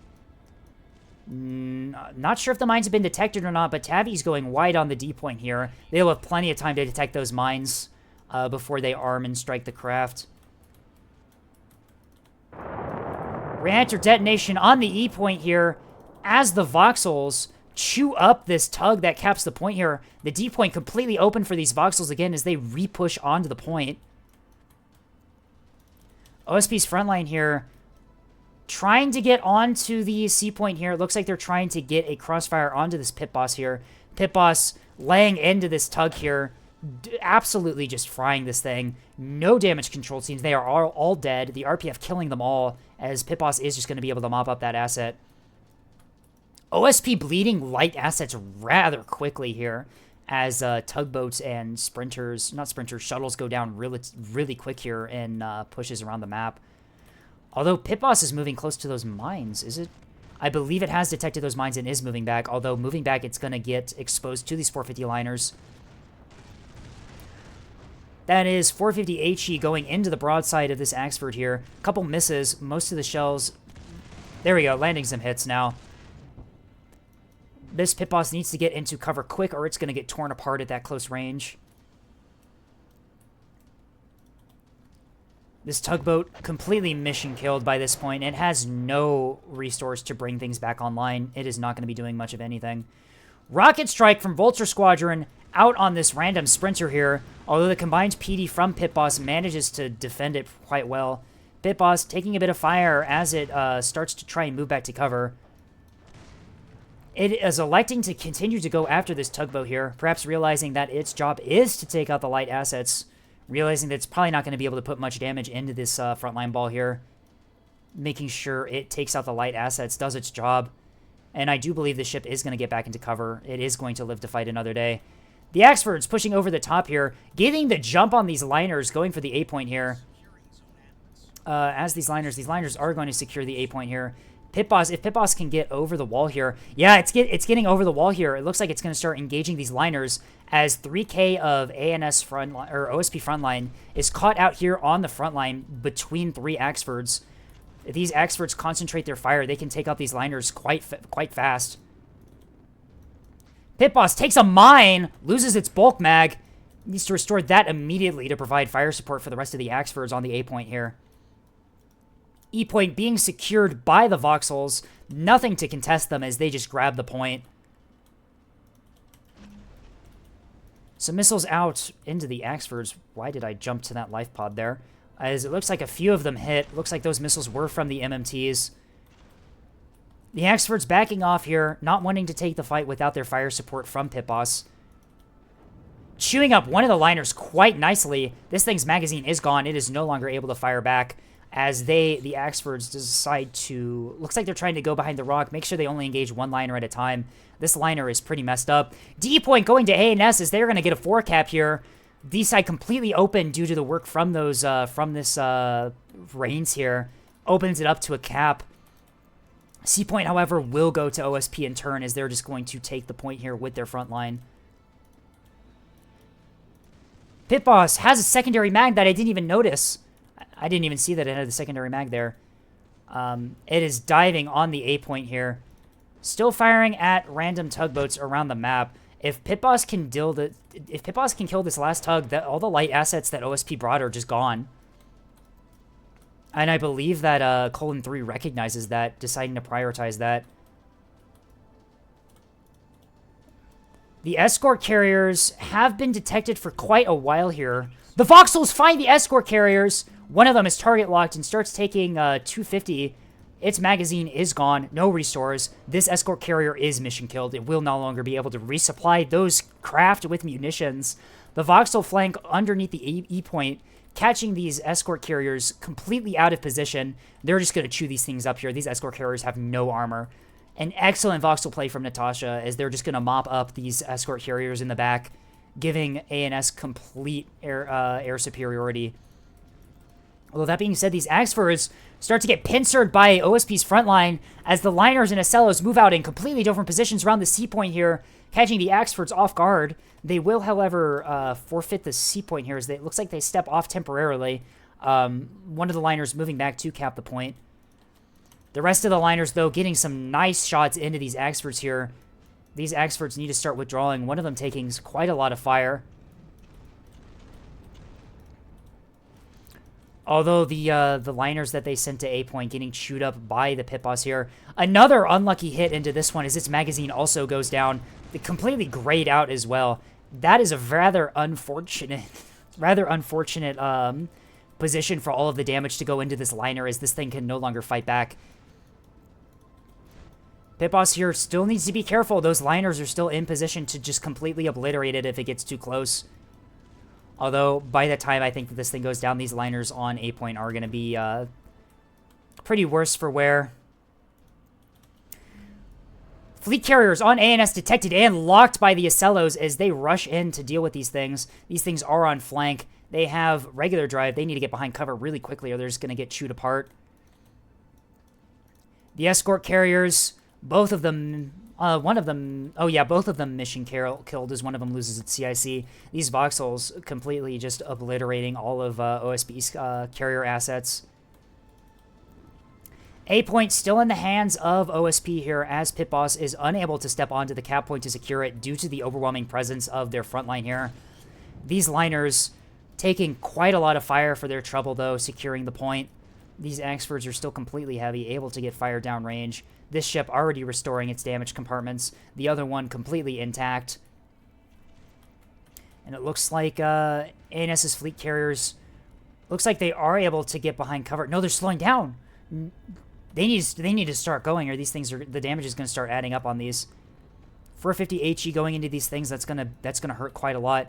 Although we have a lot of squadrons here potentially going for these Acellos here. Hive hasn't really been able to get many strikes through on mini craft this round. Those liners playing it really safe close to the Acellos. We have an S1 strike out on this Axford here. Stonewalls in arc start firing. Doesn't look like they're going to be able to kill all the missiles, although those are S1s. Oh, nope, they're going for the chaff. Never mind. It's... yeah, this Axford's fine.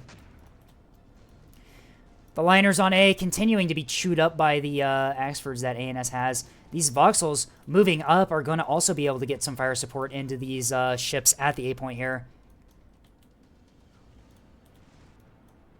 Looks like we have torpedo strike out on one of the Acellos here. Two of them strike right in the core. That thing's center stack goes down. 2 reactor detonations in rapid succession on the B point here as everything is just exploding all at once. That was back-to-back detonations. Quite impressive timing there. Yeah, these liners on A, one of them is completely mission killed, no restores. The other one backing up as quickly as possible to get out of range of the pit boss. Axford here trading fire with one of the 450 liners. This liner's extended quite far over here. There is nothing to protect it from getting struck by the carriers. Does Hive have any ships in the area or any craft in the area to strike? Doesn't look like it.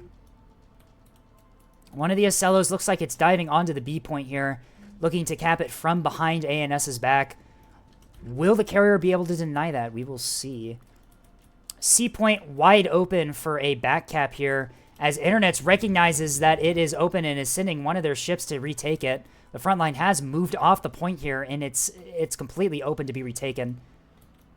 Secret Mink trying to go for the E point, gets caught out by the Voxels. Voxels at close range do not like 450 fire coming in, but that is a lot of 250 fire returning back into this liner here as it starts to lose compartments rather quickly here. That mag goes down, it's no longer going to be able to fight back.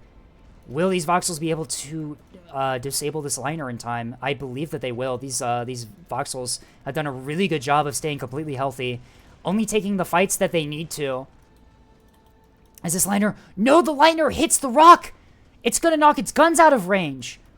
Oh, that is tragic. The gun's now not in arc to fire back, as these Voxels are just going to chew it up. This ship is not going to be able to get those guns back on target before those guns, chew this thing apart.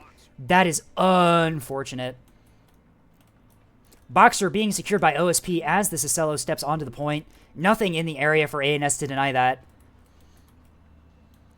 Comet Squadron finds the Sea Capper here, but they don't have any offensive weapons. They don't have any anti-craft stuff.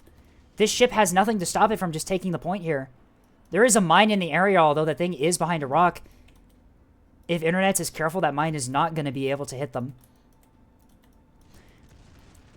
Pit Boss trading fire with one of the Acellos here. The Acello already bow on to Pit Boss. The Pit Boss is not going to be able to do much damage at all to this Acello. Bow on, the armor of an Acello is going to be able to deflect most of that incoming 250 fire.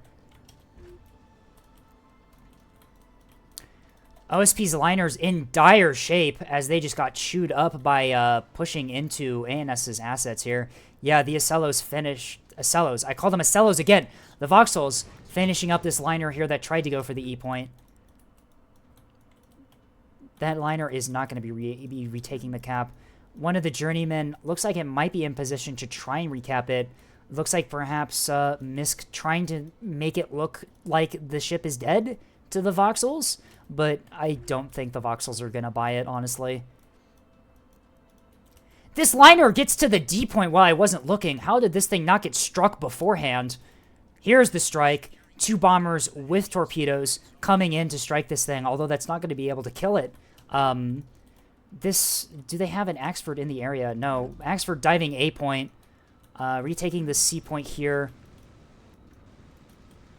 Misk perhaps trying to bait out the defender so that the mine can get an arc, although I do believe the minefield was spotted before. Natasha deciding to finish off the escort carriers. As, yeah, here comes the... Oh, no, those were unguided bombs and torpedoes. The Tontos had unguided bombs. They killed a liner. D point secured. OSP has nothing to retake the D point here, as Hive masterfully defends. Securing the D point for ANS is there. Yeah, OSP is not going to be able to retake that anytime soon. We have a surrender from... Looks like the guild is surrendering, recognizing that they are not going to be able to contest the points with the limited assets they have left. And it is 0-1 in favor of Colon 3 as they take the first match. Very excellent play from Colon 3. Yeah. As, yeah, it's 1-0 in their favor, and we are on to Blood Moon.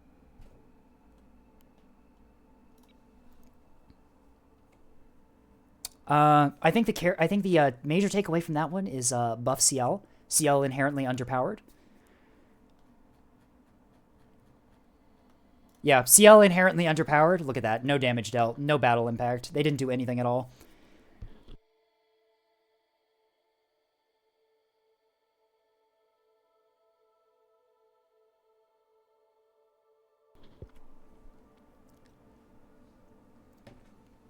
Yeah, those poor 450 liners just got caught out at A and just got chewed apart, and then losing that frontline fleet just opened up the rest of ANS or OSP's frontline fleet to just be defeated in detail by the various assets that ANS has. Yeah, post this in Balcon. Yeah, obviously CLs need a buff. Obviously.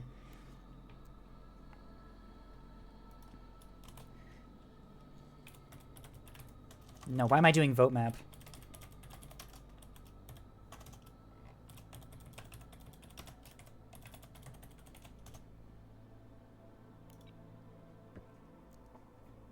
All right.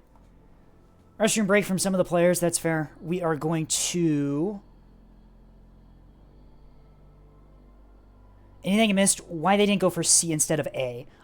So they had 2 450 liner fleets, and one of them went for C with the Acellos, and I think the other one split off to go for A. I think they split capped their mass frontline ball, and decided to go to various points. But when the Axfords on ANS had also pushed very far back into OSP's spawn, and were able to catch the A-cap liners with their guns not pointed in the right direction. And then they also got insanely lucky by just destroying the fucking magazines on both of those liners at A, like, immediately. Like, the liners were, like, completely undamaged except for their magazines. That was really unfortunate.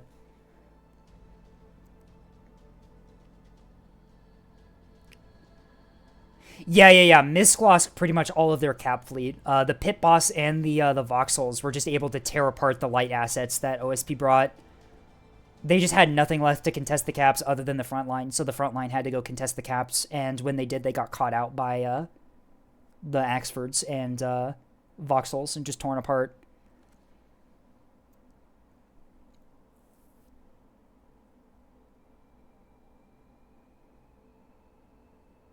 Yeah, that is true. A lot of the shuttles did eat hybrids from Internet's frigate there.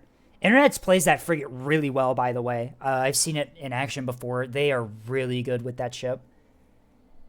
And they never caught the voxels, yeah. Yeah, no, ANS really just... They had a strategy, and they just were just well-positioned. All of their ships were just well-positioned the entire match. Yeah, the ANS never really had a ship out of position that match. They just were always in the right spot to contest caps and deal with enemy front line. Except for the carriers. The carriers did get caught by the Acellos for a moment there, but they were able to get into cover, so...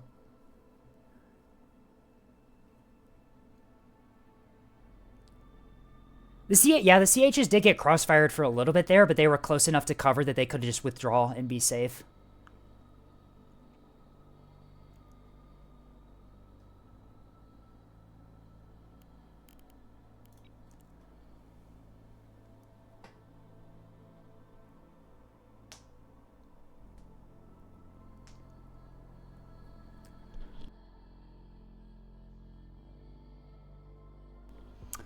No, OSP didn't have any bombers. I thought that they maybe had 100 mil bombers on one of the escort carriers, but that those 100 mil shells were for the T-30 it had on the shoulder. OSP opted to bring 2 journeymen and 2 different fleets with only they had like KBU-22s and Perch rockets, but they didn't have anything to crack. They didn't have anything to break through and crack the defenses of ANS capitals. Not by themselves, at least. They were all anti-craft for the most part.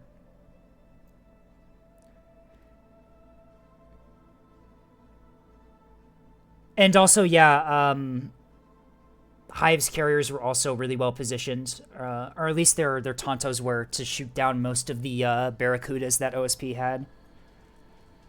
All right, round 2. We are on to Blood Moon. Teams have swapped sides. Let's go.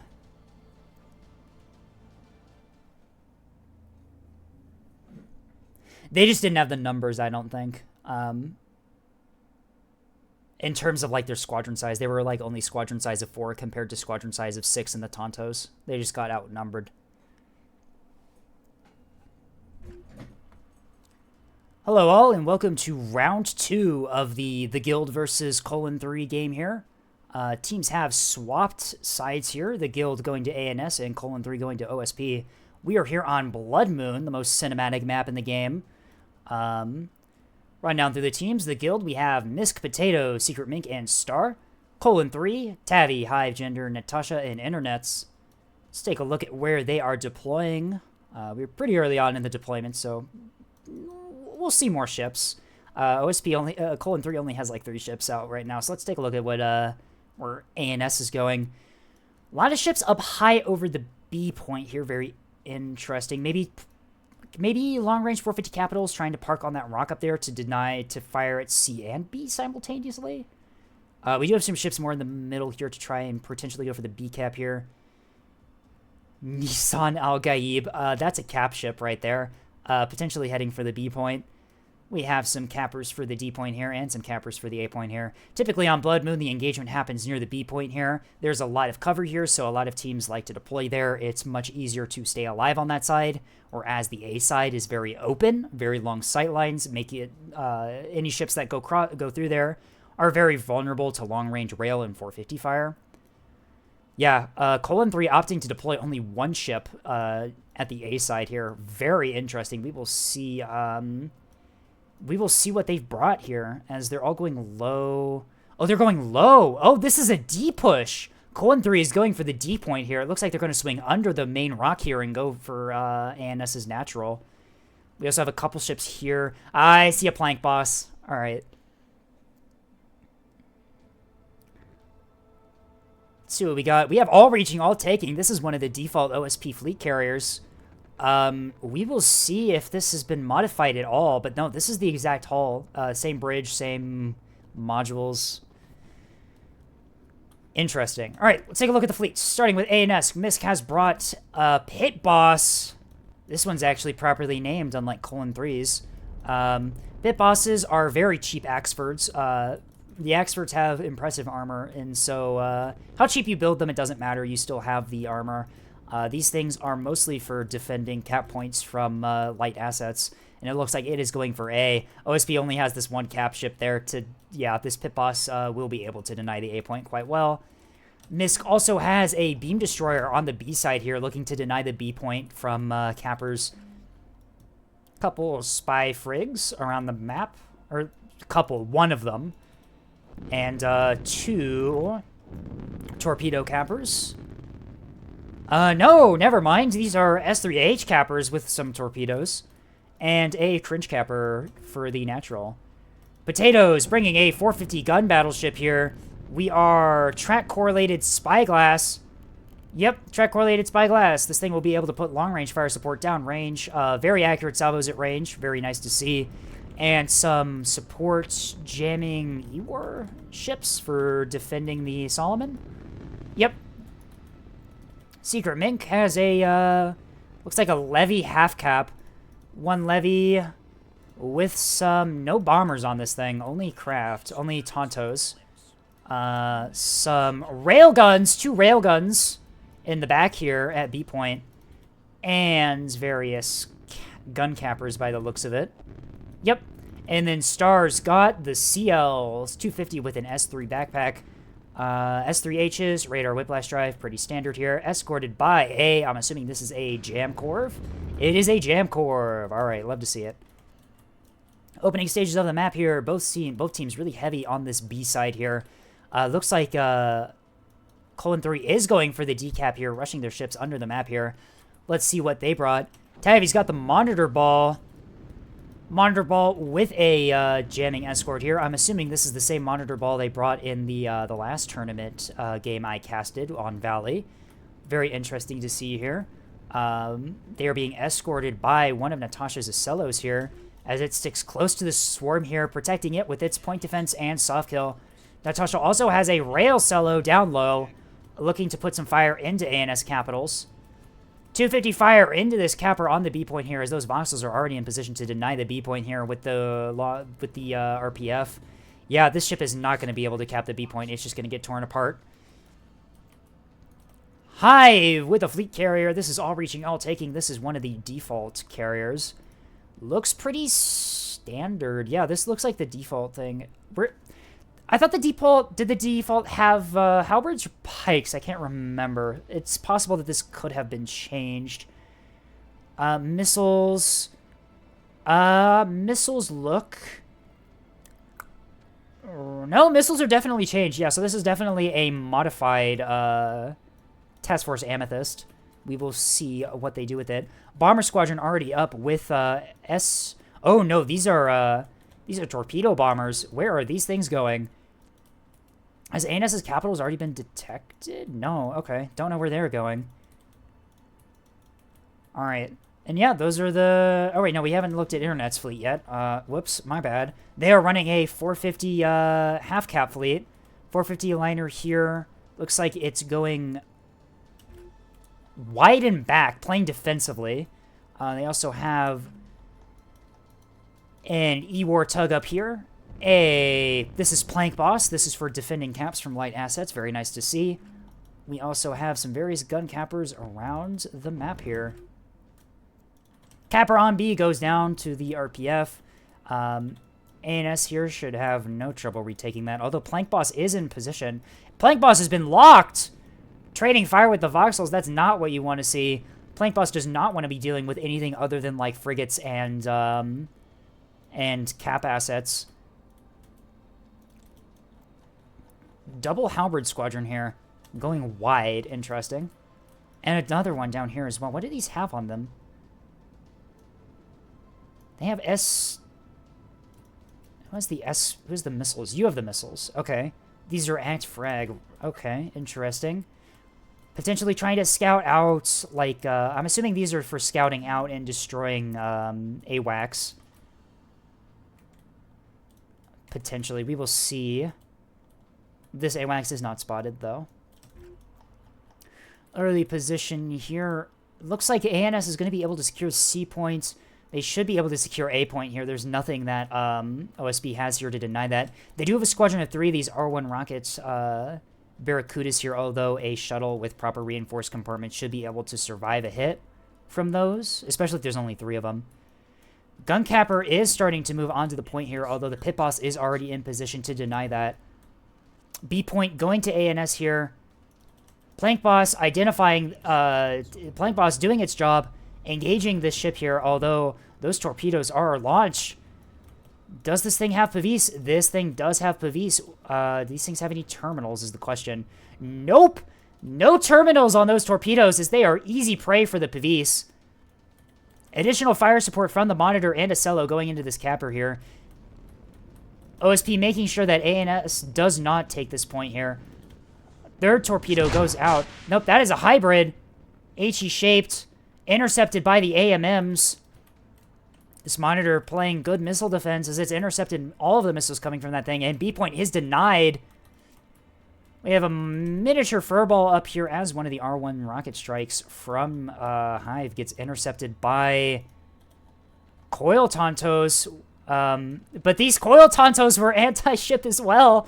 And at close range, the Barracudas should be able to take this thing out. If they would fire at the right direction, where this thing's trying to shoot at. Oh my god.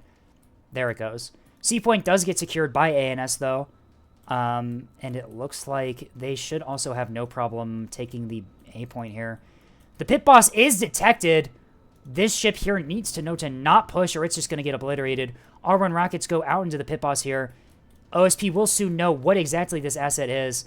Perch 1 rockets will not get through the armor of an Axford, as all of those missiles do like no damage. Those things didn't even breach the armor. This pit boss is fine. Pit boss has acquired the cap ship here. This cap ship here identifying that it needs to get out of there immediately or it's going to get torn apart, but honestly, I think it's too late. I think this thing, the RPF's going to add up on this thing really quickly, and I do not think it's going to be able to get out of there in time, as A point is entirely open for ANS to take here. Colon 3 doesn't really have a whole lot of map control right now. Most of their assets underneath the map here, trying to go for the D point here. Although a push with monitors is exceptionally slow, these things are going to take a while to get onto the point there.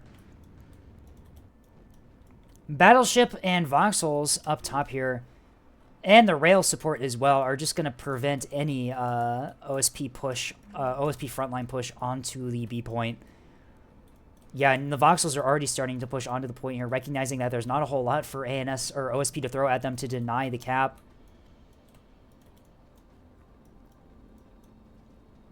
Internet's 450 liner moving up the top of the rock here, potentially trying to get fire maybe into those Voxels.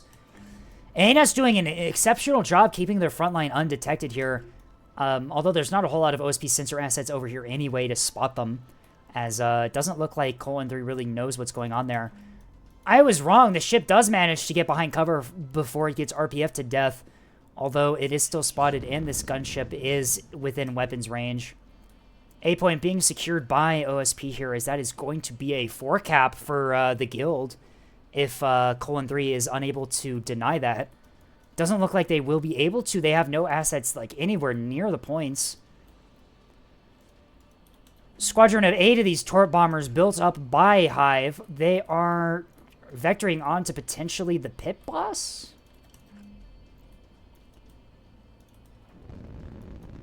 This gunship here should be able to outgun this already damaged capper here. Internet's realizing that they are not going to win this gunfight. They need to get behind cover immediately. A point is not going to be able to be denied by this one already damaged ship. Here comes the decap here. Although ANS has ships in the area, they have some Torp Corps up here to deny that. They have one gun corp, and I think they still have their... Oh, no, that's just a cringe capper. Their fleet carrier incredibly vulnerable back here. If OSP decides to commit to this push, they will be able to detect that carrier and obliterate it. Although it looks like... Yeah, OSP is moving on to the D point here.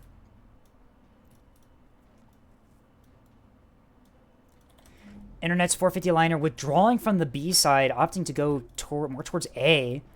Interesting. Colon 3 perhaps realizing that they left this side of the map completely open, looking to shift resources over to deal with the pit boss. OSP gets the drop on this cap ship here, starts taking rail fire. Railguns aren't going to be doing a whole lot to a Sprinter, although...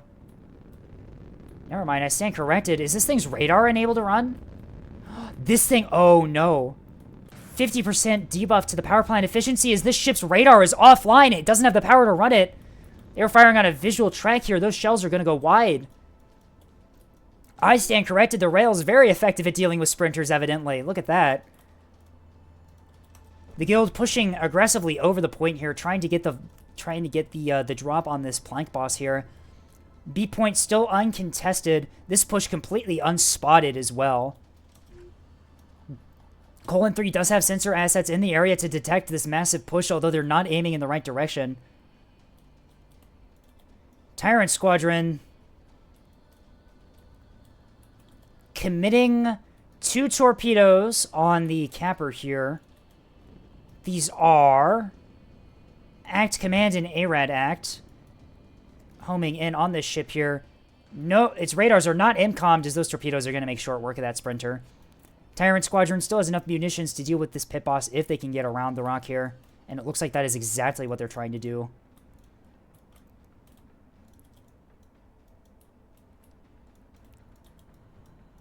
Massive push still going over the rock here. It looks like they are diving down to count the point here.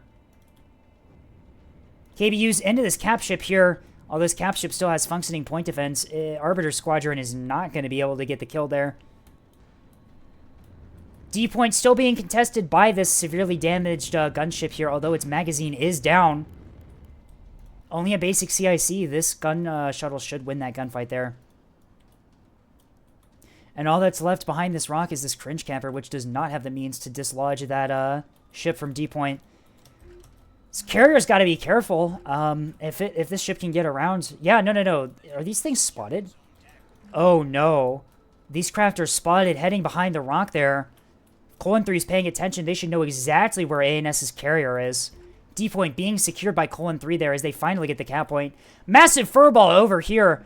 Oh, dear. That is a lot of craft. We have a massive engagement over here as looks like a lot of craft from Colon 3 get the jump on just a small squadron of Tontos here. Those Tontos are just going to get blown apart here by this massive swarm. Tyrant Squadron flanking around, going for the pit boss.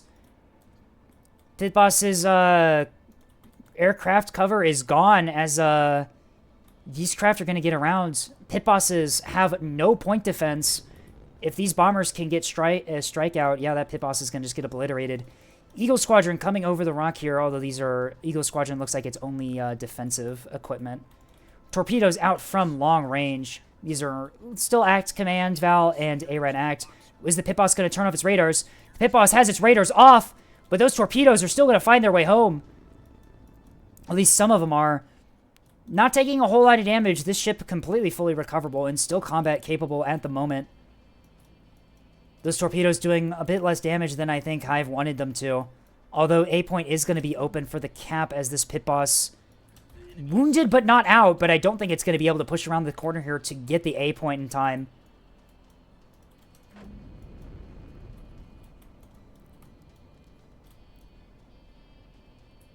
D point going back into the hands of the guild here. It looks like they're bombers. Yeah, the KBU-15 strike against this cap asset works and takes it out. Colon 3 realizing that they need to take care of this Sprinter immediately if they want to hold on to that cap. The Acello already swapping fire, putting 450 into the bow of this thing. This thing is not pancaking. That 450 might kill this thing before it caps the point. That's only a basic CIC. There are no restores left in this thing. Will the 450 be able to take this thing out? The rail counter battery into the Acello, though, as the DDs find the target, but this ship goes down before it's able to retake the point as D point remains in the hands of OSP. The Railstones identifying a priority target in this Voxel. I did it again. I did it in the opposite direction this time.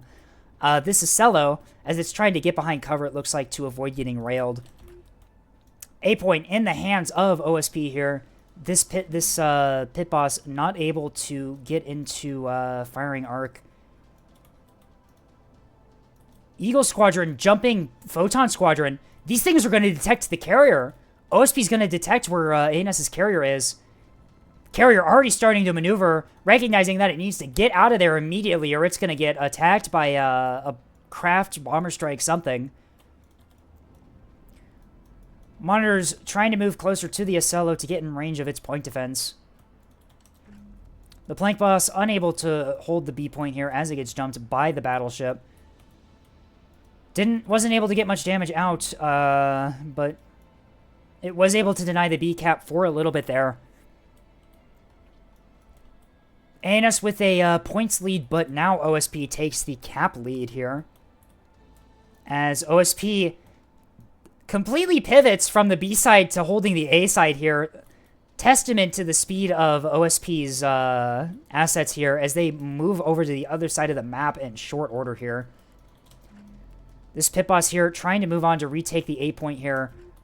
Is there anything in the area to prevent that Pit Boss from taking the A point? Does not look like it. This 450 liner is facing in the wrong direction, putting fire into the battleship. Gets a little bit of chip damage into the battleship, damaging one of the magazines, but not a whole lot.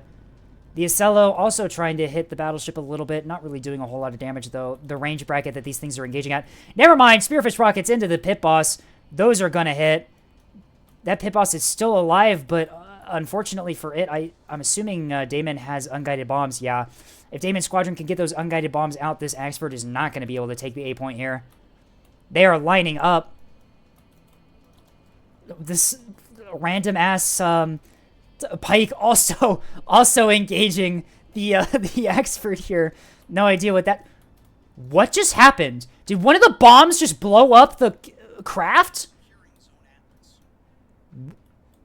I think one of the bombs hit one of the craft.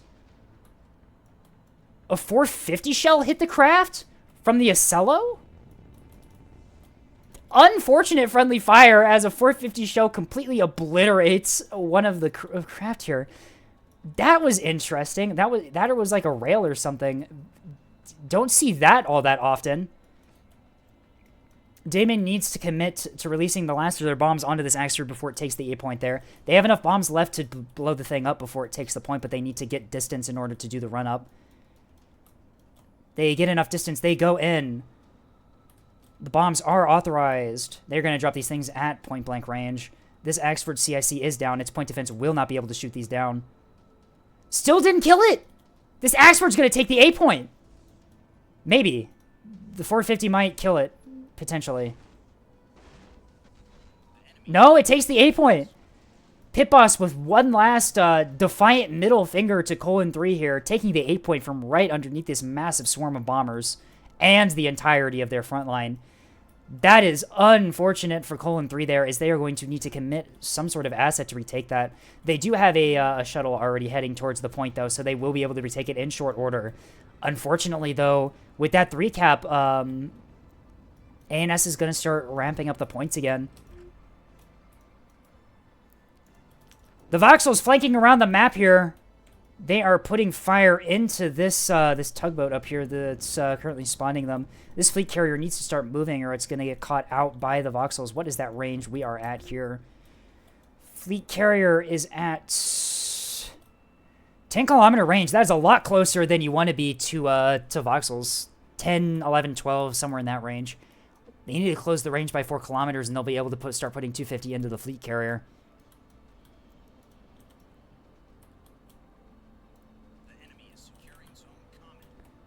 C point being taken by Colon 3 here. They get a ship onto the point. As corresponds with a strike from Strife Squadron here, getting R1 rockets into this asset here. That thing's magazine... Oh, no, that's a reinforced CIC. The thing's CIC is down. It does get it back online. Does this thing have any torps left? It has 1 torp and 1 S3. Streak Squadron, though, also putting some... Are those were those S2s? Those were S2s. Denying the C point. C point remains in the hands of the guild. A point being retaken by OSP here. They finally get the ship onto the point. The Monitors and Ocellos pivoting low to deal with the Voxels. Already getting some 450 fire into them. It looks like they have identified a threat to their fleet carrier and they are moving to engage. This 450 liner from Internet's caught out in the open by this battleship here. They need to get this thing into cover or that track-correlated spyglass battleship is just going to chew them up. Beautiful, beautiful map this map is. The battleship just pushing forward at full speed, trying to get to Colon 3's front line to engage it. Voxel's turn to bow tank. The pit boss blows up on the A point there, nearly cooking the fleet carrier. Sure up that fleet carrier didn't have any craft in the area, they would have just gotten vaporized. S3, these are HEKP S3H out on the fleet carrier here, although they are going to get intercepted by Gorgon Squadron as effective combat air patrol from Hive prevents them from getting obliterated by the hybrids. The monitors are now in plasma range of the Acellos as the Acellos realize that they might have... Acellos! I did it again! I keep doing this! The Voxels, realizing that they might have pushed too far forward, one of them already target locked by the Acello. See, I did it right that time. That is an Acello. They start taking some fire here. It looks like they're trying to move back into cover. The monitors... What is the range between the battleship and those monitors? Because that battleship's getting awfully close to those monitors. 5 kilometers away from the monitors. If this battleship's not careful, it's just going to get torn apart by that monitor ball. The battleship needs to engage at long range for it to be fully effective. If it gets too close, it's just going to get torn up. Tavi getting really... not Tavi. Internet's getting really unfortunate with their liner here. Its drives get knocked out in the arc of this 450 Solomon. They need to get that thing up and going immediately or this liner is toast. Damage is starting to add up on the Voxels. Doing a good job of orbit dodging. Radar Whiplash Drive, very effective at avoiding incoming fire.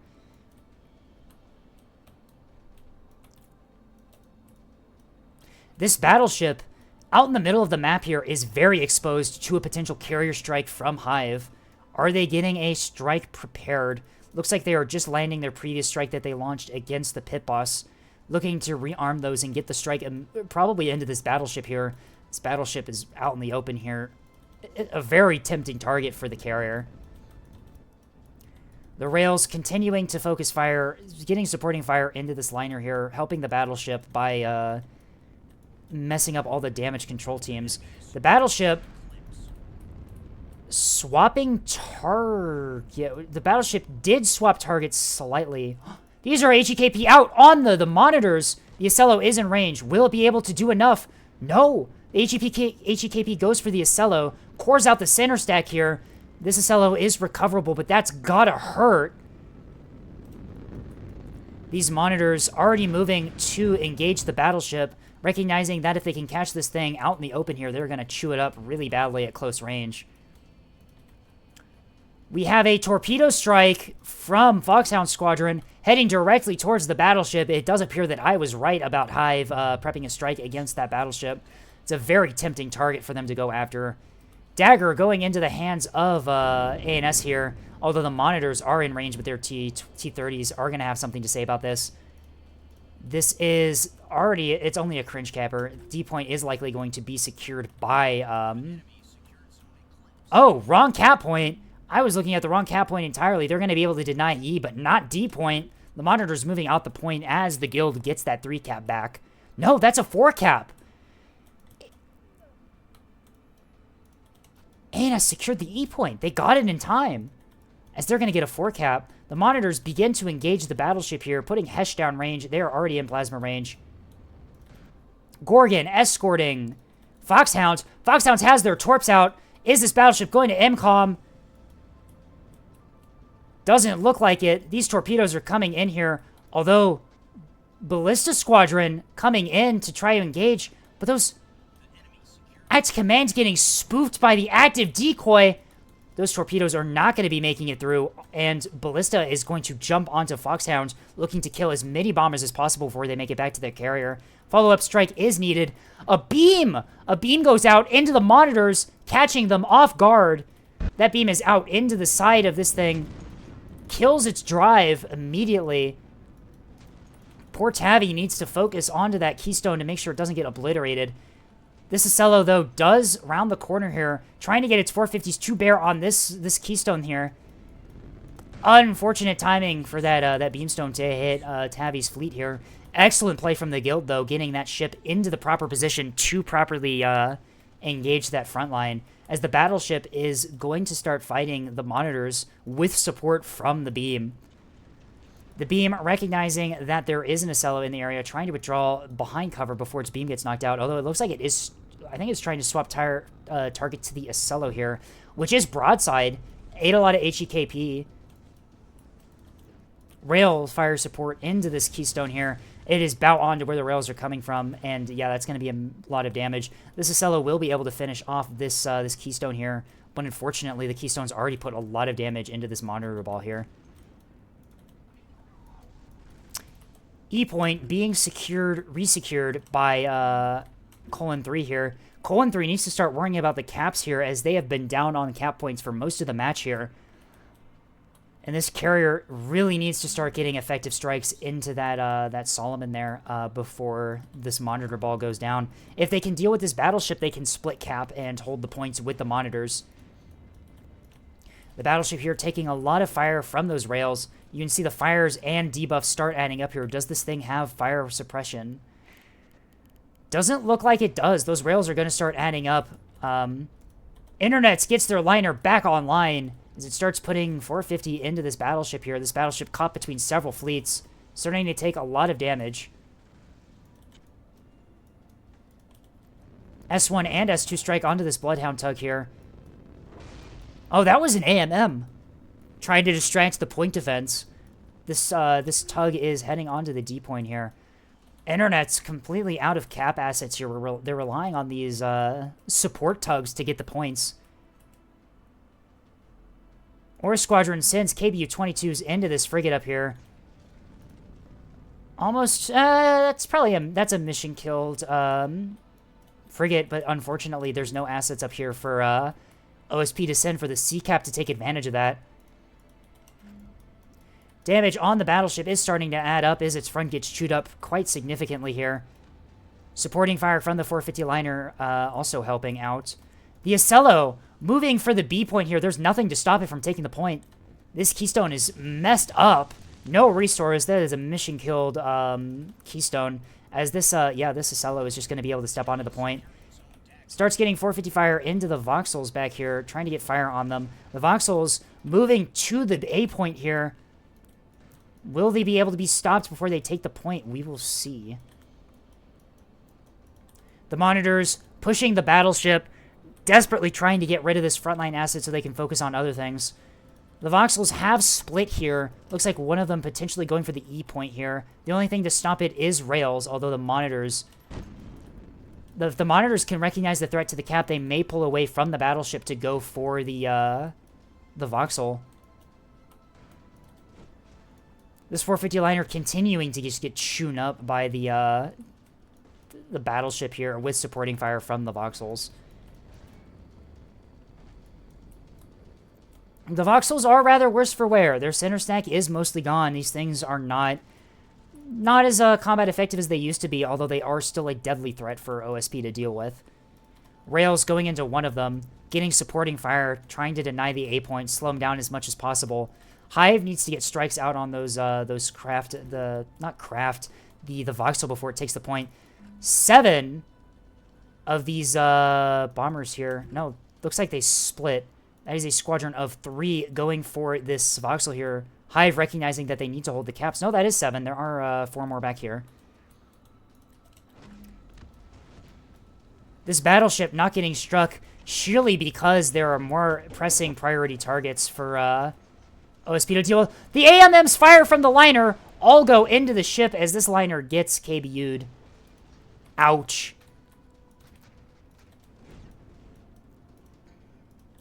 The monitors continuing to press against the battleship here, knocking out most of the front guns there. KBU-22s at range into the Voxel here. Very interesting. Will these hit?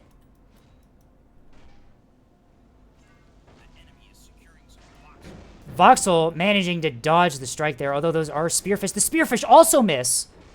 One of them hits, taking out one of the drives. Most of the front of this thing gone. Oh, it got chewed up by the monitors. That's what happened. The other Voxel diving onto the E point here. The Acello trying to engage it at long range from the B point. Not really going to be able to do much at that range. Railguns coming in. Oh, this thing's mag just got sniped. As the Railcello recognizes that it can just step onto the E point and contest. OSP sending monitors to the C point here. Nothing to stop them from stepping on the point and taking it here. Question is, will they be able to get cap assets onto the points before the timer ticks out? ANS has a massive points advantage here that Colon 3 needs to catch up with.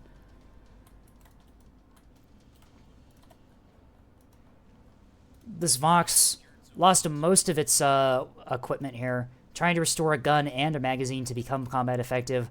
Although, does this carrier still have the means to deal with that?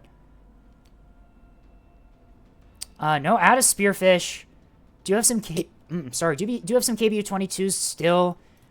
Could potentially take out this already crippled Vox here. Although no, a monitor looks like it's going to be able to do that quite easily.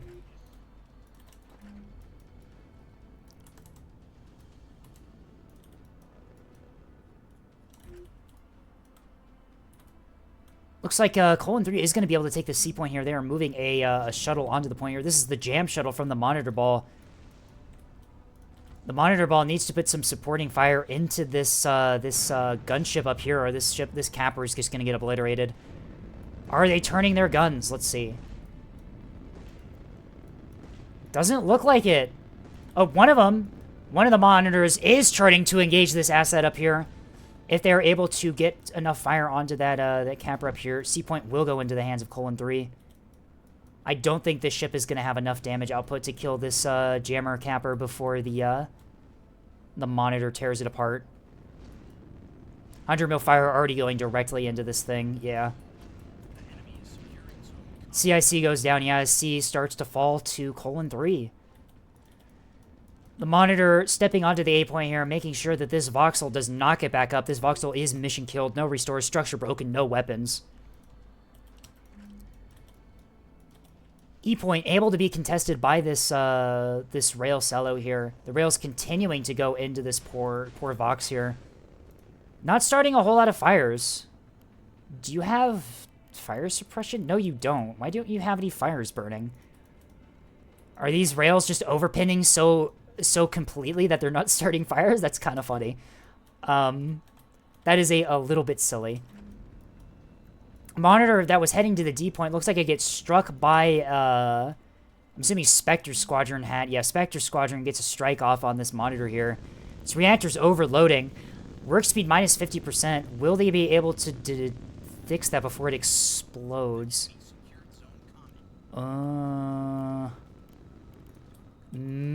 Potentially. We will keep an eye on that monitor, see if it is able to fix it.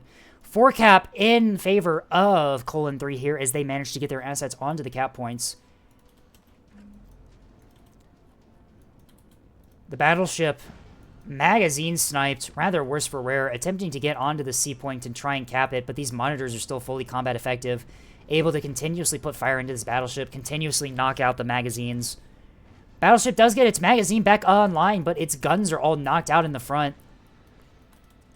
The monitor detonates before it takes the D point there, not scramming in time. The team's unable to fix the reactor in time as it just blows up. There, now it has a single fire.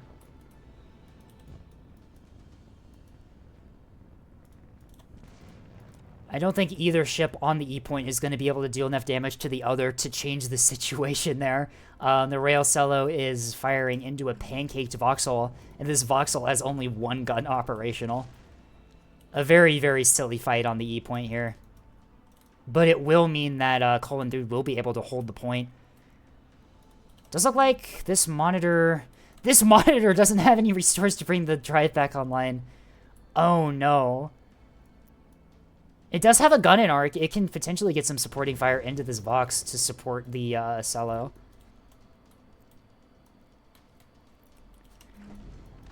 The battleship sacrificing itself by the looks of it to try and take the point here. Although, yeah, these two monitors are just going to be able to shoot it up pretty badly. Although the battleship does still have that back gun operational. Does knock out the C-90 on this monitor here. These monitors do not have any plasma with them, so they're only going to be relying on their HESH rounds and also firing into areas that have already been plasmid. I do not think this battleship's going to be able to chew through the monitors fast enough, though, to help.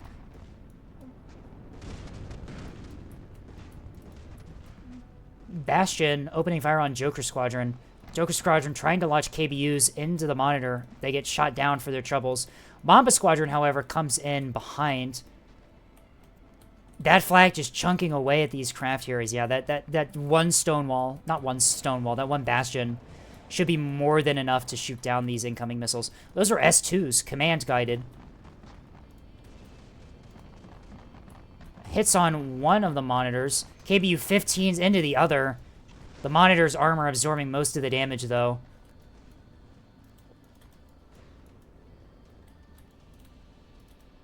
Crippled liner trying to get onto the D point here. One of the railstones is still up and running here.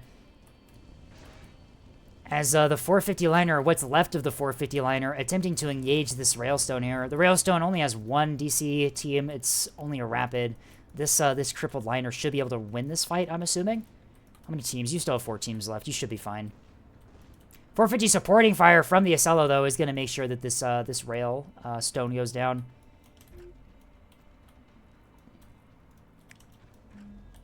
This voxel on the 8 point, still moving.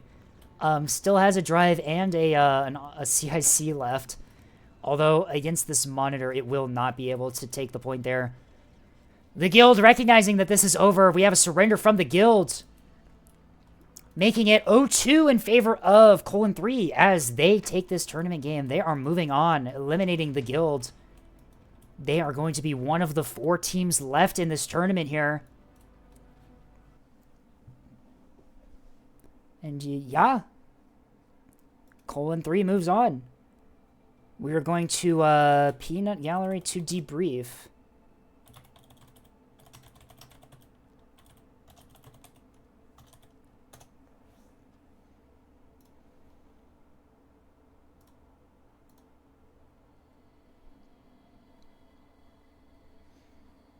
Hello. Hello. Oh, that's us. Hi. Hello. Gee, good style. You got us good. How? Those were two How good did that games. Ocello fucking survive? They all hit heck peas. the side. They all hit the side. That is true. All they really did was core the center cored it. stack. But yeah. Yeah. The CIC survived. I had the Tech stores. give that Tech be taken away. I'm mostly surprised how fine those MNs are after I beamed the fuck out of them. Like, Me too. You got a good beam into one of them, but the rest of them are relatively I okay. watched. I wish What I if- was recording because I watched a torpedo fly directly into a shuttle. It registered, there was an explosion, and then I zoomed in and it was undamaged. Yeah, you had a clonk. Did you get Stuff clonked? like that God, we got happens. aim points to shit that match. There were so many desync things.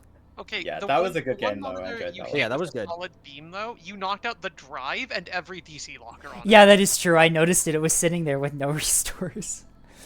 I love how only like Yeah, the drive was I dead too. think That if was rather we- sad. I think if we'd managed to stop the Acello that eventually took B, we might have actually been in with a shot at that one. Right, Okay, you guys You were guys you were really outmaneuvered the hell out of us. yeah. That first game, you absolutely creamed us. Well done. That Yeah. was very well executed. We I feel gambled like- Blame on. Mank, blame Mank. we- I take credit Don't for you it. poke We were Mank. gambling on Pit Boss rushing E, and we were thinking, oh, well, we just send the front line low E, kill Pit Boss, go up to C, but it was light cruisers that could run away. Oh, so then we yeah. ended up just getting kited and crossfired for like the rest of Yeah. the 30 seconds that game You lasted. guys did really good there. After you saw our big front line, you're like, I'm not taking that, and then you skirmished and we died. Yeah. Yeah, that was good. If we had one problem in these matches, it was that we never managed to like interpose our front line into yours in any way. Like you just Right. went You around guys us. you guys always you kind of had the advantage in front line for most of the matches durations. But you Yeah, guys, so yeah. you Colon guys have to 3, go with Colon win now, 3, right? 'Cause Colon otherwise we 3 look just bad, Colon so- 3 just maneuvered super well and was always in good enough position to deal with it. I Yeah, was that not was really good expecting from the Moorline to just say, all right, everyone else go on the other side. I will take this entire side and drop giant Giga Hell Bomb Death Wings and obliterate everything in my line of works sight. well. I do that with my Journeyman and Journey Caps. I'd never thought, like, what if I did that with literally the whole area, but... It works well because my team tells me what to do, so it's like my awareness is expanded to accomplish whatever they do. Nice. Honestly, yeah, whenever I'm doing Carrier, it really helps when I have a team that is like, do this, do that, because I just don't have enough mental stack capacity to do anything. Yeah, good trading those Caps are- with you in that last match. Those are Internet. railguns. Okay, those are railguns. I'm like, wow, those are some really cheap beam stones. What? No, 420-point rail destroyers, best investment you'll ever make. No, they were doing good. They were making they had, internet's liners suffer for the entire match. Dude, you're the like only literally- thing that was big enough for the spike or for the sundial tracks to be fireable on. Oh, that explains. Like, you guys were shooting that thing for fucking ages, and then you bombed it, and my AMMs hit myself. Yeah, I got a good recording of all of your AMMs going directly into your own ship.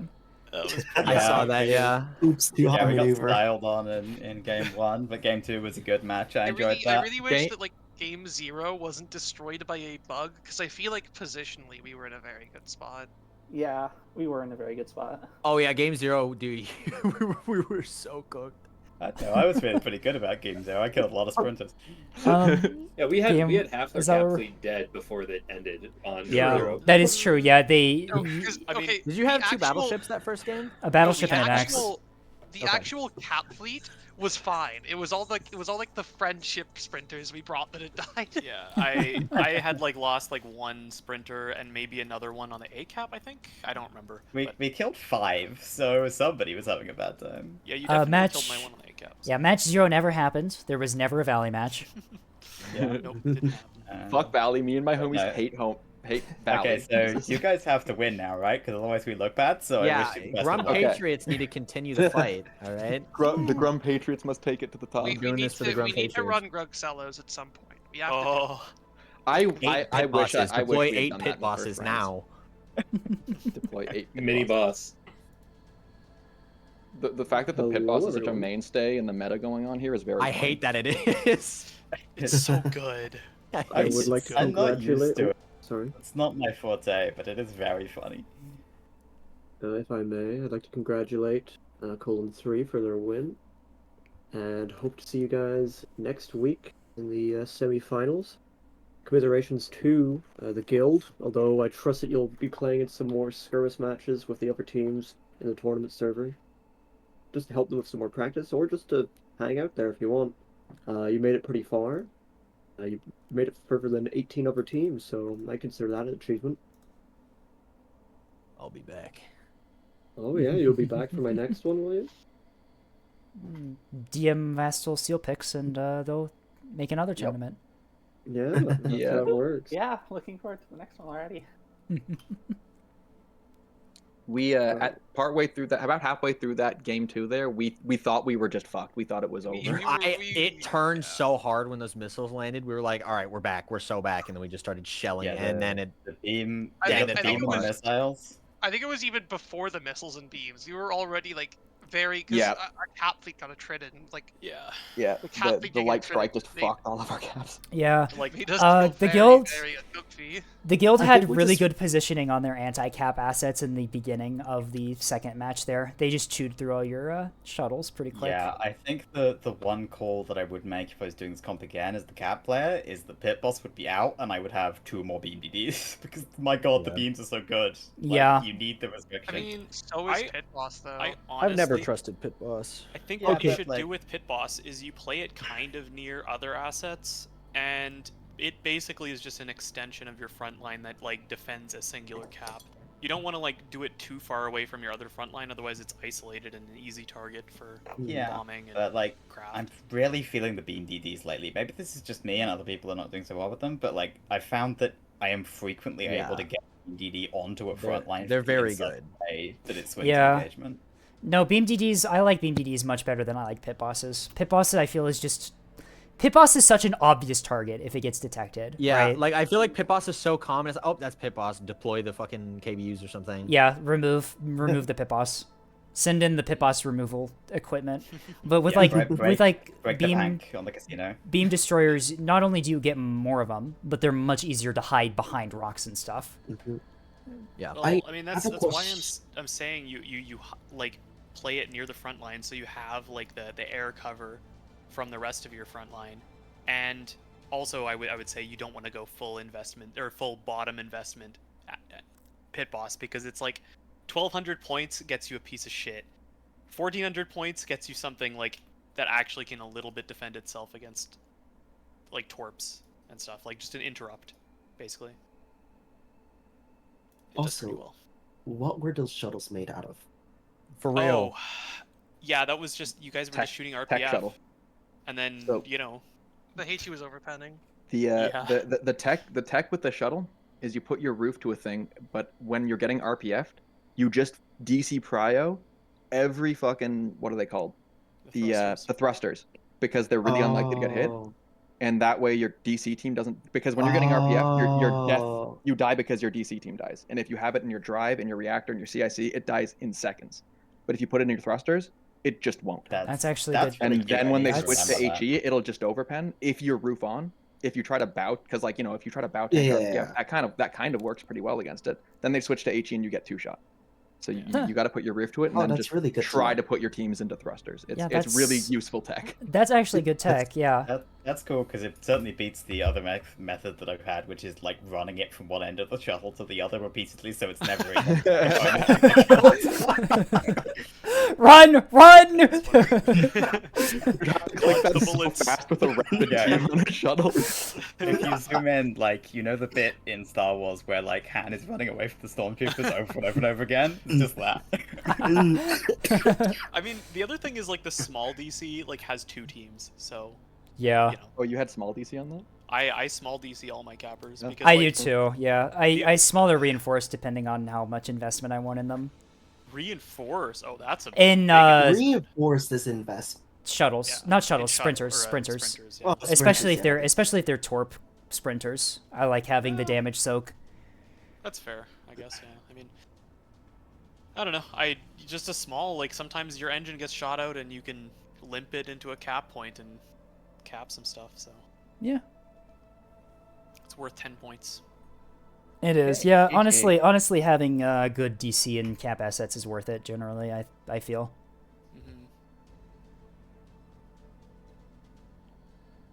GG's. Yeah. Yeah. Good games from everyone. Yeah, okay, your next tournament. For sure. I don't know. If you don't win, I'm gonna be very angry at you. I don't think we're gonna Are you win. up against? Maybe we'll make it to the finals though. Maybe. Whoever won. There's a Cosmic. chance, but I know Cosmic I Express really- won theirs. You're gonna get out one. I really want the Claymore plushie. I really want it. No, you guys are against 1-800 got Hellbombed, I believe, because I believe they won. Yeah. Well, good luck with that. No, we'll at the don't very least worry. have a good time. Don't True. worry. I know how to counter Flynn. The answer. Oh. The answer. Maybe you shouldn't say it right now. Maybe you shouldn't say it right now because Flynn is in my Twitch chat. It's Ada Cellos. It's just run Ada Cellos. Ada Cellos. Can't lose. Ada Cellos. Yeah, maybe don't Yeah. say that here. Flynn is in my Twitch chat. No, look at that. Ada This- Cellos will counter them. What are you gonna do? What are you gonna stop? Like, what are you gonna do? I'm so sad that mini boss isn't a thing anymore, though, that people use. I mean, it was kind of like, I feel like Mini Boss was a creature of pubs. Like, that was there because it was like pubs were such a mess and it like worked in pubs. So What- you can what still is- the Grug what Cellos. is That's Mini basically Boss? a Mini Boss. Mini boss it's is Pit if you Boss took but in a Pit Cello. boss and put it on a Cello. It's just It- not as good because you don't get RPF. You don't get RPF. Yeah. Yeah. That simple. Yeah. 250 But without it's the really funny. RPF is kind of rough. Yeah. No, But you 100 do mil, you do get to have 100 mil bastions. plasma so. cello. You do, That's the yeah. answer. Plasma Cello, 100.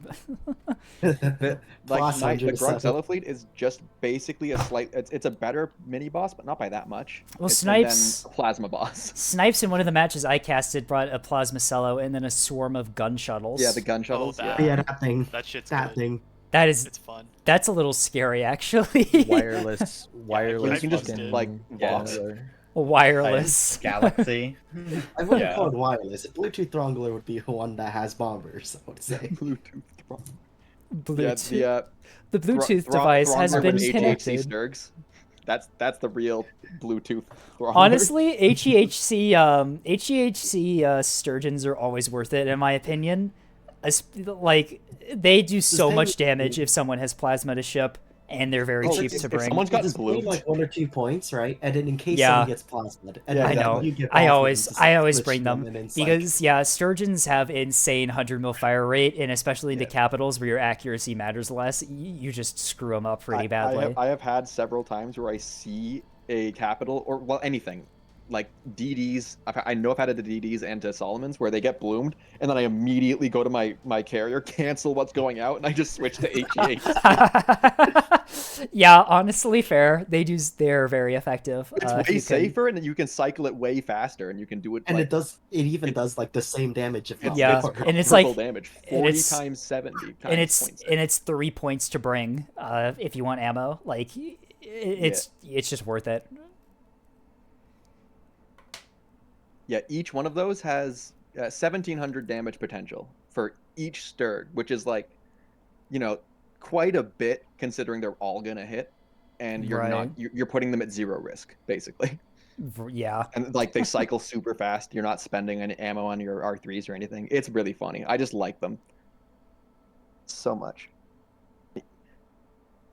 Flynn is offering to skirm with someone. Apparently, all of the members of 1-800 Got Hellbombed are on. I do not think that we have another game in us right now. Honestly, honestly, fair. I was exhausted going in. I am. Those were some really fucking good games. They were, I'm really yeah. happy with You that guys, one. Yeah, very. If you guys want to skirm again when it's not 2 a.m. for me. Oh God. Yeah, absolutely. Or when I'm not sick. Oh. We were fighting them when they were tired and ill. All right. We won. I don't want to. I don't want to hear Definitely it. not, because we put all 9K of our front line bottom right on Yukon. I don't. Good old epoch. Nothing beats that, baby. I don't. baby. I don't want to hear it. I casted when I had COVID last weekend. Oh. That was fun. I don't know if in the recordings, I don't know if you can hear me trying to suppress my coughing in the background. That's when you have to set up a keybind to mute, and you just like smack it. My headset's really cool in that if I put my microphone up, it auto mutes, and I can just do that really quick. I've got one of those, but it broke after a while, and it no longer mutes when I do that, and it's really sad. Hello, Oh.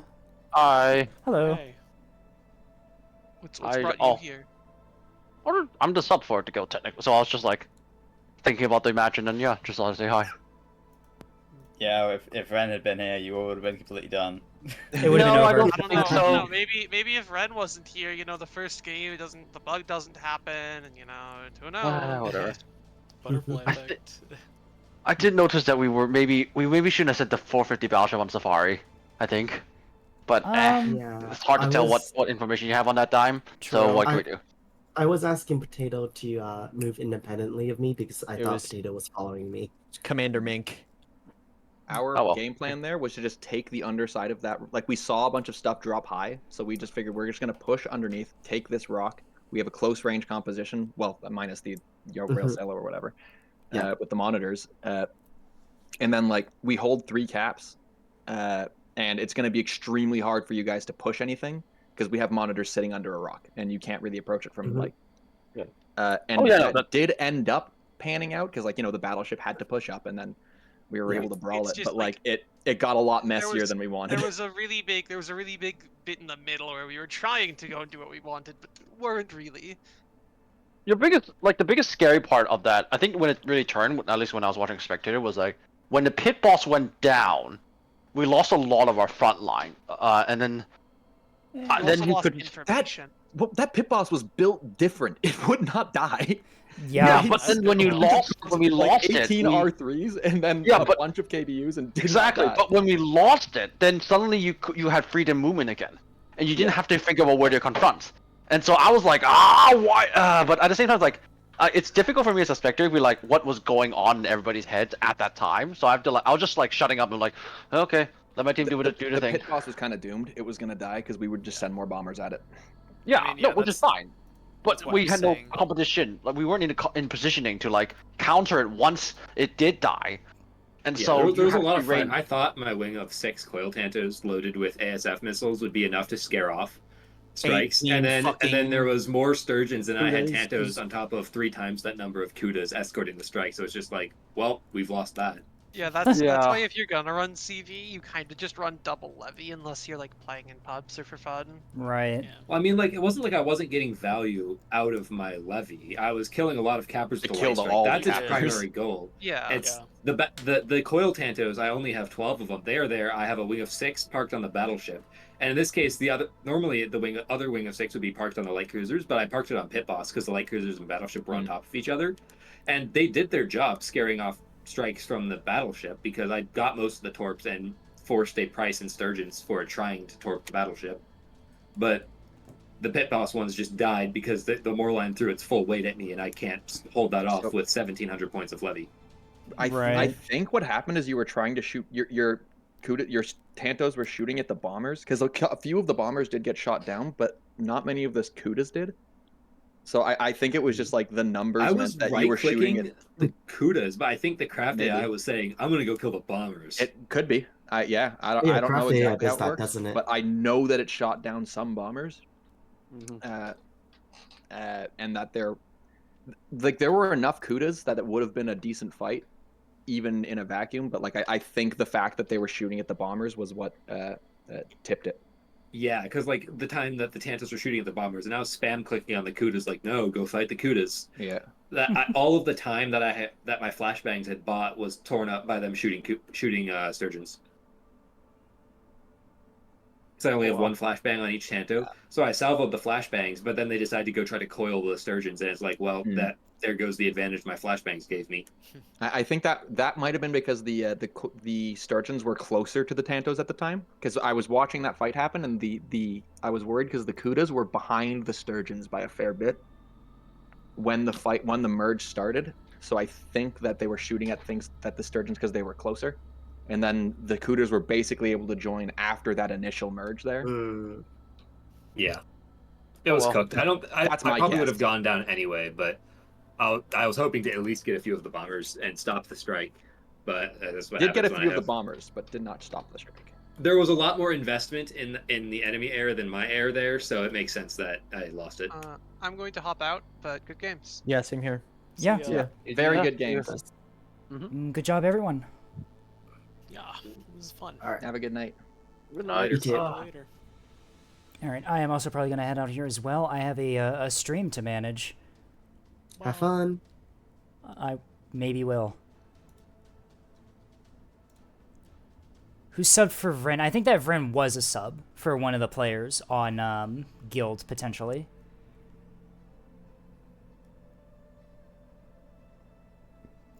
All right, well, yeah, that was the tournament match for today. Colon 3, but 2 back-to-back wins. Very excellent plays from them. Did really good. They are going to be up against 1-800 Hellbombed next weekend.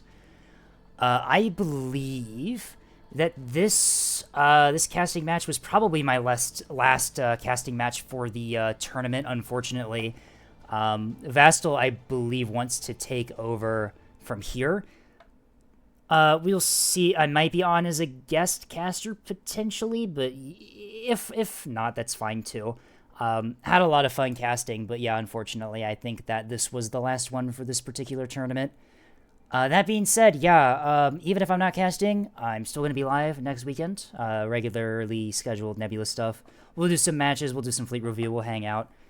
But yeah, I think we are 5 hours into this stream. I think I am going to call it here and head out. I need to edit those tournament match videos for you guys to have tomorrow. I'll try to have them out. I want to get them done tonight. But yeah, I think that's all for me tonight. I will see you guys around.